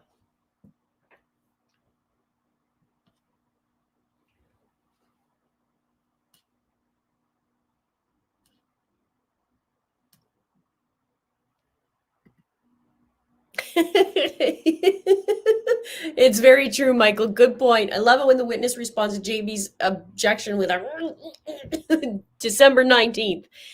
I can't imagine her emotions on that witness stand, not just in general because it's her sister, but also having to sit in the room with Chad and listen to John Pryor's objections, and her having to do she's having to do her very best, it seems, in my opinion, to hold everything in.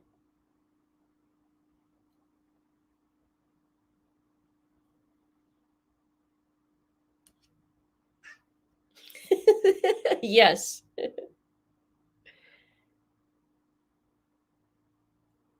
Hannah says, was there an insurance policy on Tammy? Yes, Chad received $430,000. There was 2 policies he received. Manya, no, you can't come up.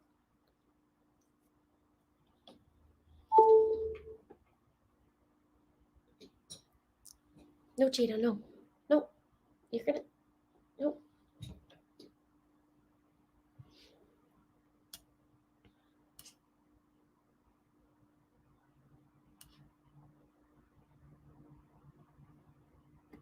There you go. There's your answer. So I'd like to know more about that.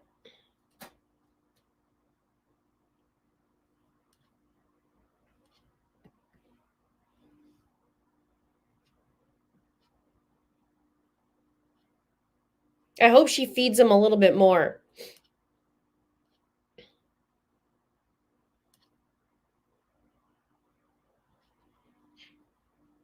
I have to bring the kitty to the vet today. So I'll still be streaming at 1 p.m., but I have to zip and bring her. They have no other time to bring her. So I have to take her there. She has to go at 1 o'clock. So hopefully it's not too long. But it's the only time I can get her in. I've tried everything. I even tried to phone the ex-husband to help out. I'm on my own. Yes, I heard the anger in her voice too, which rightly so.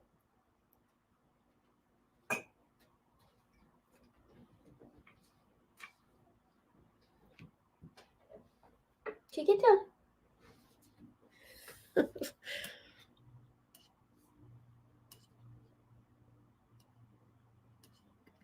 Agree. And these are adult children, so I'd like to know what the collective reasoning is. It's one thing Chad not showing up, but now the children aren't showing up. The adult children not showing up. Why is that?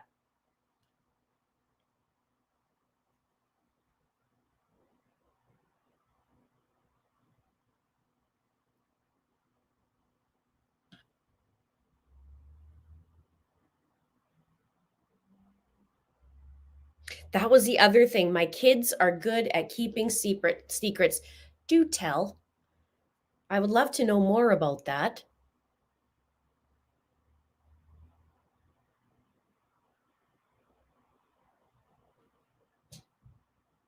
She did do an amazing job.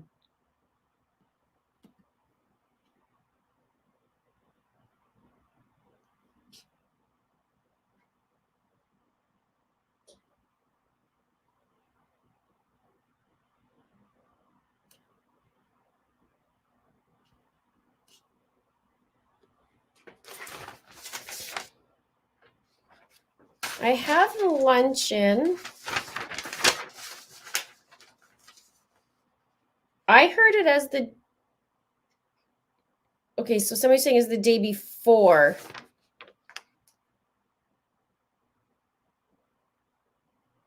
Maybe it's the way they worded it. Oh, must have been the day of the viewing? Would have been the day of the viewing? Was the luncheon?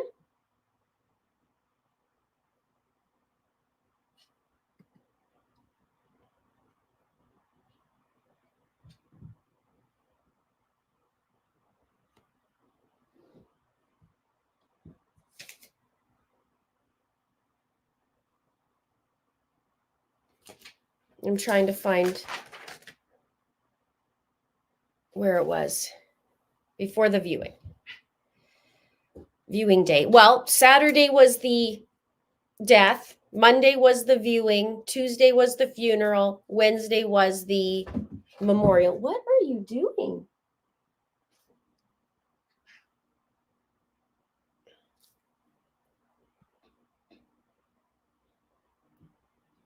I don't even know what you guys are saying. Funeral potatoes. What are funeral potatoes? I would like to learn about that.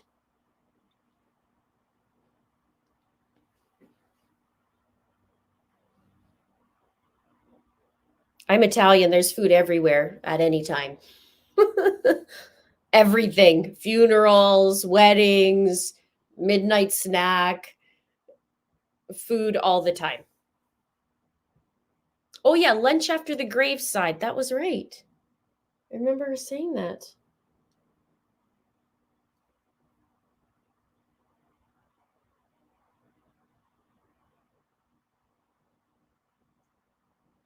nobody is disrespecting the LDS faith at all. I haven't seen anybody do that.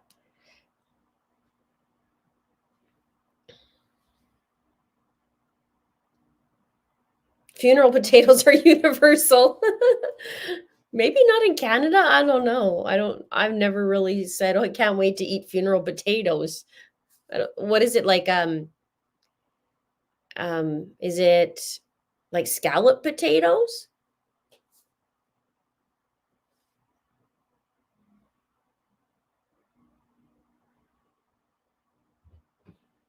Cheesy potato casserole. Okay, so kind of like scallop potatoes. Okay, Vivian says funeral day. First a viewing with the family, then the funeral, then the cemetery site, then the luncheon prepared by the Relief Society sister. Thank you. No two recipes are ever the same. Okay, scalloped potatoes. Okay.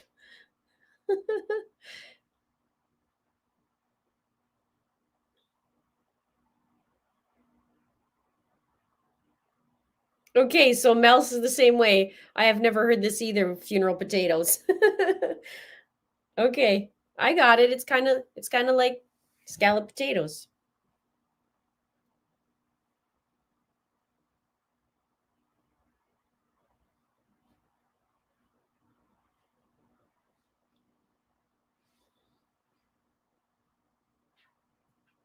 Italians do it better, says, I'd love to know his children's frame of mind now after hearing all this evidence, unless they are brainwashed.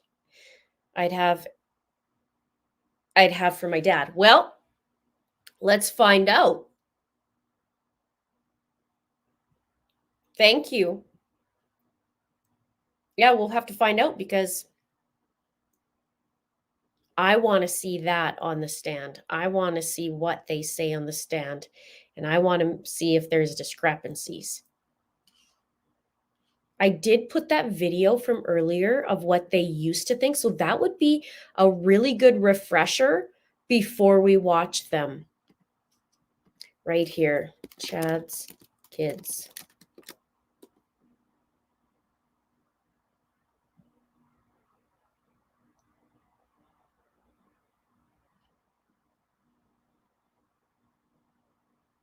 What's the cheese curd thing in Canada? Poutine or poutine if you're French. It's fries, cheese curds, and gravy smothered everywhere.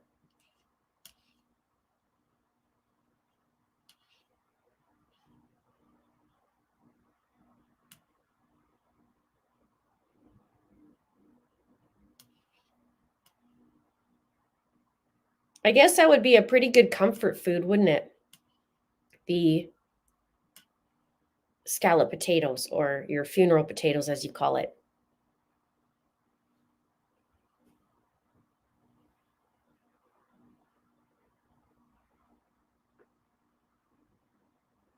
We got Miss Kitty coming up. What are you doing?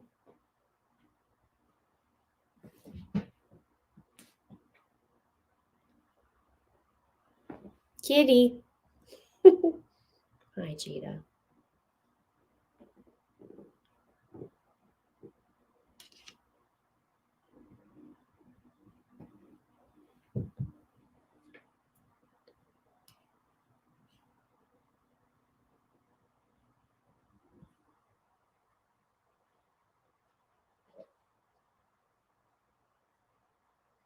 Yeah, she has to go to the vet. I got to take her to the vet. So that's going to be happening at 1 o'clock.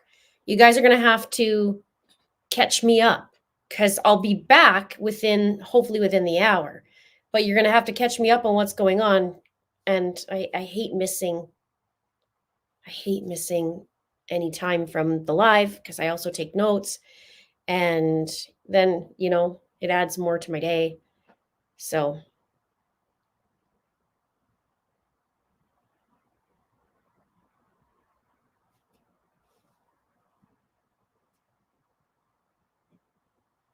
another Canadian here, never heard of funeral potatoes. Yeah, I was like, what is that?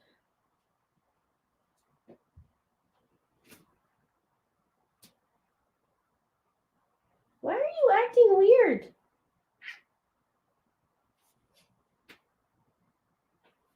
She's acting a little weird. Probably because she's not feeling well. Okay. Today is not, they said it's not going to be a short day today, though. That's the thing. Because yesterday they were done at 2 p.m. and I don't think it's going to be a short day. I think it's going to be a regular day today, is what my understanding of it is. Of course, the vet wins. But I was hoping that they would get me in after 3:30.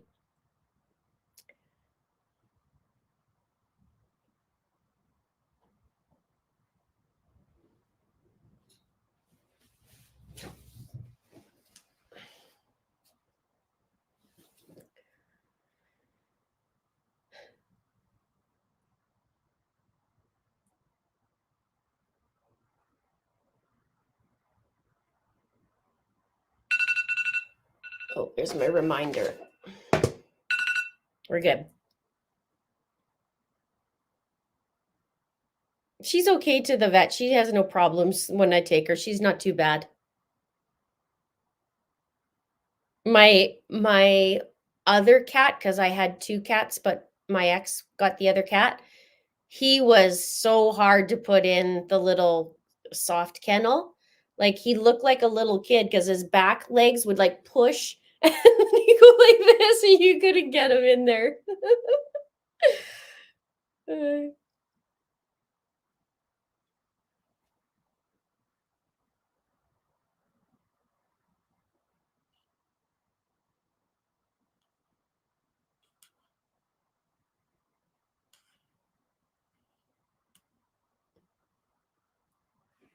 You guys are funny.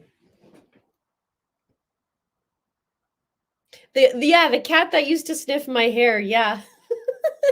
Him. He used to be a little pervert.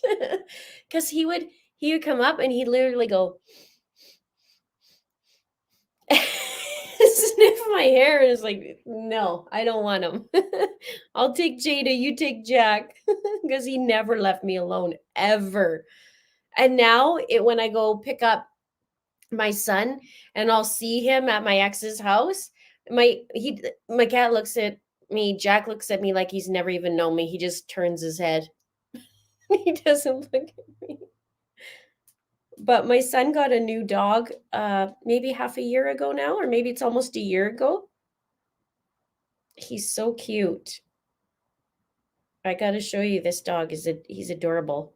And it's great that I could just visit him and I don't have to, like when I go pick up my son, I could just visit him. I don't have to worry about it. Taking care of him because he's not my dog. Where is it?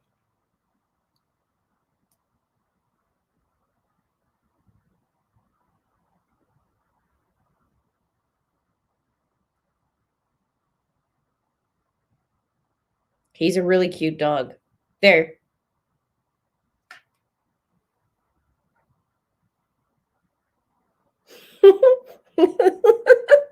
He's so cute.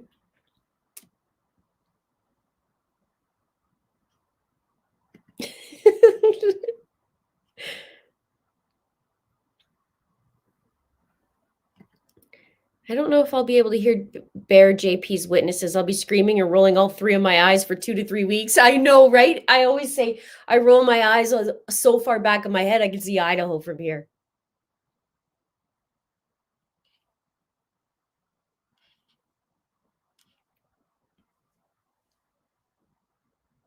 Yeah, you guys are awesome. Alma says, Linda, you seem to be happy as a single woman. Miss being married? I miss being, how do I word this? I don't miss being married. I am happy being single, but I would be happy in the right relationship, if that makes sense. And would I get married again? I actually would. So, but with the right person, and yeah, we're still friends. My ex and I are still friends. No, and actually, I had to separate the cats because what happened is their brother and sister they were friends and they loved each other for 4 years. And then all of a sudden, one day, the one cat, Jack, would stalk Jada in the middle of the night at 2 in the morning. And then they would chase each other around the house. And I swear they were going to kill each other. So for about a year, I had to separate them. And I would rotate them. So one would be on the main floor, one would be in the basement. Then I would rotate them each day. And it was crazy. We couldn't figure it out. I went and got somebody to help me out with that. And she said, I've never seen this. She says, I don't know what's going on. And I said, well, what do we do? Because they were best friends and then they weren't. So we couldn't figure it out.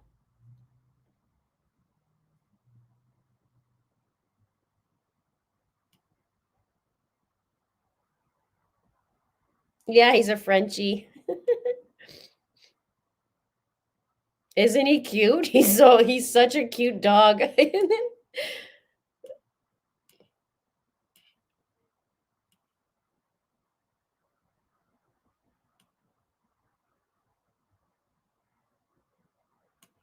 Thank you. One day I will. We'll see if it happens for me.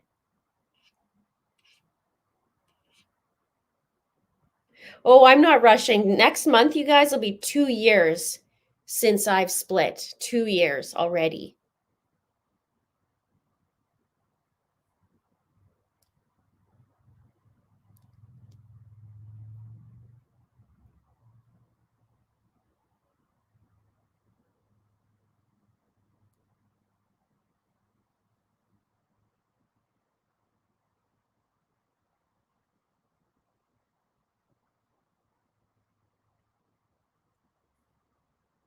Yeah, there was sibling rivalry with them. So, okay, so I'm going to go have some food. I'm going to go to the vet, but we're going to keep here. I'm not going anywhere. And you know what? I'll be in chat because you have to wait in the vet's office and then it's like 5 minutes and you got to wait some more. So I'll be in chat. And maybe that's what I'll do is I'll fix the banner. So I'll keep the banner up, but I'll edit and go Linda in live chat. How about that? And I'll put that up.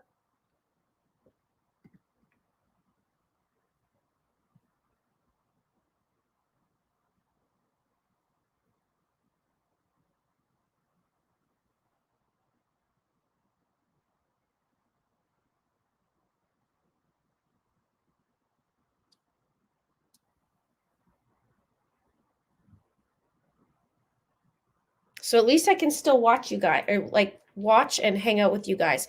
And I got to go plug in my phone. So let's do that. I appreciate you too.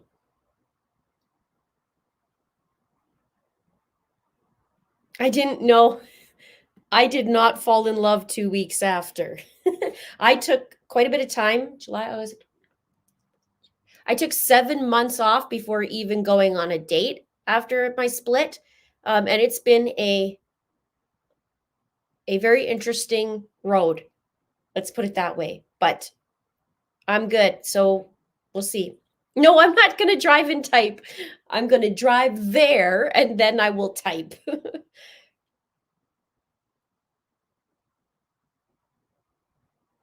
Okay, so I'm going to gear this up and make sure everything is set up nicely. And we will see you guys in a bit. Have a good lunch. Talk to you guys soon. Thanks for being here.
District Court's again in session. Thank you. Please be seated.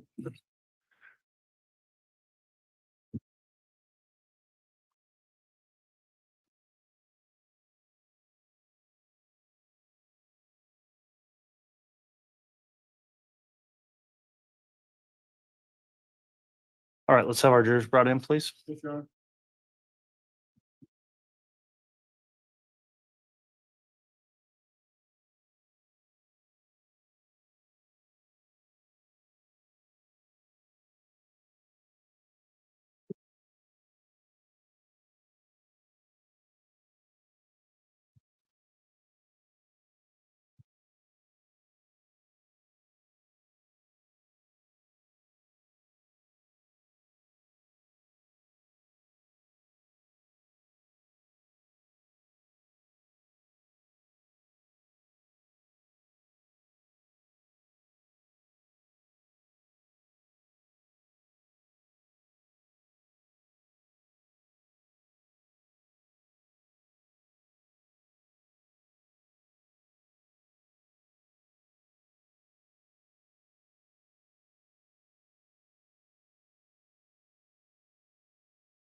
All right, please.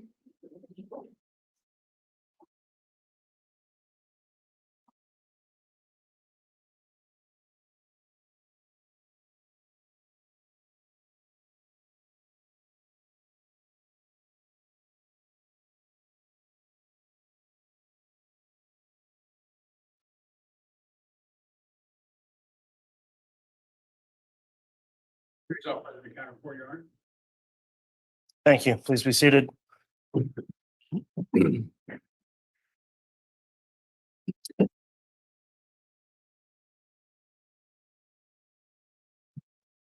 All right, we concluded our lunch break. We're back on the record on CR 22-21-1623, State of Idaho versus Chad Guy Daybell. When we left, the state had just finished direct examination of Samantha Gwilliam. Defense now going to have cross. So if the witness would please take the chair here, we'll go ahead and commence with the cross examination.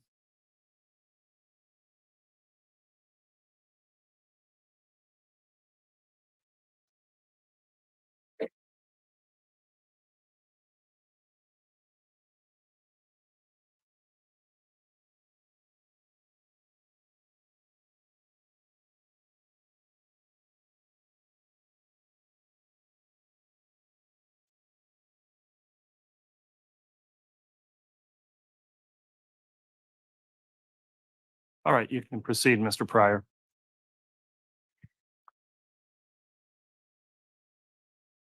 And I will remind the witness, Ms. Gwilliam, you're still under oath for your testimony. Thank you, Judge. You're welcome. Good afternoon.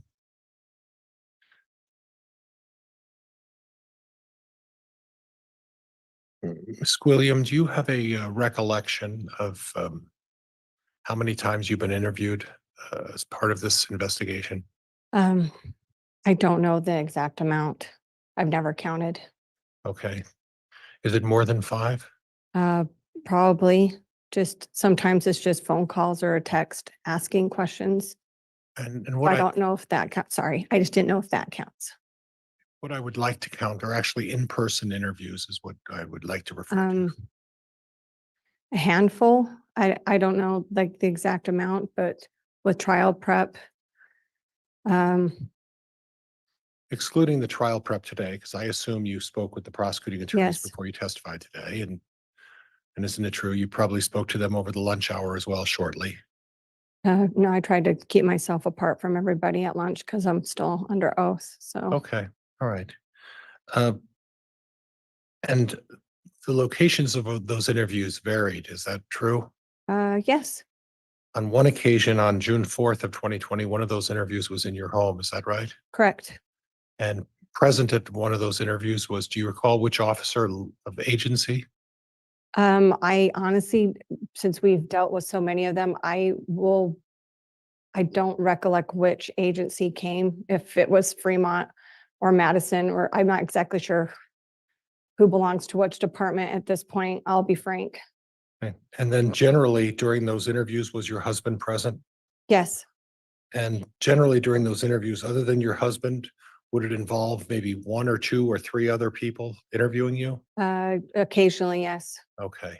And on June 4th of 2020, you had an occasion to be interviewed by a number of officers, and you don't specifically recall which ones though, is that right? I want to say, I'm gonna be honest, I don't remember who it was that I talked to. You remember the name Officer Hermosillo, Yes, Officer Ball? yes. Does that refresh your Yeah, recollection? that sounds about right.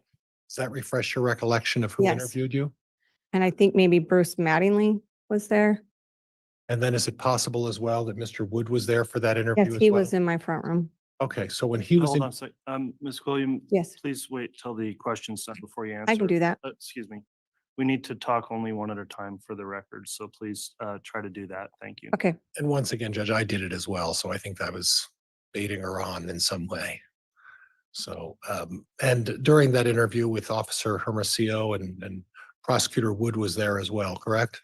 correct. And at the time, there were just a handful of you there, correct? 3 or 4 of you? I believe so. Okay. And your husband was there as well, correct? Correct. Did he actually sit there with you during the interview? Yes, he did. So he would have been able to identify everybody who was there during that interview. Is that correct? Objection, Your Honor, calls for speculation. Sustain. Were the people who were there for that interview, as far as from your perception, all in plain sight of the other folks who were there for the interview? Your Honor, may we approach? Yes.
All right, Mr. Pryor, you can continue. If you'd like the court reporter to read back that previous question, you may. No, Judge, I'm going to move forward at this point. Okay. And again, Ms. Gwilliam, there was another meeting in December of, I believe, 2020 as well. Do you recall that Yes, with law enforcement? yes, Was that at a different location? yes.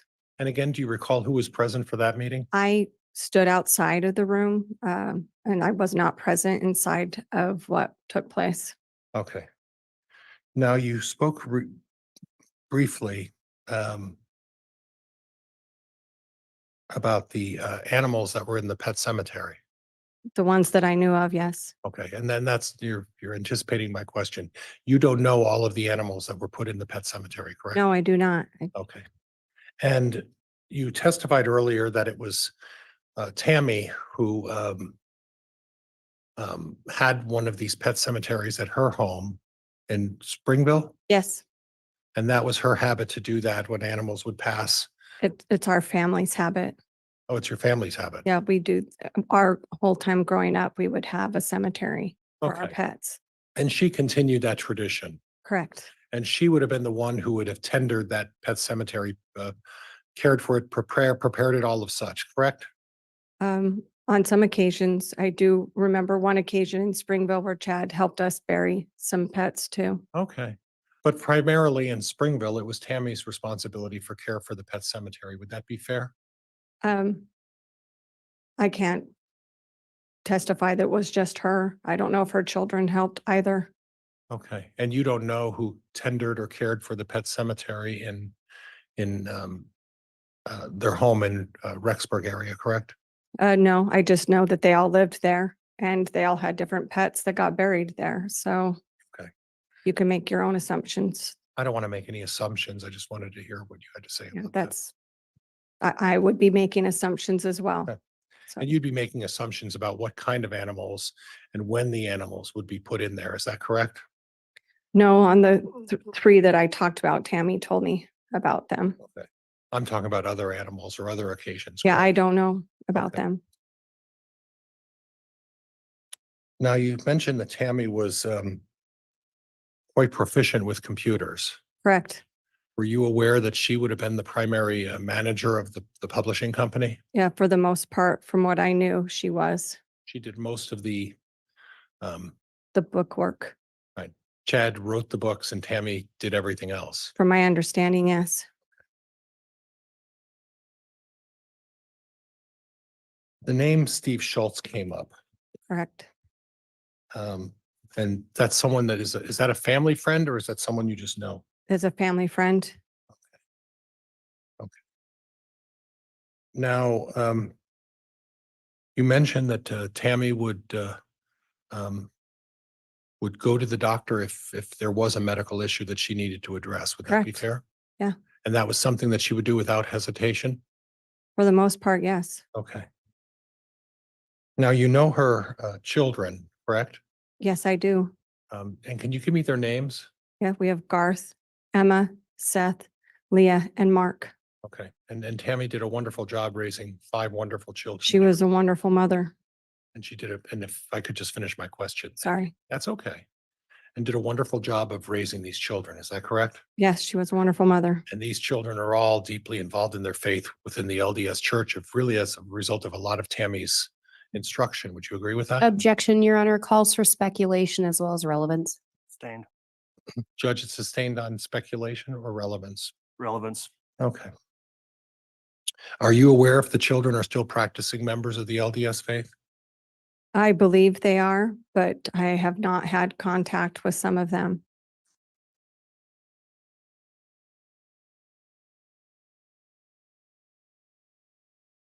And specifically, you did mention that you talked about Tammy and you discussed the idea that you folks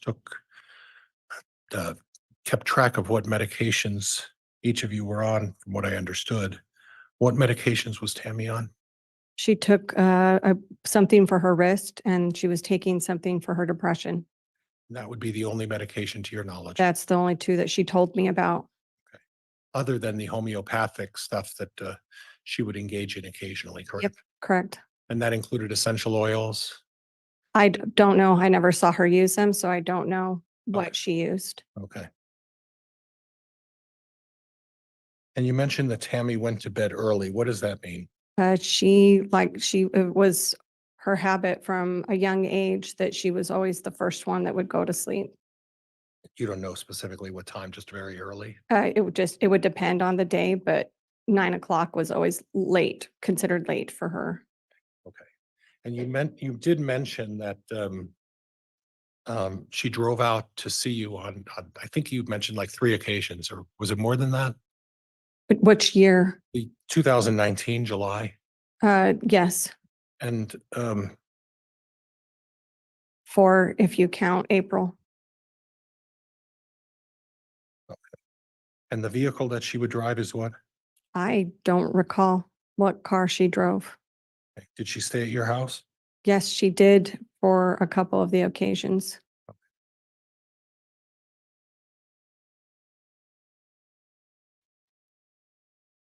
Okay, and Judge, could I have something, the use of the Elmo?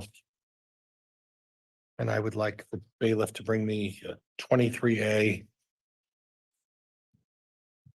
23F, it looks like. Okay, we'll have those exhibits brought over, 23A and F. court's permission to publish those on Elmo? Yeah, they're admitted and they may be published. Thank you, Your Honor.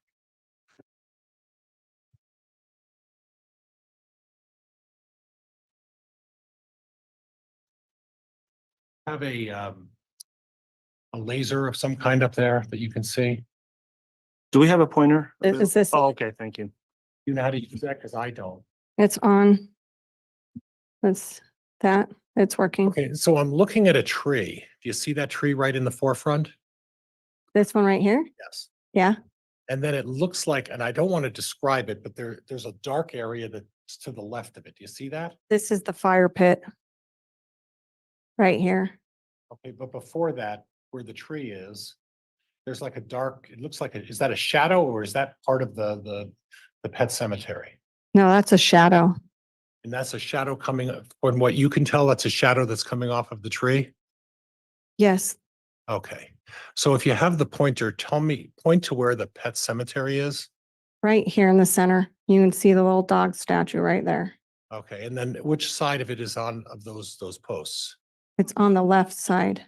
So put the red mark where that would be. I just had it on there. That's Okay. it right there. Okay, thank you. And then in regards to the house, where would the house be, on which side? The house is off to the left. So there's the red barn and then the home would have been over here. Okay. And then as part of the house, there's the traditional part of the house, and then there's a garage. And there is a structure attached to the garage. Yeah, they called it the cozy cone. And that wasn't really the original part of the house, correct? The previous owner had added it onto the house, and there's stairs that go up to a room where they had musical instruments and Mark would sleep there. Occasionally? Yeah. And that's to access, what did you call it? The cozy what? They called it the cozy cone. Was that because of the nature? It of was the- because of the pitched roof. Okay.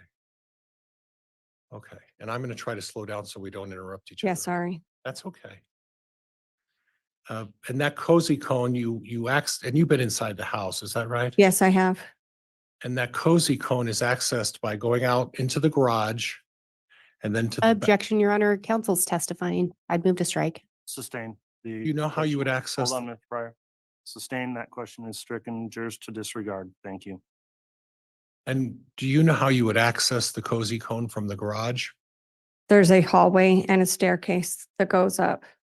It's just through a doorway from the house. So it was like a hallway. Okay, and that's what your recollection is? Yes. Okay. Okay. And your recollection is it's a hallway that goes through the house, not through the garage? It's part of the garage is, there's a door from the kitchen and you would just take a step down through the garage and it was a hallway. It was connected. Okay. And this hallway that you're speaking of is in the garage? No, the hallway's not part of the garage. It was part of the annex for this attached structure. Okay. And is this attached structure attached to the back of the garage? Yes, and to the home. They're all connected Okay. to all one right. another. And Judge 23, All right, 23F's being published now. now again, if you could take the red pointer and show me exactly again where the pet cemetery is, Well, you can see the dog statue right here. right? And they'd put the fence post. Tammy had originally been trying to grow raspberries here. And they weren't taking the way she had wanted to. And since the soil was tilled, it was easier to bury pets. Okay. And that was, you anticipated my question, and that was originally Raspberry patch. I'll try, Judge. I'll try. Okay. And at that point, then, since the raspberries weren't taking, now that's that area that we're talking about. And Judge, if we could switch back to the other exhibit, if I may. 23A. Yes, Judge. Yeah, you can publish 23A again. Thank you, Your Honor. And again, I see another tree in the very far back. Is that right? Yes, And there's an irrigation pond back there. correct. And by this picture, it looks like it's a significant distance. Is it a significant distance? Not that significant. That Okay. they're all on the same property. Okay. And are these trees and this pet cemetery are in the field in the back of the Daybell property? Would that be fair? Yes, Okay. Okay. And I'm seeing on the very far back beyond the tree, there's some houses back there. Is that right? You see those? yeah. Is that a road back there that eventually goes in front of the Daybell property? There is a cross street that goes through most of that county. Okay. And that's what that road is, correct? Yes, it leads by the front of their home. Okay. Okay. And Judge, if I could just have a moment, please. Yes.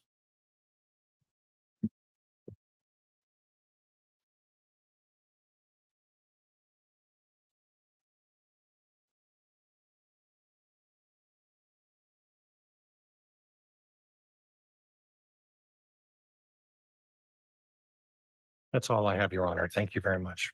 All right.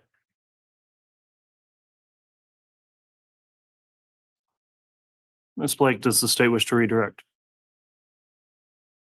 Yes, Your Honor.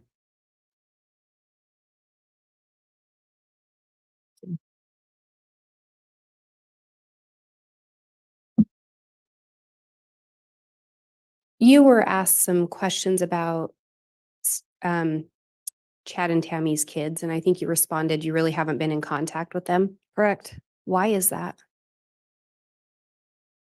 Because of the investigation that precipitated with the missing children, we got blamed for being a part of it.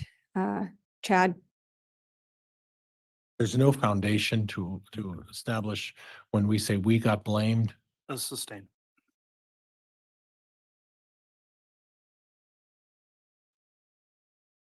Prior to Tammy's passing, did you have contact with Chad and Tammy's kids? yes, I did. Is it fair to say at least some of them were close with your family? Yes, we raised our children together and we did a lot together. Subsequent to the investigation, did that contact change? Yes, Have you attempted to have contact with the children? we have.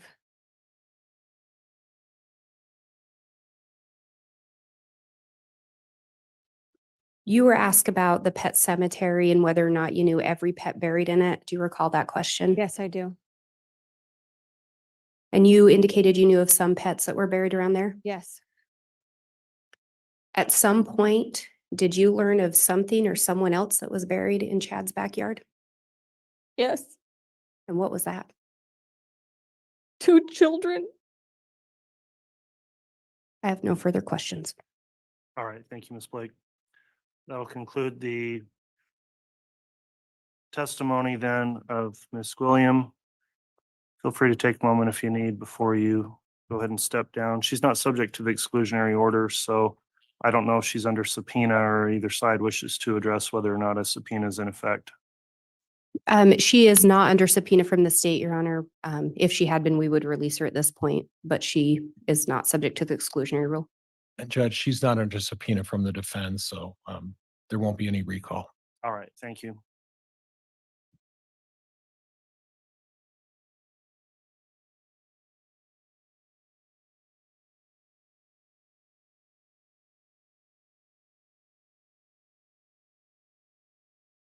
All right, we'll have the state call its next witness, if you would, and if you could tell me who the witness is and who will be examining the witness, please. Your Honor, the state is going to call Nicole Heidemann. I will be examining the witness. I would ask if we could approach just briefly before this next witness. Yes, you may.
Okay, if you'd like to call your next witness, you may.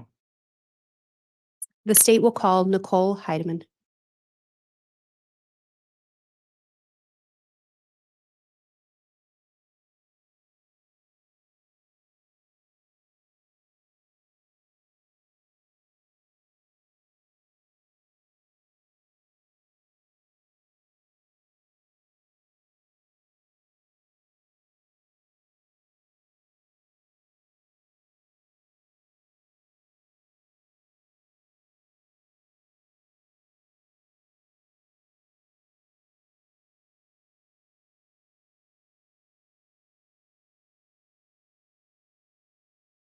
All right, tactical specialist, correct?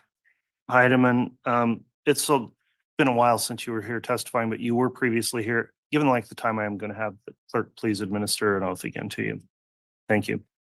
Do you solemnly swear or affirm the testimony you're about to give will be the truth, the whole truth, and nothing but the truth, so help you God? Okay, thank you. You can be seated.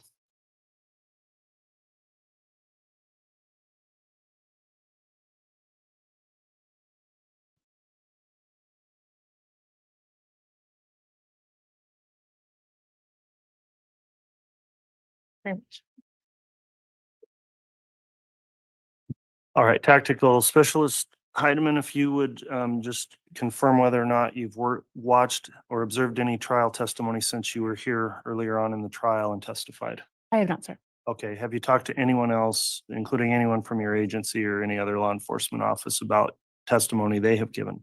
No. Okay, thank you for confirming that. Ms. Blake, when you're ready, you can direct. Thank you, Your Honor. Ms. Heidemann, it's been a while since you were here before. Can you remind the ladies and gentlemen of the jury where you work? I work for the Federal Bureau of Investigation. And how long have you been employed with them? Almost 16 years. What is your current title or position? Tactical specialist. And at some point, did you become involved in the investigation regarding missing children? I did. As part of your role, were you asked to look specifically for evidence of wedding planning? I was. And who was that wedding planning in relation to? Chad Daybell and Lori Vallow. In looking for that, did you review phone data? I did. Did you review data recovered from search warrants Yes. and the responsive documents to those? Yes. Did you discuss the case with other investigators, detectives, or officers? Yes. Did you also read reports of interviews? I did. And in preparation for your testimony today, did you create an exhibit? Yes. And Your Honor, I have what's been marked as State's Exhibit 185. I will indicate it is actually a jump drive. However, I do have copies of the PowerPoint printed out as well, one for defense counsel, a courtesy copy for Your Honor, and one for the court. I have a jump drive for the court and defense counsel. Very well.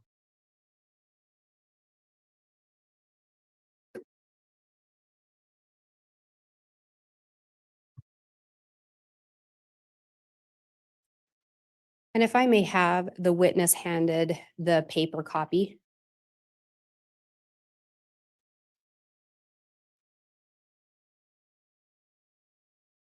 And if you, Yes. she be handed one. Thank you, Sorry sir. about that. And Ms. Heidemann, would you look through those pages?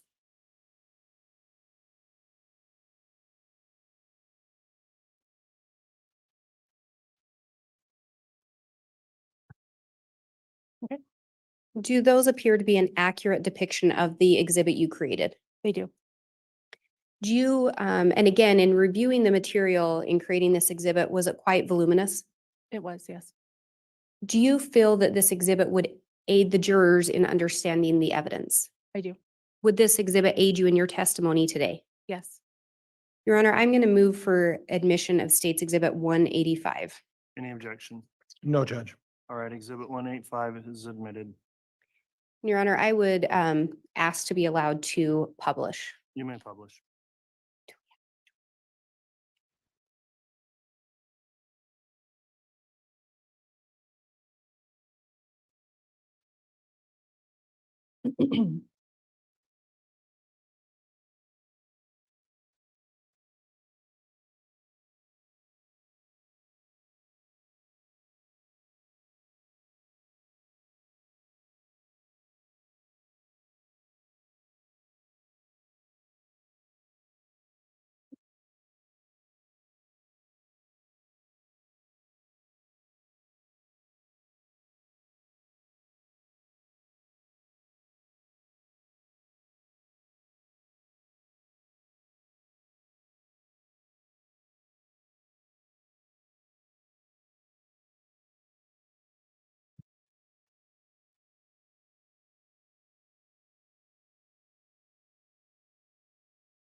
Ms. Heidemann, does this appear to be the first page of that PowerPoint presentation? Yes.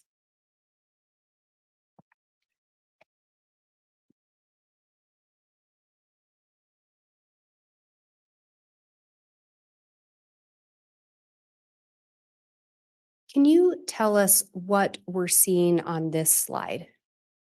This is a document titled 7 Archangels that were found, that was found in the Lori for Style account, iCloud account. And do we know where this particular document originated? We do not know.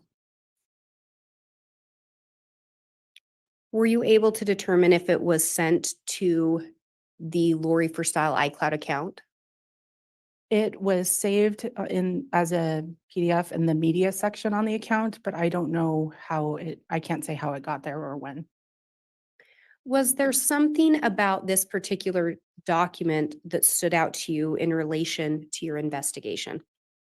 During the course of the investigation, the names Raphael and James appeared in relation to Chad as an alias for Chad. That was the first thing that stood out. And was there anything else that caught your attention? In this particular document, in relation to Raphael and James, the Tuesday appeared to be significant, involving their wedding, as well as malachite.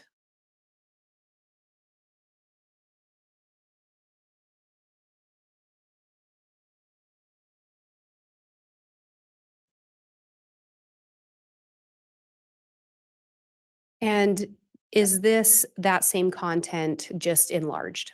It is, yes.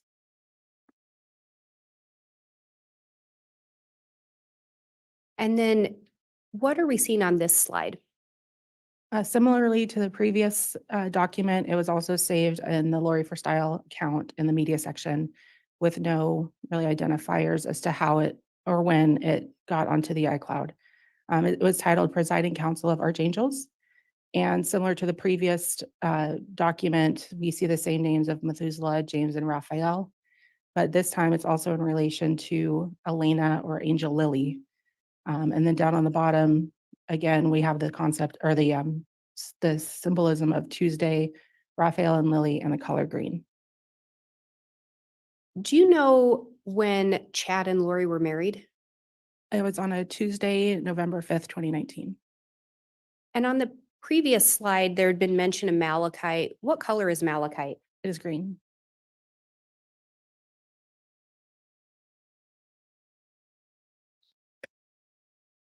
Did those names, James and Elena, appear in the iCloud account as well? Yes, Did they also appear in text messages? yes. Did you learn through the investigation of Chad being referred to as Raphael Yes, and Lori being referred to as Lily? yes. And last time you were here, we talked about some Google searches you reviewed. Mhm. Do you recall talking about searches for malachite? I do. Do you recall what accounts searched or who the accounts were associated with that searched for malachite? Yes, Chad Daybell and Lori Vallow. And do you recall approximately when some of those searches occurred? If I recall correctly, Chad's earliest search of malachite was in March of 2018. And then Chad and Lori both appeared to be searching for malachite in May of 2019. And during May of 2019, was Charles Vallow still alive? Yes, he was. And was Tammy Daybell still alive? Yes, she was.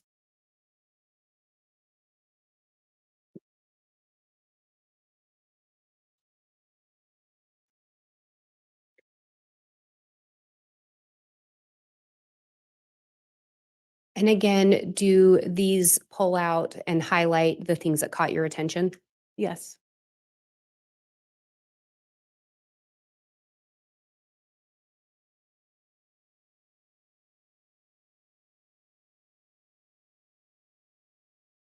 If you Google image search malachite, this is an example of one of the images I found online.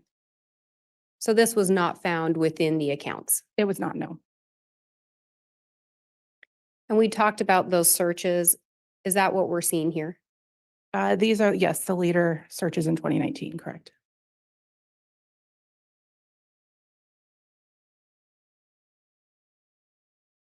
And on the far right, are those 4 different searches that were linked to the chad.daybell@gmail account? It appears to be 2 searches and then visiting 2 websites. And then closer to the image of the malachite, is that a search associated with Lolly, Time Forever? Yes.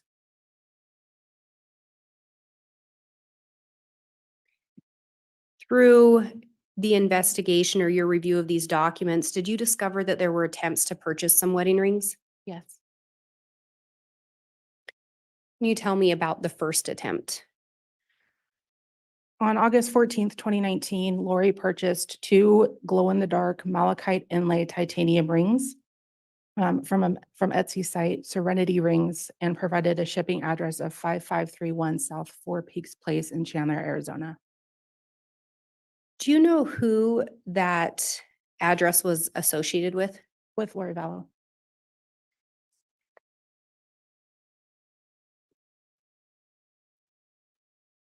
And do you recall when Charles Vallow was killed? July 11th, 2019. And again, on August 14th of 2019, was Tammy Daybell still alive? She was.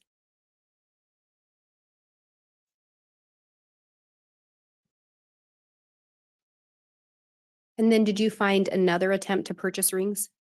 Yes, on August 25th, 2019. And what did you discover in relation to that attempt to purchase rings? She attempted to purchase 2 custom titanium rings with malachite stone inlay, one for a size 4.25, the other 11.5, from Revolution Jewelry Designs, with an express insured shipping to 565 Pioneer Road, apartment 175 in Rexburg, Idaho. Through the investigation, did you learn who that address was associated with? With Lori Vallow.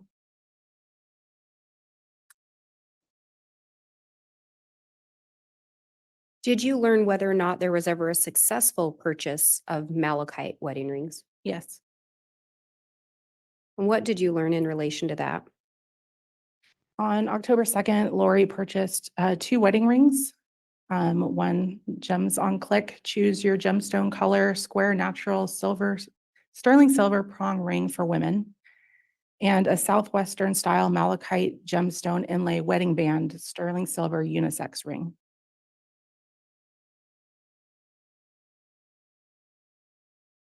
And there's an image of a ring that appears here. Do you know which of those 2 rings this one was believed to be? That when you input the description for the Southwestern style malachite ring into Amazon, which is where these were purchased, that is the image that returned. Do you know whose Amazon account these were purchased through? Charles Vallow. And again, Charles Vallow had died on July 11th of 2019. That's correct.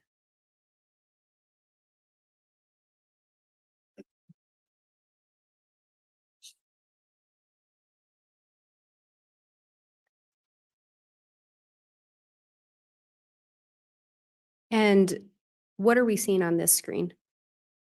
On the same day as on October 2nd, which is the same day as the previous slide, a size 11.5 Thorsten malachite stone inlay tungsten carbine ring. The beveled edge wedding band was purchased from Roy Rose Jewelry. And there's an image on this screen. Can you tell us what we're seeing there? Again, if you take the Thorsten malachite stone inlay, if you take that description from the Amazon purchase and search that in Amazon, this is the image of the ring that is returned.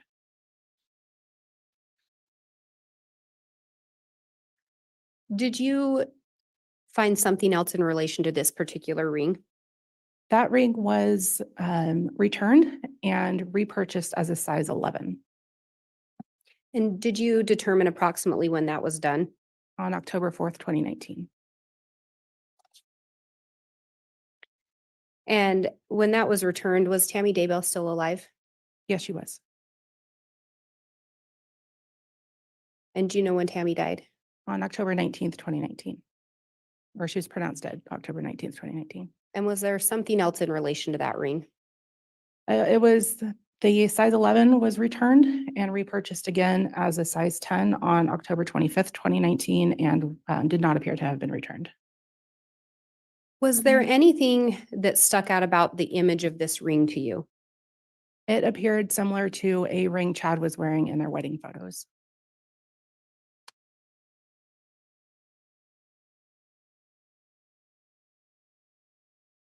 And what is the image on the left of the screen from my angle? That is a photo that was taken during their wedding, and that was part of their wedding photo package. And then the images to the right, are those the same ones we saw in the previous slides? They are, yes.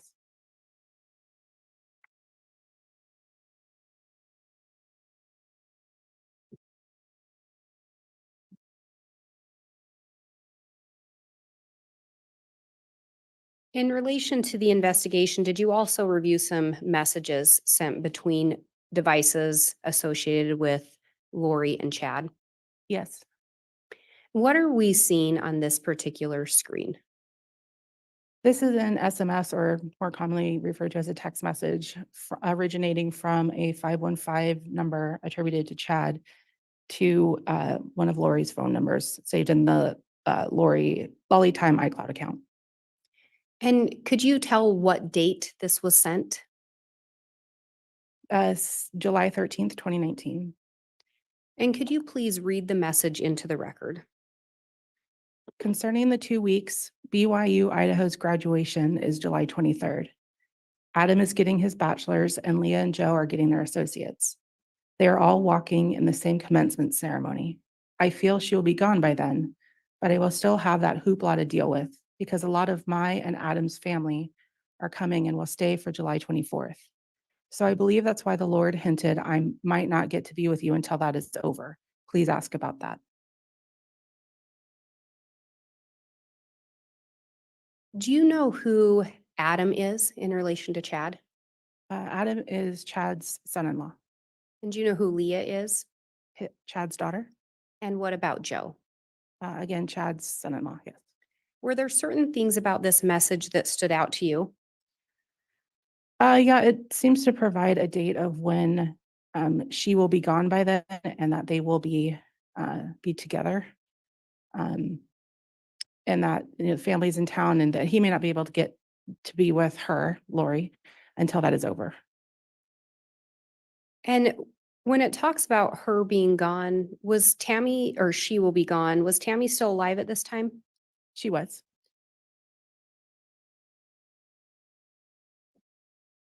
And did you look at some additional messages? I did.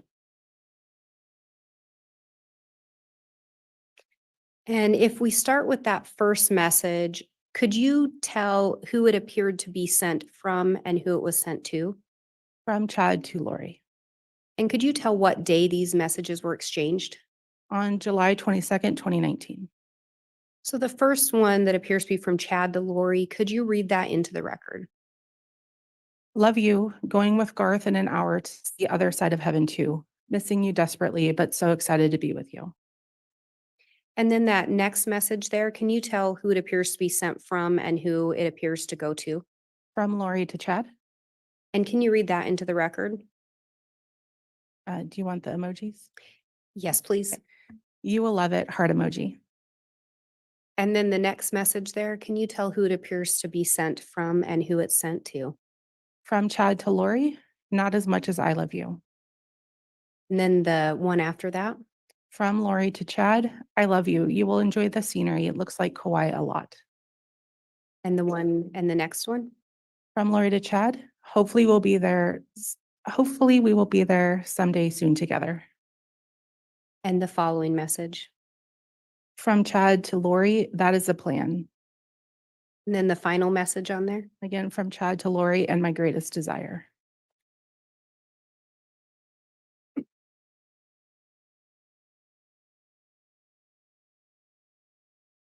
Through your review of things, did you discover anything in regards to Lori requesting a quote for a wedding?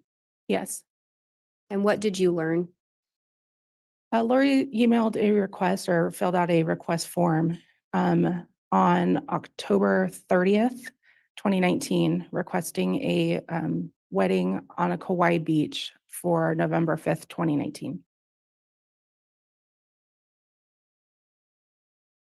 And in those messages you just read, do you recall a specific reference to Kauai? Yes. And from your review of that, was there a specified date as to when they wanted to hold the wedding? On November 5th, 2019. And do you know if Chad and Lori were actually married that day? They were.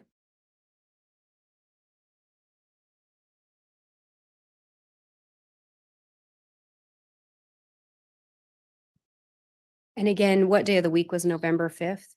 A Tuesday. And what kind of rings did they exchange? Malachite rings.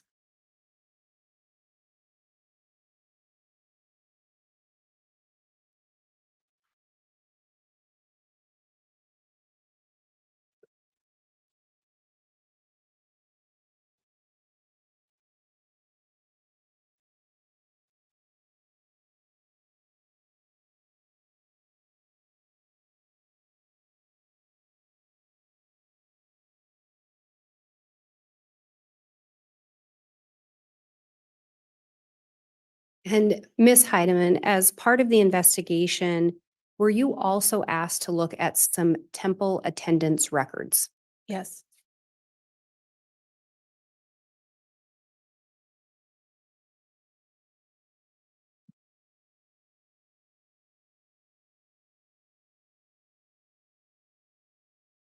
And do you know who those records were for?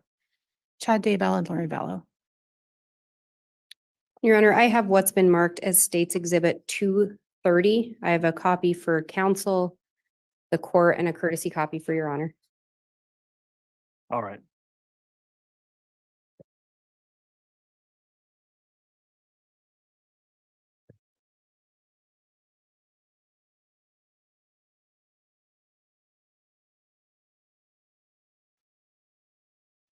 And I will indicate again, this is a printout of what's contained on a PowerPoint or jump drive.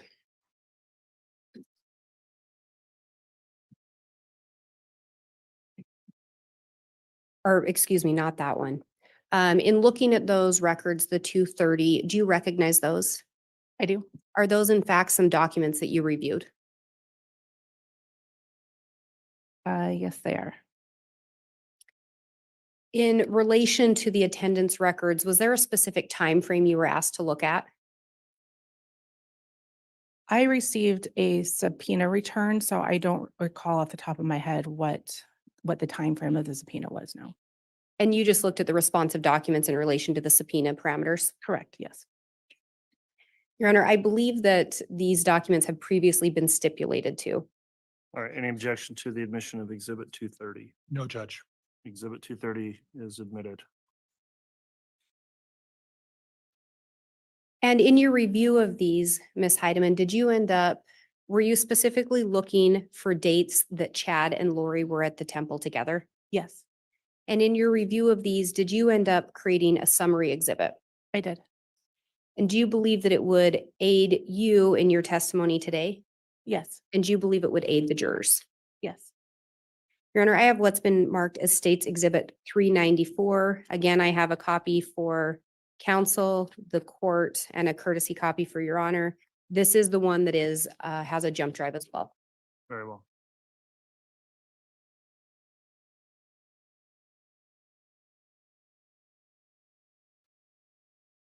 And if I may have the witness shown a copy. Yes.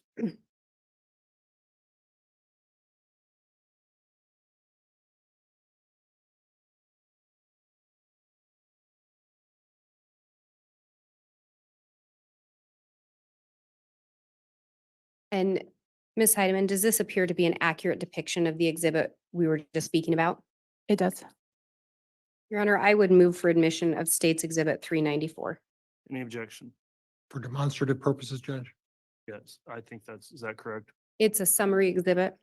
As a summary exhibit, is that rule 1006? Yes. Okay. It can be admitted as a summary exhibit under 1006. Thank you. And Your Honor, I would ask permission to publish from the jump drive. Yes, you may.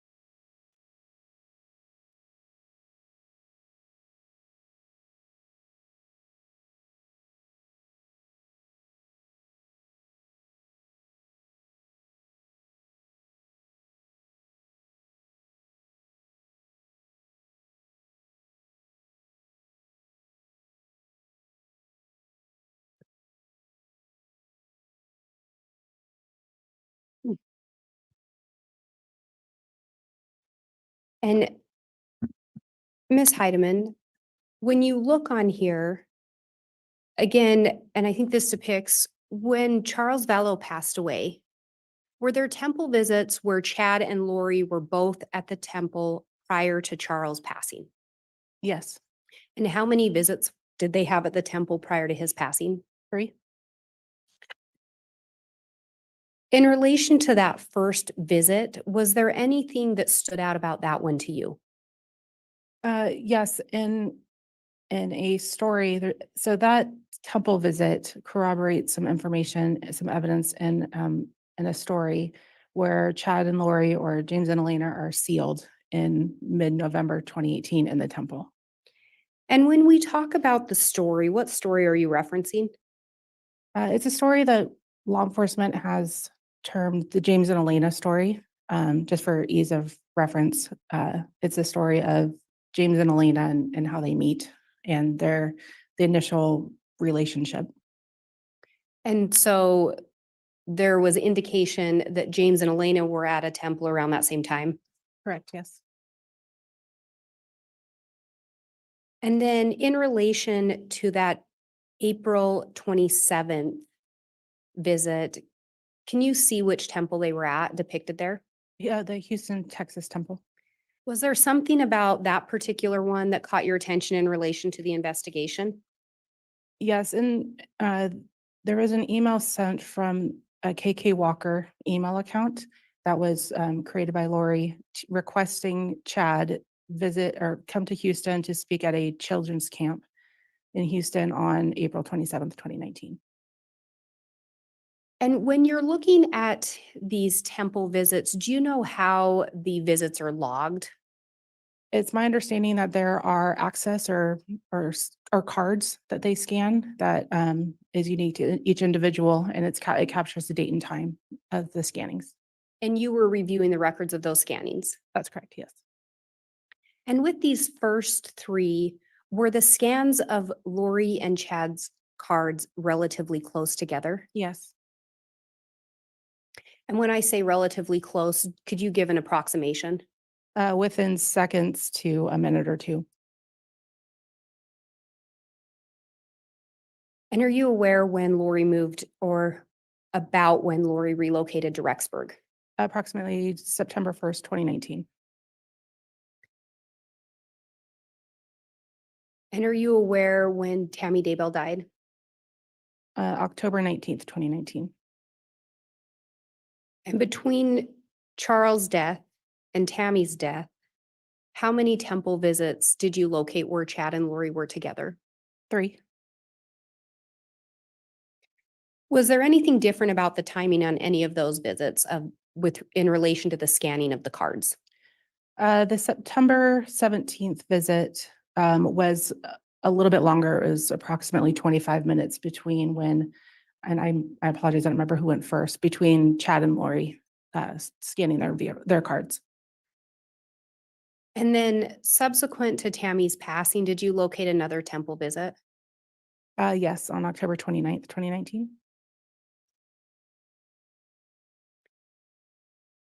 And in looking at these, why were you looking at them? What were you trying to look into? We were looking at, again, to sort of corroborate other evidence in the case, as far as, like, as mentioned before, the James and Elena story. Also sort of the steps taken to be together in this relationship. There's travel to different states here. So just the lengths they went through to be together. And do you have any indication of what they were doing in the temples? No, I can't say that, no. And in relation to that first visit, is there some indication of what they were possibly doing in there? Objection, Judge, calls for speculation. Sustained. Through the investigation in the James and Elena story, was there reference as to what James and Elena were doing in the temple around that time? Yes, they were being sealed. And outside of that, is there any indication in relation to the other days? No. And I can unpublish now, Your Honor.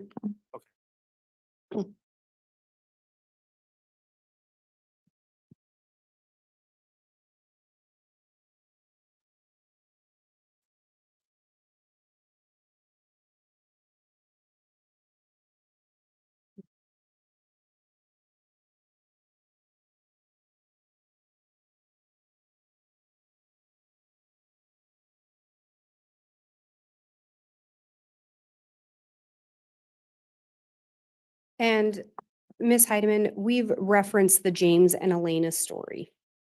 As part of your role in this investigation, were you asked to do something in relation to the James and Elena story? Yes. And what were you asked to do? I was asked to compile the James and Elena story was found in multiple places in different iCloud accounts. So I was asked to take all of that information and put it into a single story chronologically as best as we could, so that to make it for ease of reading and for reference. And can you tell me what accounts or what information you looked at specifically in compiling this story? The James and Elena story was found in text messages and emails in the Lolly Time iCloud account, as well as in the notes section of the Lori for Style account. And breaking it down a little bit in relation to the emails, were you able to determine what device or account they were sent from and to which account they were sent to? Yes, all the emails were sent to and from the Lolly Time Gmail account. And in relation to the text messages or the messages, were you able to determine who or what number those were associated with as the sender? Yes, from the 515 number attributed to Chad. And who were those being sent to? They were to the Lolly Time. They were saved in there. There's multiple phone numbers, but they were all attributed to Lori. And when we talk about attribution, do you recall when you were here previously testifying about attribution? Cell phone attribution, yes. And was that 515 associated with Bubby, one of the numbers you talked about that day? I did. And then turning to the notes, where were the notes located? They were saved in the Lori for Style account. In relation to the notes, was there any way to determine a date, time, any other identifiers with those? There did not appear to be any date or timestamps on those documents. And again, through the investigation, who did you learn or did you learn who James was an alias for? Chad, And what about Elena? for Lori, Did you learn of other aliases associated with Chad? Raphael, Did you learn of other aliases associated with Lori? yes, Lily, And when we talk about Bubby, was Bubby a reference to Chad from what you could tell? Bubby was a term that I think was a term of affection that Lori used. I believe she actually referred to Alex and Colby, her son, as Bub or Bubby. So it was a term of endearment, but it's saved as Bubby is saved as the contact for the 515 number, which has been attributed to Chad. Is it fair to say in compiling this James and Elena that you went through a lot of data and information? Yes, And have you in fact compiled that story as best you could into one format? as best I could, yes.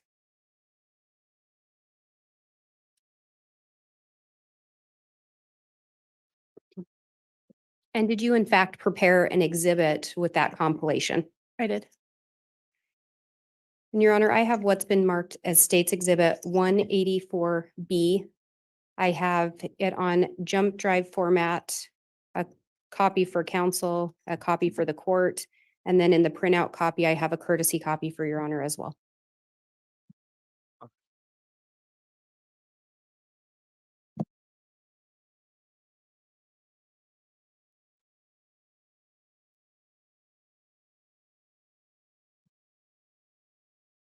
And I would ask the witness be shown a copy. Very well.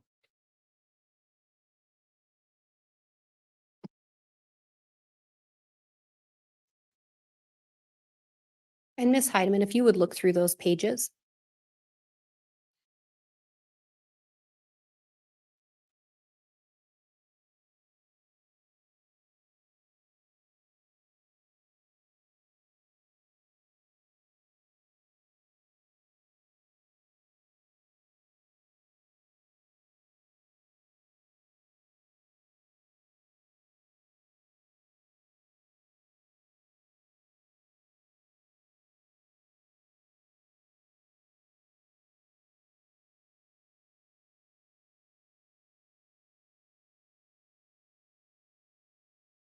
Okay. Do those appear to be an accurate depiction of the James and Elena story as you compiled it For the exhibit, yes. for the exhibit? Yes. And Your Honor, I would move for the admission of States Exhibit 184B. I would also indicate the reference sources, the content of those have already been stipulated to by the parties. Any objection? With the understanding, Judge, that the entire transcript of this thing be admitted as part of that stipulation. Yes, is that what's in the exhibit, Ms. Blake? Yes, Your Honor. And counsel has a copy. It's the story as compiled. I believe it does not contain some of the notes and additional messages associated with it if counsel's referring to those, but it's the body of the story. That's what I understand as well, Judge. Thank you. Okay, thank you. So exhibit 184B is then admitted. Does it include the scientific And phenomenon? Ms. Heidemann, as you went through this, were you looking for specific things outside of just compiling the story? Yes, we were looking to see if we could confirm that events in the story happened in real life. And in looking through that again, did you look at a significant amount of information? I did. And did you compile an exhibit outlining some of those things that you found? I did. And is it a summary of some of what you located? Yes. Your Honor, I have what's been marked as States Exhibit 184G. Again, I have a printout copy for counsel, the court, a courtesy copy for Your Honor, and it is actually an exhibit contained on a jump drive. Very well. Let's see the author's talents, shall we?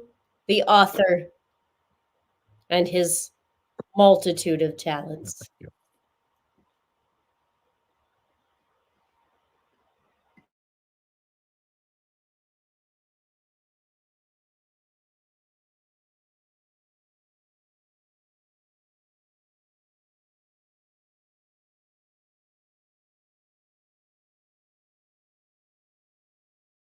And Ms. Heidemann, in looking through those, does that appear to be an accurate depiction of the exhibit you created?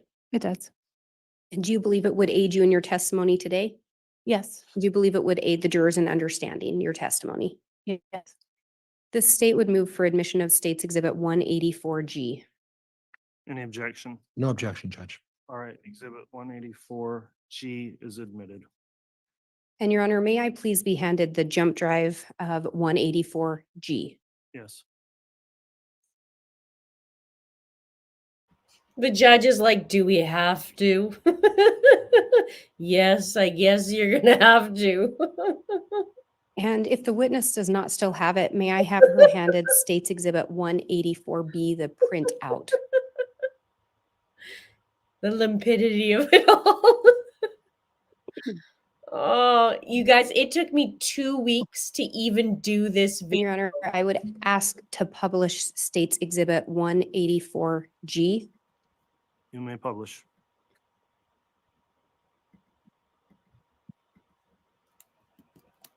Bet Chad's hands are gonna be in his lap.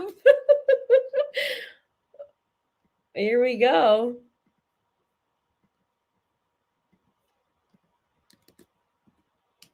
There, I'll give you the link to that. It literally took me 2 weeks to get the courage to even do this video. That's how bad it is. And Ms. Heidemann, can I have you turn on State's Exhibit 184B to the third page and look at the part, that first sentence beginning with Friday? Okay. Would you please read into the record from Friday to the word forever? May I ask a question real quick? Yes. I am aware, I don't know if it's this one exactly, but there might be some typos or grammatical errors. Do you want me to read it as it is, or maybe how it should be? Little things like if, of, like just typo stuff. Thank you for Oh, clarifying typo. that. Let me ask you, when this was created, did you essentially copy and paste as it was located within the iCloud account? Yes. So does that include grammatical errors? Yes. there Does were it include typos. some typos? Yes. As you read through, would you please indicate, would you please read the correct word? And then we will go back and indicate what the other word written or typo may have been. The correct word as on. If as you in- would read the correct word as you believe it to be. Oh, I'm sorry. Yes. Yeah. And you said to start from If Friday? you'll start on Friday and read to the word forever. Friday morning, October 26th, driving south on the freeway, a voice said, "You will meet an extraordinary woman today who will change your life forever." This was shocking since such a thing seemed very unlikely at this conference. It is actually a very detailed story that began long ago on another world, and I will cover that part as I go along and the characters figure things out. But on the morning of October 26th, James arrived in St. George, still a bit baffled by the message he had received. He unloaded his books and set up his table, then joined the organizers for dinner in the main room. He saw his friend MG, who had been so helpful to him when he spoke in Mesa that July. MG introduced James to her friend Elena. And I'm going to stop you there for a moment. As you look through that, and if we look at the exhibit on the screen, was there something about that first part that caught your attention in relation to what may have been going on in Chad and Lori's lives? On October 26th, 2018, Chad Daybell was listed as a speaker at a Preparing a People conference in St. George, Utah, between October 26th and 27th. Additionally, we have Melanie Gibb, or MG, we believe in this instance, confirmed that she was the one that introduced Chad and Lori as their mutual friend at this conference. And then on October 30th, 2018, Melanie Gibb texted that below the photo to a group text, including Lori Vallow, that was captured in an iCloud account. And when you went through this, was there also mention of Elena helping Chad sell his books? Correct. Later in the story, I believe there's indication, or in the story, it says that Elena helped Chad sell his books. Yes. So in that first part of the story, did it appear to match up with events going on in Chad and Lori's lives? It did. And then if you will pick up reading, if you'll pick up on the fourth row or fourth line from the bottom at the very end there, he was, and read until, and read those next two sentences. He was happily surprised when she mentioned a key part of his novel, The Renewed Earth. No one had ever recognized the significance of that scene before. And then if you'd read the next two sentences, I apologize. He had heard that voice before and seen that smile before. He felt they had even talked like this before. But who could be certain when? And looking back now to Exhibit G that's up on the screen, in that image that we're seeing there, do you know who, and when I say the image, the photo of the people, do you know who those individuals are? I don't recall the woman to the far left. The second woman from the far left is Lori Vallow, then Melanie Gibb, Chad Daybell, and Zulema Pastenes.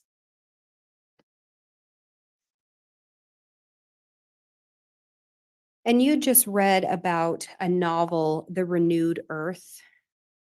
And was there something about that that stuck out in relation to the James and Elena story and Chad and Lori?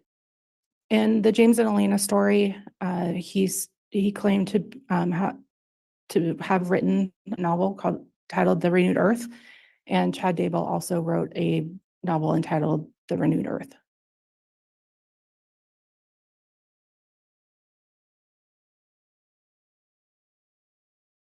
And then if you will turn to page 6 of the paper exhibit.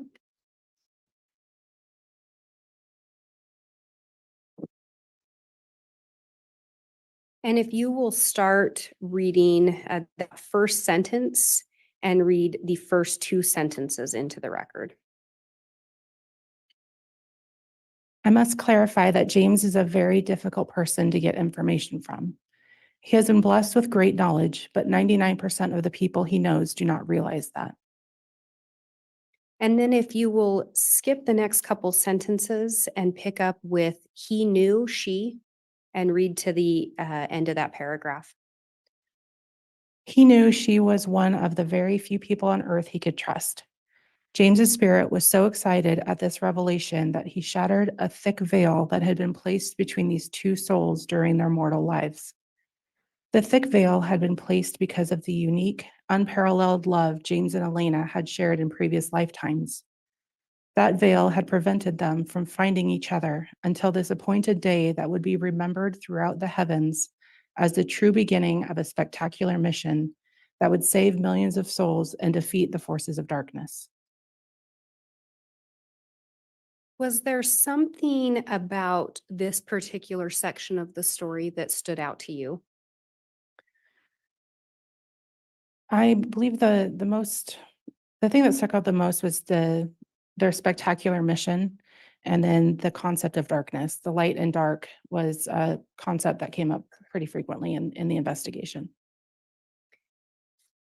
And did you also see in there reference to James and Elena having shared previous lifetimes together Yes.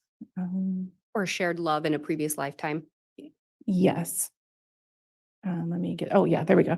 Unparalleled love James and Elena had shared in previous lifetimes. Did you ever learn anything in relation to Chad and Lori and believing they were married in previous lives? Yes.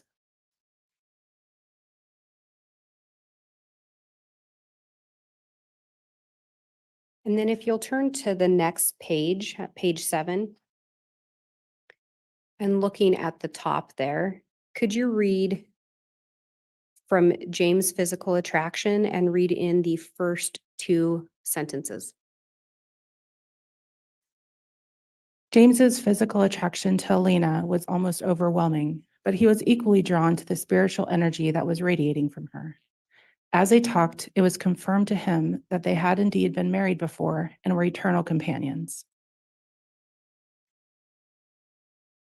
As you're looking, as you read through that, do you see who it was confirmed to?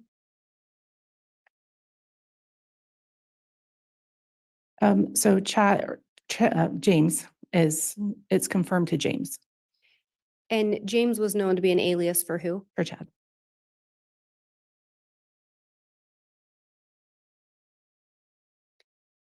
And if we turn to that next page, page 8, and it's about halfway down, a little more than halfway down, there's a sentence that starts out with, "He made an awkward attempt." Just you- till the end of the, oh, I'm sorry. If you would read those two sentences, that and the following sentence. He made an awkward attempt that was way too brief because their friends were bringing more boxes. In that short embrace, though, he knew he had found the woman he had searched for his entire life. Do you know approximately what period of time this would have been referencing? This would have been referencing the October 26th, their first meeting. And during this time, was Tammy Daybell alive? Yes, Was Charles Vallow alive? yes.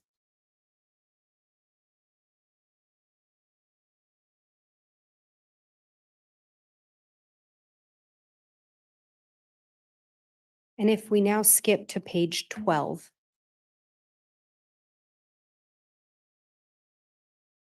And 4 lines down on page 12, starting with when he arrived home.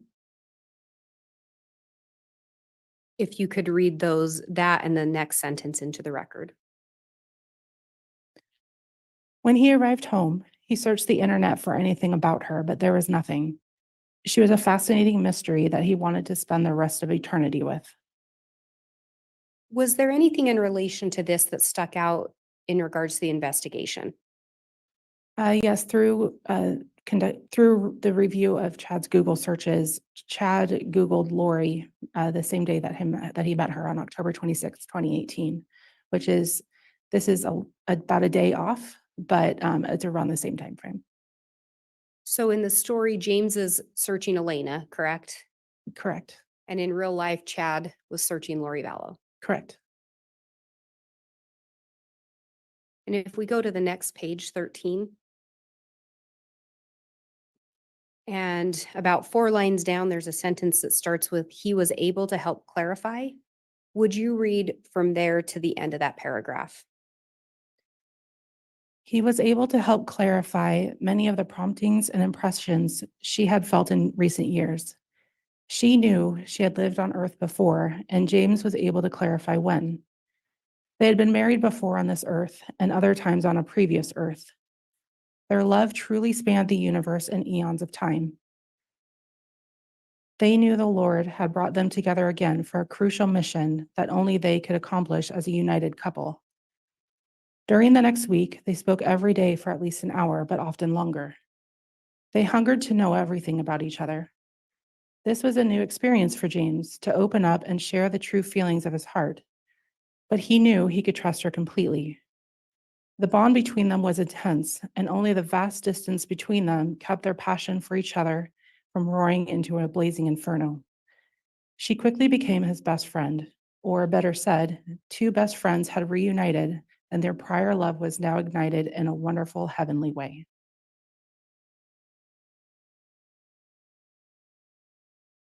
And were there certain things about this passage that caught your attention? It's the continued concept of married before the prior marriages, the religious connotations of multiple lives, the crucial missions that they had to accomplish as a united couple, the distance between them. It sort of confirms the Chad and Lori lived in separate states at the time, similar to James and Elena. And this very quick passion and love. This is, again, still within days or a day or two of meeting. And at the very start of the passage you read, did you also see where he was the one able to help Judge, I'm going to clarify? object at this point.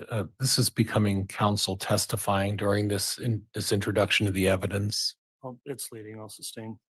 And can you read that first sentence again? He was able to help clarify many of the promptings and impressions she had felt in recent years. And again, James is an alias for who? For Chad, And Elena is an alias for who? for Lori. And Judge, that's been asked and answered and previously been established, and yet it's continuing. Well, the objection's overruled. It's not Oh, pending. that's nothing Go ahead, yet. Blake. The coming Thank you. storm's coming, John. And if we then move to the next page, page 14, starting about 4 lines up with he knew. If you would read from he knew to the end of that. He knew they had been married before, and they had been close friends with the Savior when he lived in Jerusalem. James had served in an important position in the Lord's church, and Elena had been his beloved spouse and best friend. That relationship was now meant to continue in this lifetime. And if you would turn to the next page and continue reading the first 3 lines.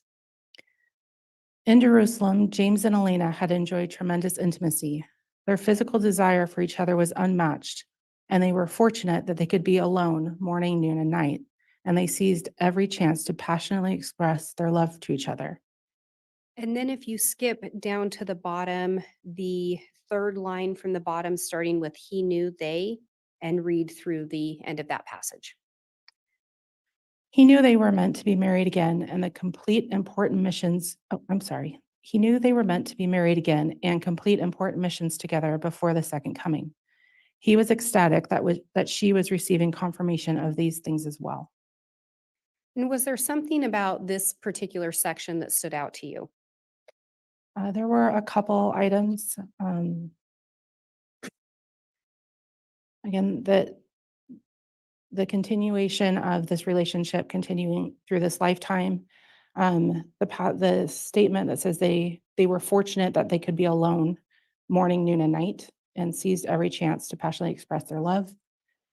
That he is receiving these confirmations and that she was confirming them as well. Those were the primary takeaways. Ms. Blake, we do have a request at this time for a break. So we'll go ahead and take a mid-afternoon break, and I have a real quick sidebar with council at the beginning of the break. We'll let the jurors be released at this time though. All rise, please.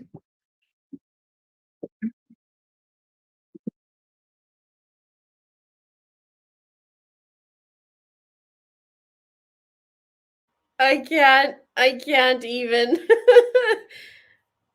I love Griffin Griffin says, I bet Chad is a total sweater in the sack.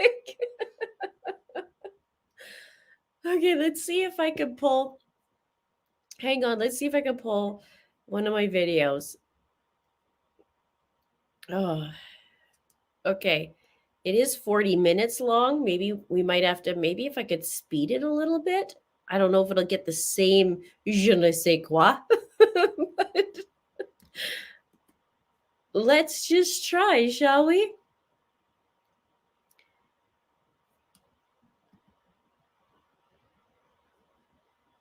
You guys want to see my version of it? Let's see.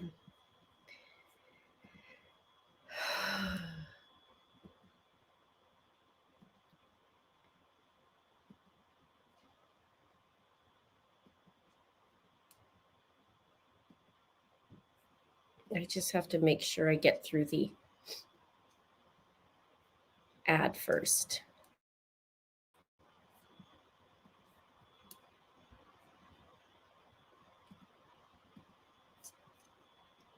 Why not? Let's visit that, shall we? Do you guys want to watch some of it? Because they're not reading the whole thing.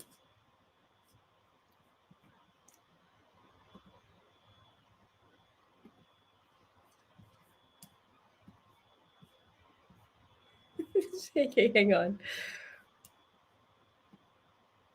After Charles Vallow was shot and killed, Chad Daybell sent Lori some pretty steamy texts. Chad Daybell was also married at the time to his wife Cammy Daybell, you know, his wife of 29 years and the mother of his 5 children. And at the time of these texts, Lori hadn't quite found out yet that she wasn't going to be $1 million richer by Charles Vallow's insurance. I'll be reading you Chad's story that he texted to Lori, and the story first begins when he met Lori in St. George, Utah at a Preparing a People event, and he also talks about the months that follow. Now, he's changed the names in his text, but the events line up to him and Lori. I'll connect some dots as well, as per usual. Now, just a little word of warning. I hope you haven't eaten prior to watching this video, as you may see this food come back up. I'm not joking. If you're currently eating, you may want to set that aside. This is a word of warning. Your stomach will churn at Chad's selection of his words. Don't say I didn't tell you so. With that being said, this story contains some pretty spicy content. Listener discretion is advised. On July 13th at 10:08 p.m., Chad sends Lori a quick text message first. It says, "I'm heading to bed so that I can come snuggle tightly against you. I adore you. You are truly my best friend on earth and throughout eternity. See you in a minute.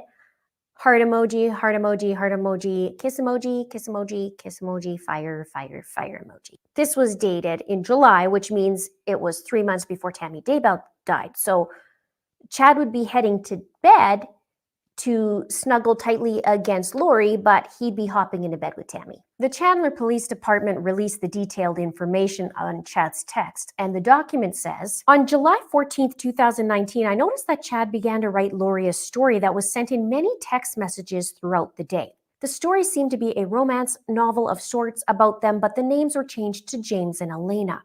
In future text messages, Chad and Lori would refer to each other as James and Elena or Raphael and Lily.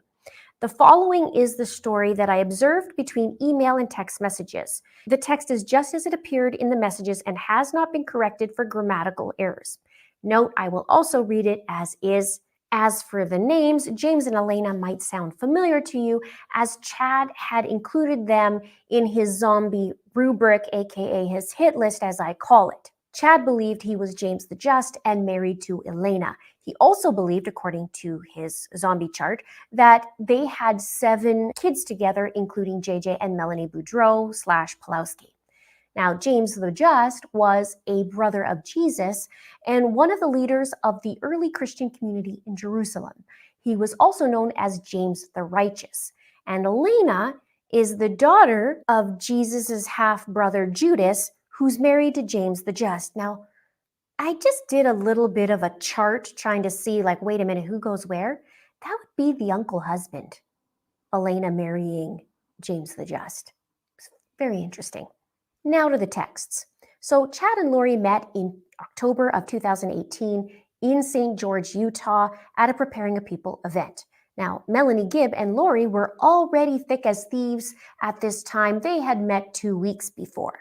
And they drove together from Arizona to see Chad speak, and he was selling his books there as well. Lori had been reading Chad's books for quite some time at this point, in fact, the last few years. And it was said that she was obsessed with Chad's books and his teachings. And Charles Vallow noted that he started seeing a change in Lori in 2018, and a few people mentioned this as well.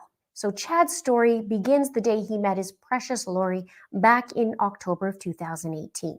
Here we go.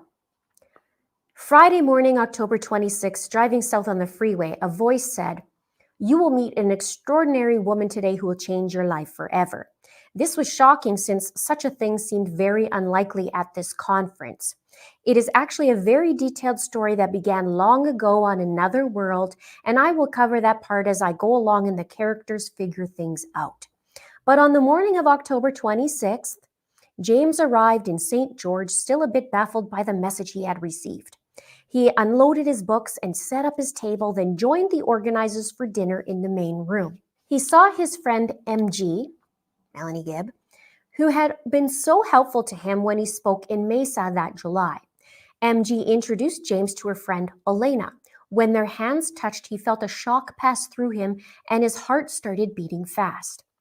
Elena was gorgeous and vivacious, and James was a little intimidated yet honored that she would talk to him. He was happily surprised when she mentioned a key part of his novel, The Renewed Earth. No one had ever recognized the significance of the scene before. He had heard that voice before and seen that smile before. He felt they had even talked like this before, but who could be certain when? It was strange, but he could remember. The feelings were very strong, as if they had known each other oh so long. They didn't get many chances to talk after that because he had to help voice a woman's blue Muppet. Tell me what your thoughts are on that line in the comments below. But he watched her every chance he could. He had to stay at a relative's house that night, but he hardly slept. He kept envisioning himself with Elena in very wonderful situations that indicated they had been more than just friends. James was the first speaker on Saturday morning and knew exactly where Elena was sitting. He made sure to mention the scene from his book that they had discussed the previous evening. He was completely smitten by her and even was nervous of what she would think of his talk as he spoke. But when he would glance at her, she was always attentive and watching him, unlike the rest of the crowd. After his talk, he went to his book table. His talk had gone well, and there was a good group gathered around to buy books. His heart nearly leaped out of his chest when Elena joined him and helped sell the books. She was so beautiful that he could hardly concentrate on the customers. She straightened the books and gave the books great reviews, although she made him laugh a lot when she kept pushing the youth and fifth volumes of his first series. He could only giggle when people asked if she was his wife, because yes, in fact she was. She just didn't know it yet. But you already have one, remember, Chad? James was definitely having amorous feelings toward Elena as they sold books together. He had not felt this happy in his entire life. He was quite sure this was the woman the voice had told him about. James was ecstatic because he had already fallen deeply in love with her. Or better said, he remembered how much he already loved her. Her eyes had mesmerized him from the moment they met, but once the book sales slowed down, she stood near him behind the table. They looked deeply into each other's eyes for the first time, and he knew he was in the presence of a goddess. He resisted an impulse to kiss her, but his entire body was on fire. He instinctively knew she was everything he had ever dreamed of. I must clarify that James is a very difficult person to get information from. He has been blessed with great knowledge, but 99% of the people he knows do not realize that. He is very guarded, and it is a great task to gain his trust. But as Elena leaned forward him and asked a couple of very insightful questions, his heart burst with joy. He knew she was the one, if the very few people on earth he could trust. Sounds like a little manipulation here. James' spirit was so excited at this revelation that he shattered a thick veil that had been placed between these two souls during their mortal lives. The thick veil had been placed because of the unique, unparalleled love James and Elena had shared in previous lifetimes.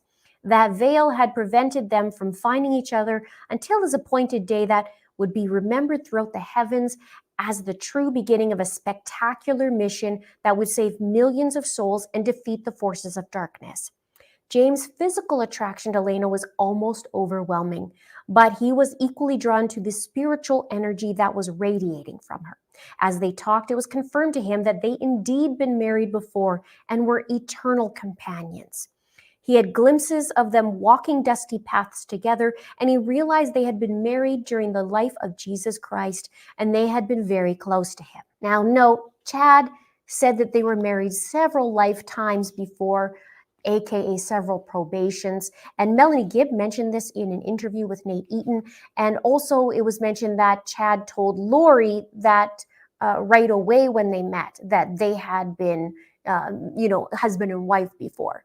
I had joked many times in the past about being such a bad pickup line when, Lori first meets Chad, and what that would have been like for a normal person. It was like, round up the friends, we're leaving.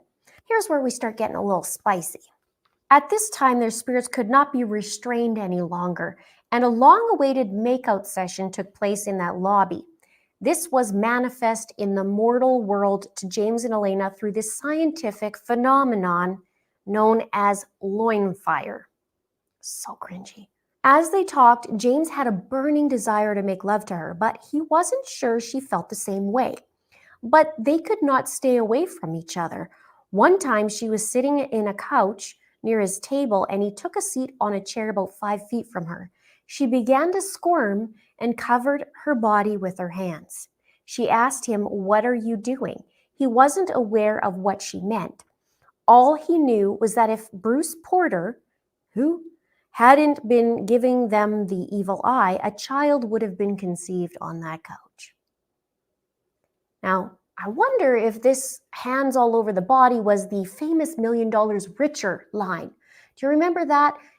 Lori, while she was in jail, there was another inmate who stayed with her for 4 days or so, and they were talking about bailing out. And the inmate said, every day she's going out with her lawyers, and I'd say, "Are you bonding out?" She would say, "I hope so." And she says, "I remember one of those meetings. She ran her fingers from her head down her body and said, 'We'll see if all this is worth 1 million. See? The erotic tension continued throughout the afternoon. James could only think of her. His desire for her was indescribable. Thankfully, she had worn 16 layers of clothing to survive the 80-degree weather, so he was not fully aware that she truly had the body of a goddess. Her dimensions were exactly what he had always fantasized about, but that revelation would have to wait a month. As the night concluded, James needed to take his empty boxes to his car. With Elena's help, he had sold more books at a show than he ever had before. She helped him carry the boxes to the car, and then he could not resist the desire to hug her. He made an awkward attempt that was way too brief because their friends were bringing more boxes. In that short embrace, though, he knew he had found the woman he had searched for his entire life. It was made crystal clear to him that they had been married before and would be again.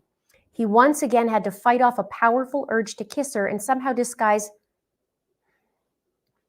the massive erection he was experiencing. I think I just threw up in my mouth a little bit. Told you it was spicy. They returned to the building and he helped carry tables to the second floor while she sat on the couch. They couldn't take their eyes off each other. He was already madly in love. Her group of friends finally had to leave. He was devastated. Unused, I think it meant unsure, how he would ever contact her again. Then her spirit took over and asked him, "Can I get your cell number in case I have some questions?" They exchanged numbers and then they gave each other a hug goodbye. It was the most wonderful, electric, delicious hug he had ever felt. Then he watched her walk away, knowing she was truly going to change his life forever. Ain't that the truth? Speaking of phone numbers, in November of 2019, during the welfare check, the officers were talking to Chad and Lori and Alex, and it was said that Chad acted as if he didn't know Lori very well and stated he didn't know her phone number, which is interesting because they had married 3 weeks before that. And it's funny because Chad said he didn't know Lori's phone number, but from the sounds of this love letter, he knew her number forward and backwards, don't you think? Also, P.S., Lori listed Chad in her phone as Bubby, B-U-B-B-Y. Let's painfully continue on. That was the end of chapter 1. Now we start chapter 2. James sadly walked to his car after watching Elena disappear down the hallway, but he couldn't deny their connection and his absolute attraction to her. She still seemed way out of his league, but he nervously sent her a text before driving to his hotel. A minute passed, then 2, without a response. He kicked himself for thinking he ever had a chance with her. Then his phone buzzed. Elena had texted back. His heart soared, and over the next few hours, they texted back and forth dozens of times.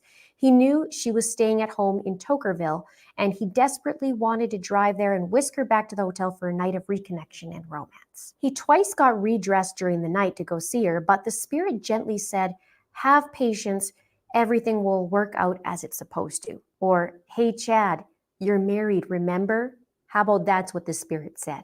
They finally stopped texting at around 4 a.m., and when he closed his eyes to sleep, he was taken again to their previous life together.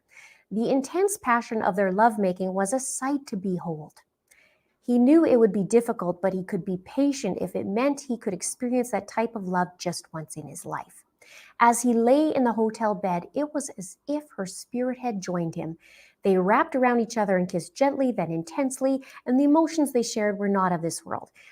I don't know about you, but I could see Chad pretending to make out on the bed, like pretending Lori's with him right there. Just, I don't know. It just seems like he would do something like that. James woke up in the hotel room feeling happier than he had in his entire life. It felt like he and Elena had fit together perfectly in every way. He rolled over to kiss her, but then reality struck. she was actually more than 20 miles away in Tokerville with her Arizona friends. He texted her and she quickly responded. He deeply regretted not going to be with her the night before. It was as if he already knew the taste of her lips and his hands knew every curve of her body. He knows his dreams were somehow real and that they were actually traveling to each other in a higher dimension. He hungered for her in ways he didn't think were possible. The voice was right. Elena was going to change his life forever. She sure was. He packed his suitcase and began driving north on the freeway. As each mile passed, James could feel Elena's spirit beckoning for him to join her. As he approached the Tokerville exit, it took every ounce of willpower to keep driving on the freeway. His attraction to her was beyond magnetic. He felt their souls were two halves of an eternal union. Tears filled his eyes as he passed the freeway exit. He desperately yearned to embrace her and tell her he deeply loved her, as crazy as that sounded. But he knew he would be seeing her 3 weeks later at a conference in Arizona. It seemed like an eternity away, but he sensed it would be a very significant weekend for them. He already was crazy about her, and his feelings of admiration and affection for her would only grow more intense and wonderful. Side note, this November conference was November 16th and 17th of 2018, and Charles was away that weekend, and Chad stayed over. I'll get to that in a minute. Also, it seems like Chad needed to up his game a little bit and write this for Lori and send it to her in July. Just my opinion. During his long drive home, James was able to text back and forth with Elena, and it was clear they were extremely compatible and shared the same interests. It felt like talking to a long-distance best friend. When he arrived home, he searched the internet for anything about her, but there was nothing. She was a fascinating mystery that he wanted to spend the rest of eternity with. At the end of his drive, she suggested that they talk on the phone the next day. He was thrilled at the thought of hearing her voice again. He was falling more madly in love by the minute. How's the food? Is it staying down? Anyone need a break? When James heard her voice that Monday morning, the euphoria he had felt Saturday came rushing back strongly. They talked for 2 hours, but it seemed to be only minutes. He was obsessed with her and couldn't get enough. Note, it was a Monday. Tammy would be at work. During that first phone conversation with Elena, James realized she already had a strong understanding of many truths he had been taught regarding how the universe really worked. The lounge fire, or is it loin fire, and obsession with each other had no real explanation unless they truly had a spiritual connection before this life. He was able to help clarify many of the promptings and impressions she had felt in recent years. She knew she had lived on earth before, and James was able to clarify when. They had been married before on this earth and other times on a previous earth. Their love truly spanned the universe and eons of time. He knew the Lord had brought them together again for a crucial mission that only they could accomplish as a united couple. This makes me think about Chad being involved in the killing of Charles and being there. During the next week, they spoke every day for at least an hour, but often longer. They hungered to know everything about each other. This was a new experience for James to open up and share the true feelings of his heart, but he knew he could trust her completely. The bond between them was intense, and only the vast distance between them kept their passion for each other from roaring into a blazing inferno. She quickly became his best friend, or better said, two best friends had reunited, and their prior love was now ignited again in a wonderful, heavenly way. As November began, James and Elena had talked on the phone every day since last seeing each other. He was extremely impressed with her intelligence, personality, and subtle humor that made him laugh more than he had in this lifetime. She was a complete delight to talk to, and the highlight of his day was when he could hear her magical voice. It was so familiar to him, and it actually healed and soothed his heart and soul. They would both attend the same event in mid-November, and it seemed like that day would never arrive. Each day, they opened their hearts to each other a little more. James knew he could trust her with the mysteries of the universe that had been revealed to him. He knew they had been married before, and they had been close friends with the Savior when he lived in Jerusalem. James had served in an important position in the Lord's church, and Elena had been his beloved spouse and best friend. Their relationship was now meant to continue in this lifetime. In Jerusalem, James and Elena had enjoyed tremendous intimacy. Uncle husband. Their physical desire for each other was unmatched, and they were fortunate that they could be alone morning, noon, and night, and they seized every chance to passionately express their love to each other.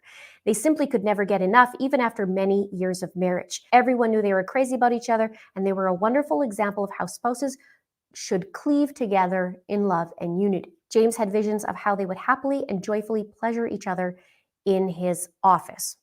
Spicy warning again. They had, and not the good kind, they had two favorite positions that particularly bonded them together. Nothing meant more to James than holding Elena in his arms and unifying their bodies in perfect synchronization. Here comes another manipulation. As James and Elena talked on the phone, he tried to delicately describe their connection to each other, and he was delighted that she believed him.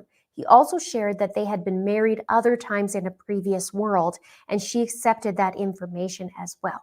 James was overjoyed to have these memories restored to him because he truly loved her with all his heart. He knew they were meant to be married again and completed important missions together before the second coming. Now remember, he also did, along with the rubric, Chad did 7 important missions to accomplish together with Lori. He was ecstatic that she was receiving confirmation of these things as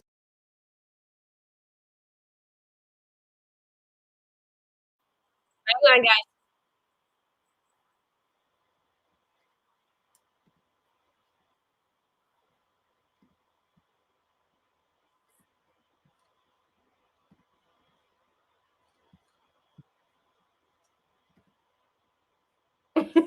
We'll have to finish the rest of it after court's done, because we have maybe about 10 minutes or 15 minutes left on that. Yeah, 16 minutes. Here's all President Counter for your honor. Thank you. Please be Forgot seated. about some of those things in there.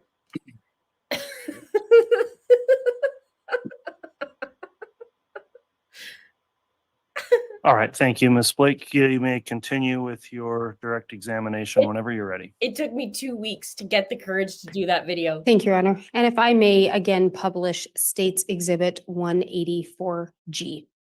You may.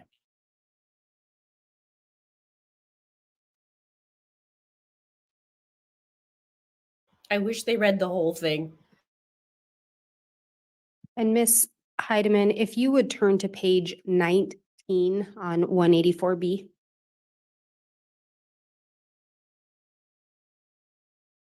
And if you go about 5 lines down, starting with "they were both," if you would read those next 2 sentences.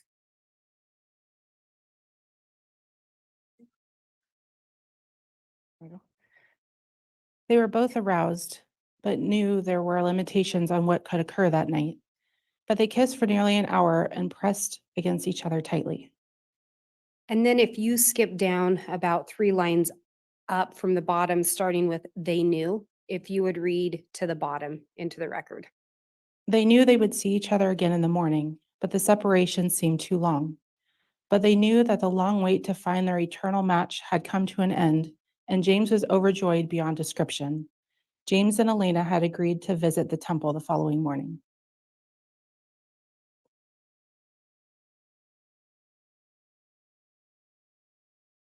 And in your review of things, were you aware if there was something that happened with Chad and Lori that would correspond with this? At the time of this James and Elena story, this would have been in parts we haven't read in. It was in November during a Preparing a People conference, which was on November 16th, 2019. And the temple records, they visit the temple in Arizona, also on November 16th, 2019.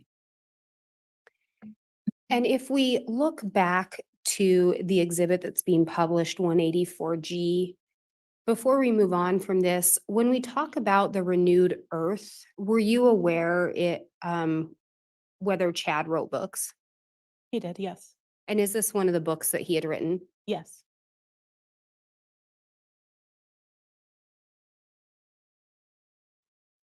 And then if we turn back to Exhibit B, if you will go to page 20, and about 3 lines down, it starts with "he knew."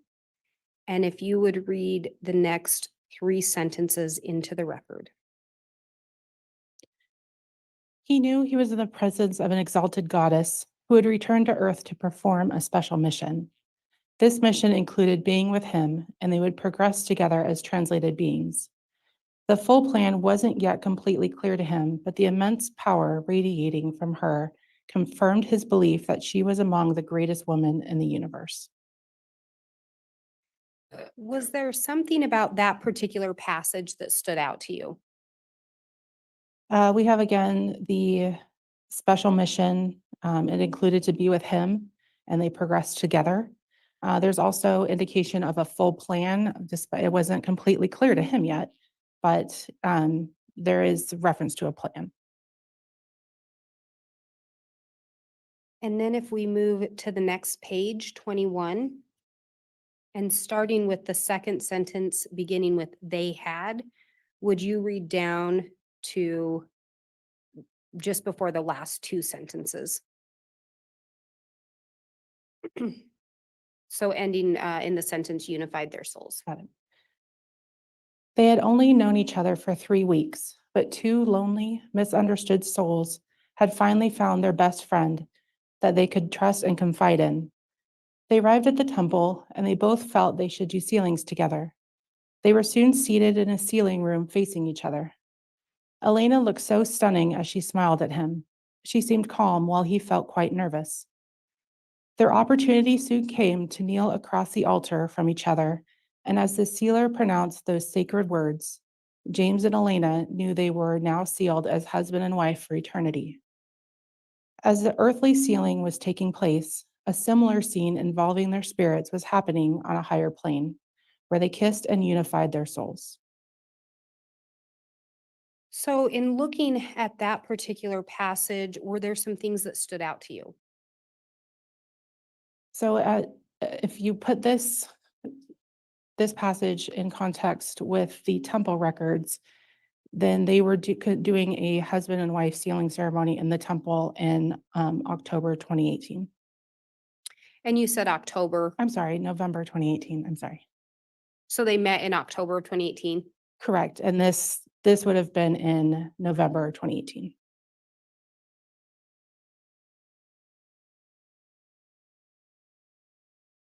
And again, if we turn back to the exhibit up on the screen, Exhibit G, you had determined that there was an event going on around that same time?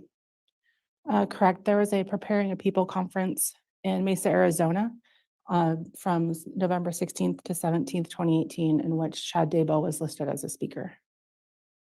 And then you just referenced the temple records, and are those shown up there under number 2? They are, yes.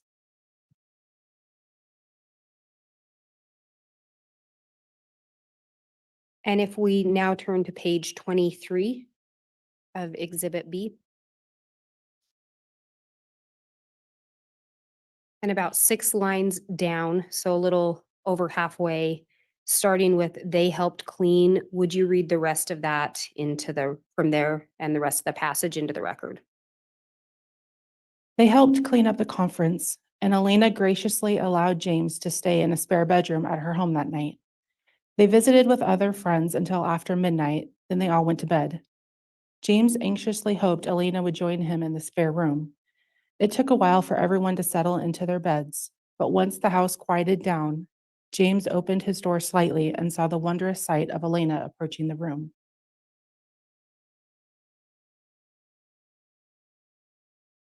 And what about that stood out to you, if anything? Statements from Lori's friends indicated that she allowed some of the conference goers to stay at her house the last night of the conference.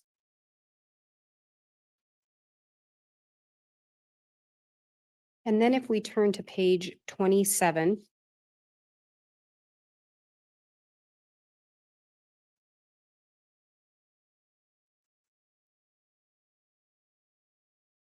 And before going on, looking back to the exhibit on the screen, Exhibit G, under 3, is that what we had just talked about? Yes, that was what was read, yes. And was there something else in the James and Elena story regarding that November conference that caught your attention? So at the conference, yeah, Chad and Lori's friends stayed at Lori's house. And then he sold some of his books similarly that he did in the October 2018 event. So it seems to be a similar style where he's a speaker and then sells his books at these events.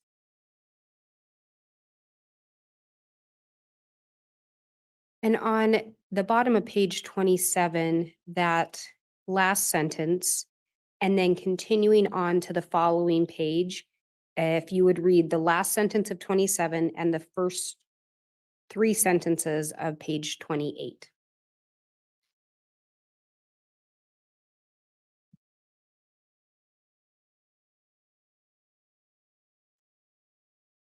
He loved her with all of his heart and soul, and he felt a part of his spirit stay permanently attached to her, never to again be separated.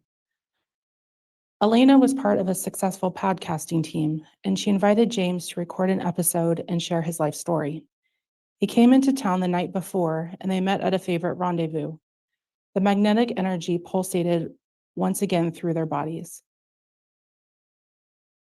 And through your investigation, was there a reason that this particular part stood out to you? Similarly to the James and Elena story, Chad went to Arizona to participate in a podcast that Lori and Melanie Gibb were putting together.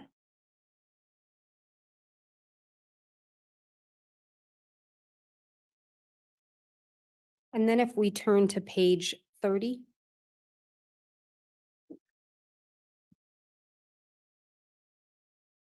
About 6 lines down, starting with Shania Twain's, would you read that sentence into the record? Shania Twain's song Forever and for Always played on repeat a dozen times as the two lovers became completely absorbed in each other. And then if we move to page 31, 4 lines down, starting with each time, if you would read the next 3 sentences into the record. Each time they reunited, she was more beautiful and youthful. She flashed him a gorgeous smile and they embraced. They were soon on their way to the hotel where she would stay. And turning back to what's up on the screen, Exhibit G, is there something about that part of the story that stood out to you? So what's displayed on the screen is how it appears in text messages, how it was coming through. So we didn't read the whole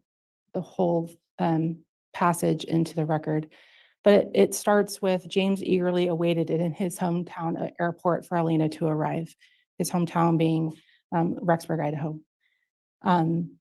So in this statement, in this excerpt, it appears that Elena is now for the first time traveling to Idaho to visit, or Elena is traveling to Idaho to visit James and stayed in a hotel.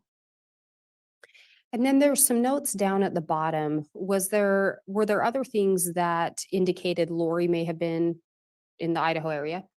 Yes. In the previous text that's numbered 1206 that just precedes the paragraph at the end, it says, I'm going to jump to Rexburg in April, and then lists, and then there's the passage from the story. So if you take that Elena is traveling to Rexburg in April and compare that to Lori's travel records, there's a flight for Lori from Mesa, Arizona to Idaho Falls, Idaho on April 2nd. And then she flies home on April 4th, 2019.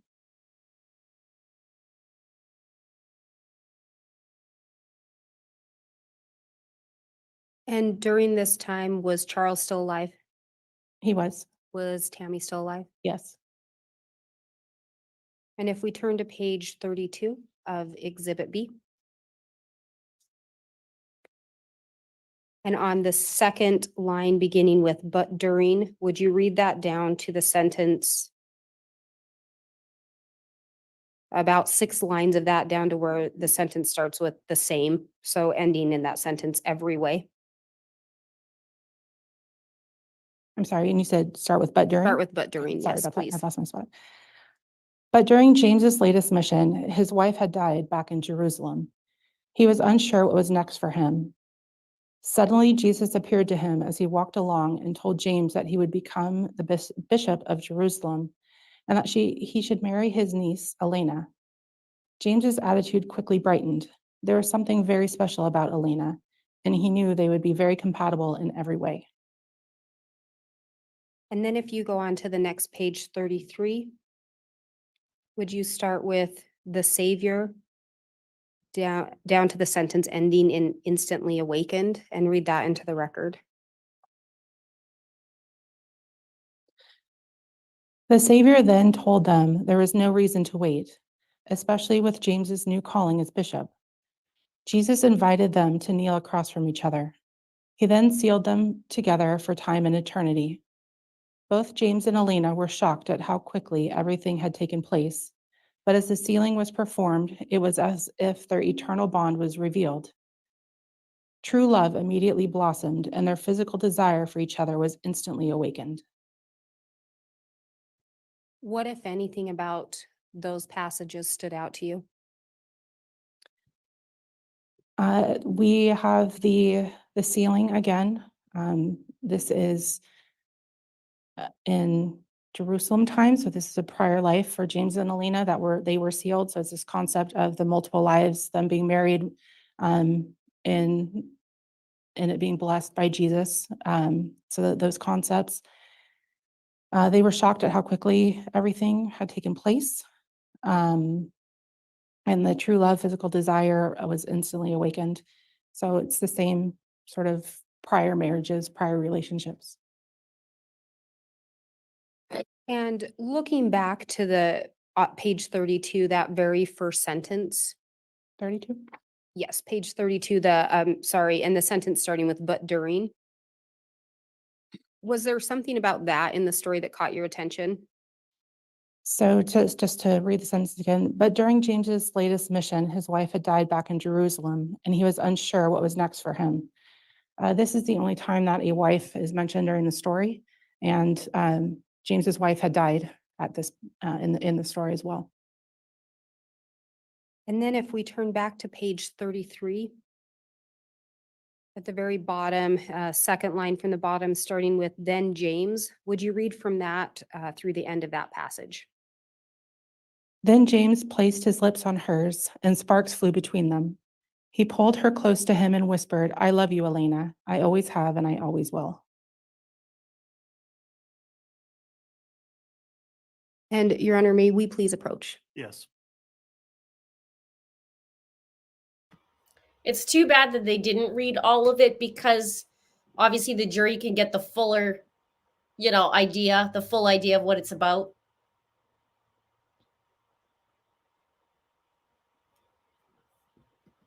What's John going to even say? And funny enough, in Lori's trial, the storm came up. Yeah, no, it was in a hearing. Was it in a hearing or was it in trial? We heard the storm come up.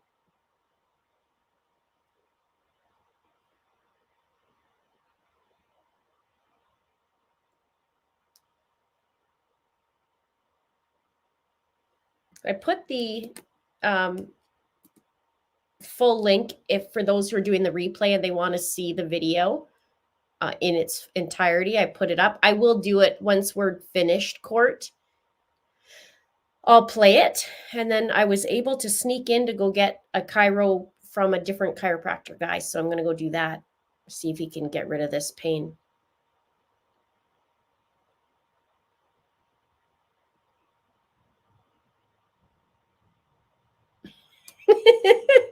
Vivian, that's great. No, the pun wasn't intended. All right, thank you. For the sidebar, Ms. Blake, we discussed where we're at this time. We've got a few other administrative things we're going to need to take up this afternoon, and given the time and that we'll be continuing with this witness for some time, I'm going to go ahead and have trial wrap up for the day and the week. And so we are going to recess until Monday. We'll come back on at our standard starting time with evidence at 8:30 Monday morning. To the jurors, thank you very much for your attentiveness throughout this week. Thank you for following the court's admonition. We do have this weekend break. Please continue to follow that instruction to not discuss the case amongst yourselves or with anyone else over the weekend. Please don't do anything to research the case in any way, learn anything new about the case that hasn't been presented here in court for you. And with that admonishment in mind, we'll go ahead and conclude and allow the jurors to be released for the weekend. All right.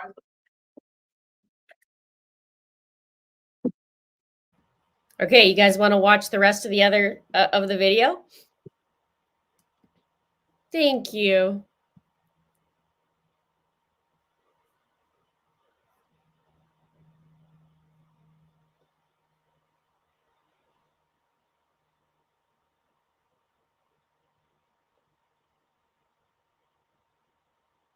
How's the murder tie there, Chad? And your author wording?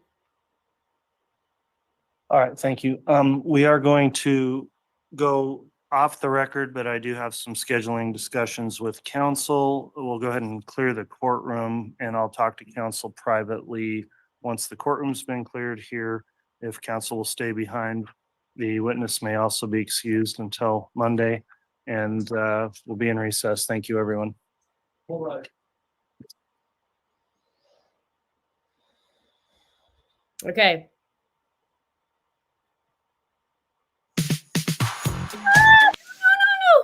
No ads. Okay.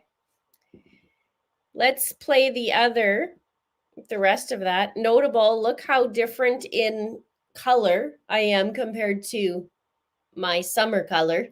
My winter makeup is even getting too light, too dark. We got a problem, Houston. We have a problem. Okay. Let's continue on this spicy story. Look how nice of a color that is. Way better than I am right now. Okay. Here we go. We're going to keep playing. As well. As they talked on the phone, the spiritual connection was so intense that it also produced physical desires, and it was as if their spirits were making love despite the great distance between them. Is this phone sex? James knew his spirit was visiting her during those conversations. He also became aware that his spirit world would visit her at night, and they would wrap around each other in a sensual embrace. Don't forget about the portal, or as I call it, the portal potty.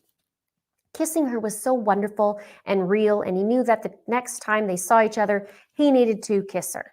This is so overkill. No pun intended. He wouldn't be able to resist holding her. He was absolutely in love with her in every way. By the time the conference arrived, James and Elena had become very close through their phone conversations, but he desperately needed to see her again. She agreed to pick him up at the airport and to take him to his hotel. He was extremely nervous, worried that the spark they had felt earlier might not be there. But as she arrived at the airport and he opened the car door, his heart nearly burst at the sight of her smile. She was stunningly gorgeous. And as they gripped each other's hands, the electricity was tangible. The love between them was powerful and real. The hotel was only a short distance away, and he invited her into the room. They were soon standing alone in the room, and he put his arm around her and looked into her gorgeous blue eyes. They hungered for each other. And he leaned forward and fulfilled a promise he had made to her a few days earlier. He gently kissed her tender lips, and the same heavenly electricity filled his entire body. Here we get to the more spicy bits. The passionate magic they had felt many centuries earlier came surging back powerfully. James moved to the couch, and Elena straddled him effortlessly as if they had done this thousands of times before. She fit perfectly on him, and they pressed their loins tightly against each other. The feeling was exquisite. And they both smiled and moaned at the sensations passing between them. They were still fully clothed, but the intensity of the intimacy was undeniable. James felt the powerful desire to bless Elena at the time. And as they stayed in that favor position, he moved his hands to her head and began to cleanse and purify each part of her body.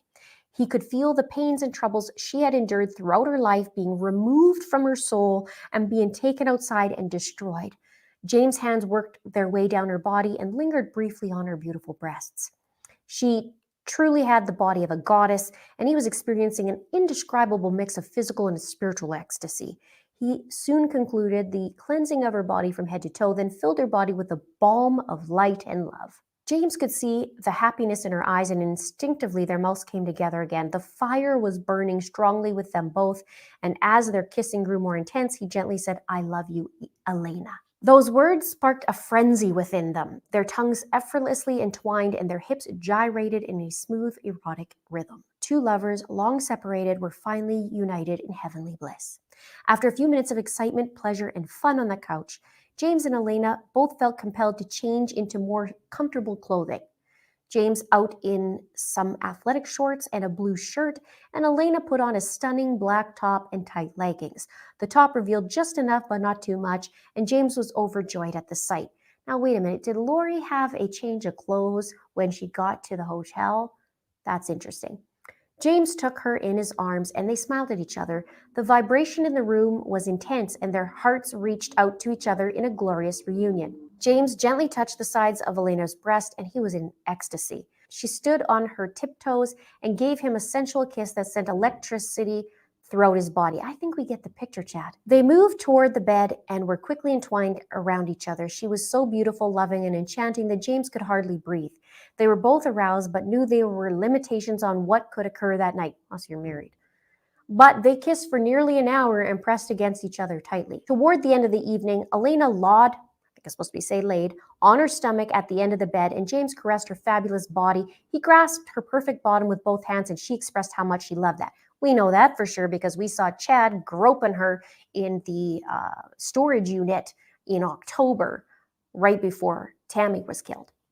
She soon sat up and straddled him again as they passionately kissed farewell. They knew they would see each other again in the morning, but the separation seemed too long. But they knew that the long wait to find their eternal match had come to an end, and James was overjoyed beyond description. James and Elena had agreed to visit the temple the following morning. She returned to the hotel room, and after additional romance on the couch, they calmed their nerves enough to give each other a blessing. As James placed his hands on her head, he connected with Elena's true eternal self. He knew he was in the presence of an exalted goddess who had returned to earth to perform a special mission. This mission included being with him, and they would progress together as translated beings. The full plan wasn't yet completely clear to him, but the immense power radiating from her confirmed his belief that she was among the greatest women in the universe. She then gave him a tremendous blessing that helped him realize how much she truly loved him and wanted to be with him forever. He was deeply humbled that such an incredible woman regarded him so highly. His heart burned as she blessed him, and he had glimpses come to his mind of not only their life in Jerusalem, but even as a couple on a previous earth. He knew they had been eternal companions for eons and that their love was beyond celestial. They embraced following the blessings, and the emotions they felt were a mixture of eternal bliss and celestial desire. The sexual chemistry was undeniable, but the spiritual unity was a glorious bonus for them both. They had only known each other for 3 weeks, but two lonely, misunderstood souls had finally found their best friend that they could trust and confide in. They arrived at the temple, and they both felt they should do sealings together. They were soon seated in a sealing room facing each other. Elena looked so stunning while she smiled at him. She seemed calm while he felt quite nervous. Their opportunity soon came to kneel across the altar from each other. And as the sealer pronounced those sacred words, James and Elena knew that they were now sealed as husband and wife for eternity. This is a giant no-no. As the earthly sealing was taking place, a similar scene involving their spirits was happening on a higher plane where they kissed and unified their souls. They knew they had just begun a new journey together that was eternal and never ending. After the sealing, they went to lunch together and they felt so comfortable together. Everything felt so right. James could look into her eyes forever until he was gently kissing her and telling her how much he loved her. Even when they held hands, there was a powerful vibration that exceeded the celestial world. They attended the conference, but their thoughts were completely focused on each other. James gave a talk that was well received and sparked great interest in his books. Elena joined him at the selling table, and they sold more than 359 books within a couple of hours, but all they really wanted was to slip away and express their love to each other. Here we go, hitting spicy again.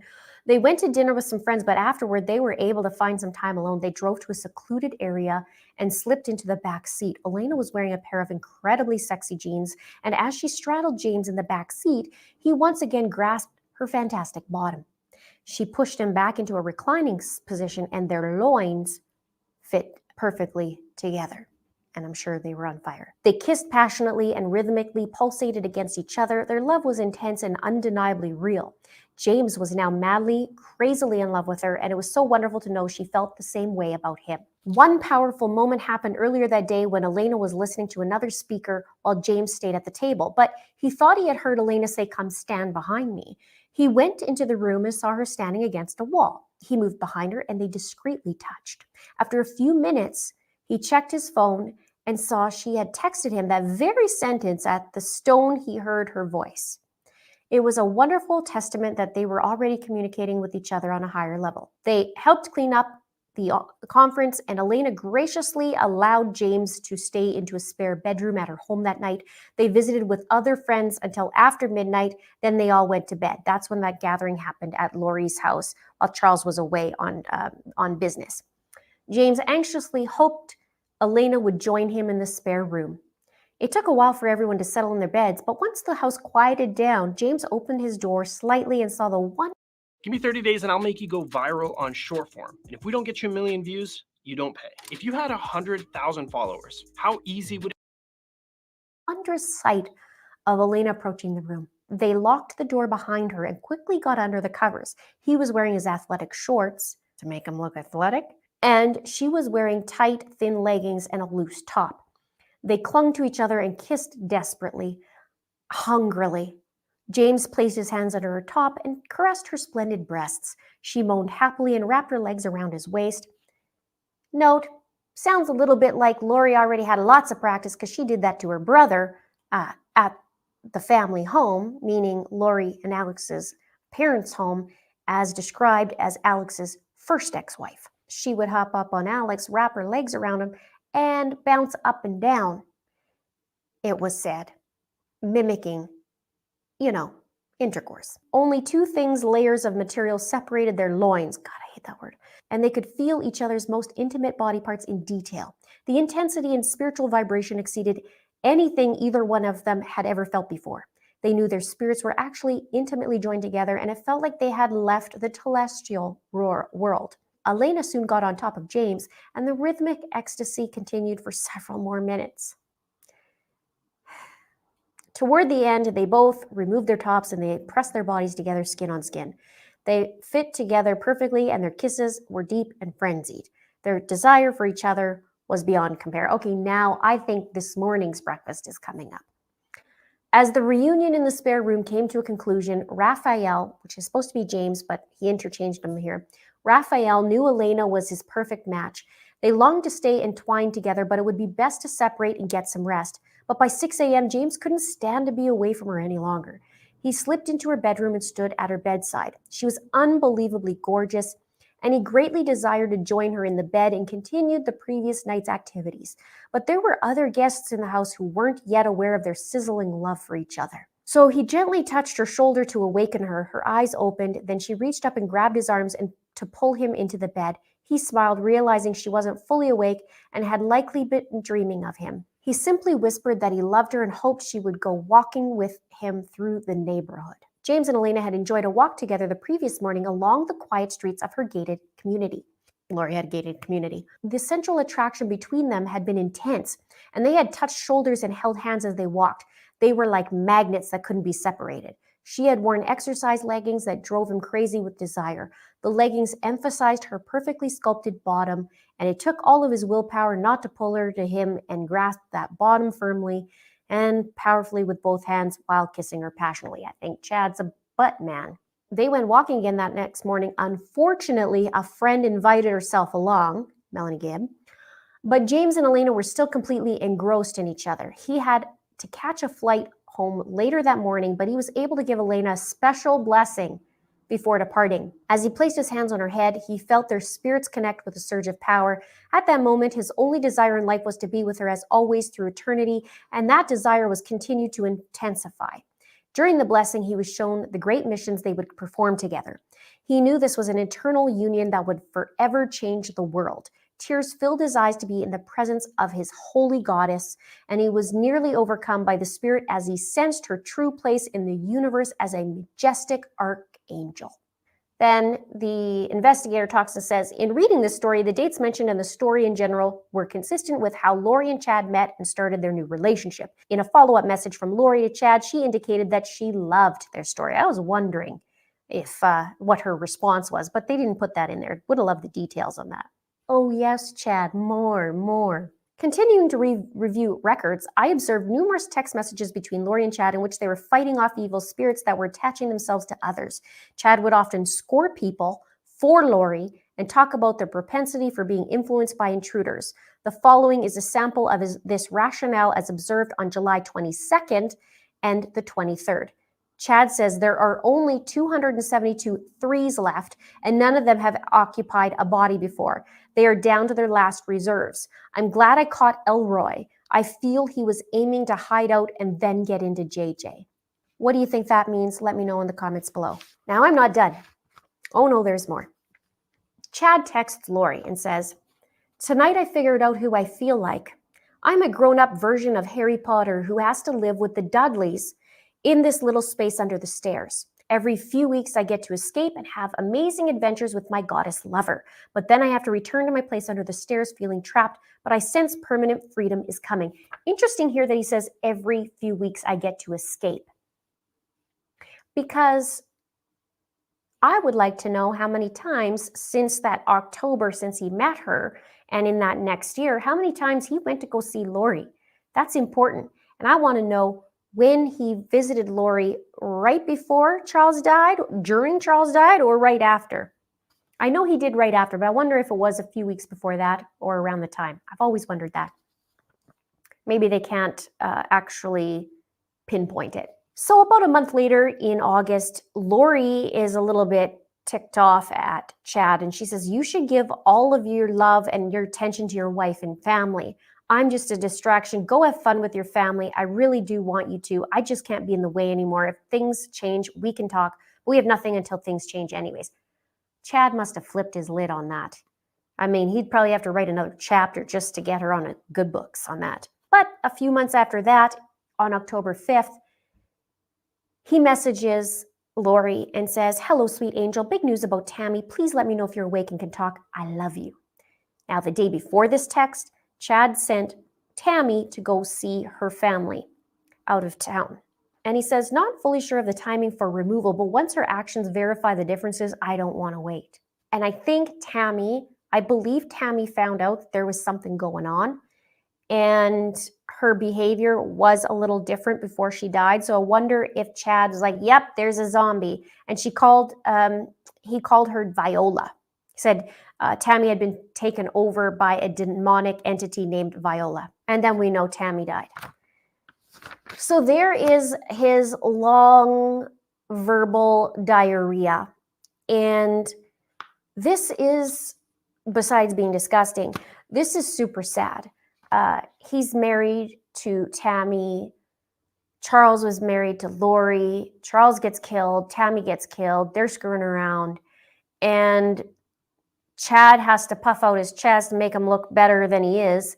And he thinks, he's met this huge goddess. They're just like, oh my God, she's just amazing. And he has to up his game. So he's sending her all these love letters and wait, I'll send a rubric and I'll send this and that. And she'll think that I'm something else. Well, Chad, you are something else. And I wonder what your children think of you now. I know they thought he was innocent. I wonder, once these things are starting to come out, they start reading these things, they have to start facing the reality that this is some screwed up stuff. And people were killed over a rubric and some very, very, very off the beaten path religion or secret society, like I have video below. But I would like to know your thoughts on this. It's just disgusting at the timing of it, the days following his death and all this. Now, Lori ordered the rings right away for them, but then there was some sort of thing where the owner from the store that they bought them from, they were on vacation or something, so they had to cancel the order, and then they bought the rings in October on Charles' credit card. So I hope you got through that without puking. When I first read it, I actually burst out laughing. I couldn't even film the video. I had to wait some time so that I could read it because it was just that ridiculous. And I don't know. I feel so sad that all this was going on behind Tammy's back and Charles's back. And now Lori and Chad's lives are they have changed, and they're sitting in jail. We will find out on December 2nd when the trial dates are, so stay tuned for that, which as of the timing of this video will be tomorrow. Let me know your thoughts.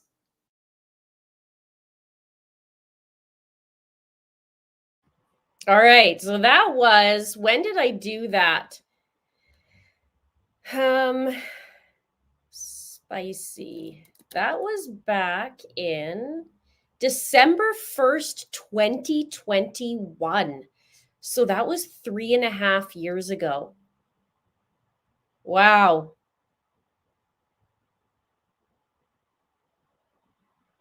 That's crazy.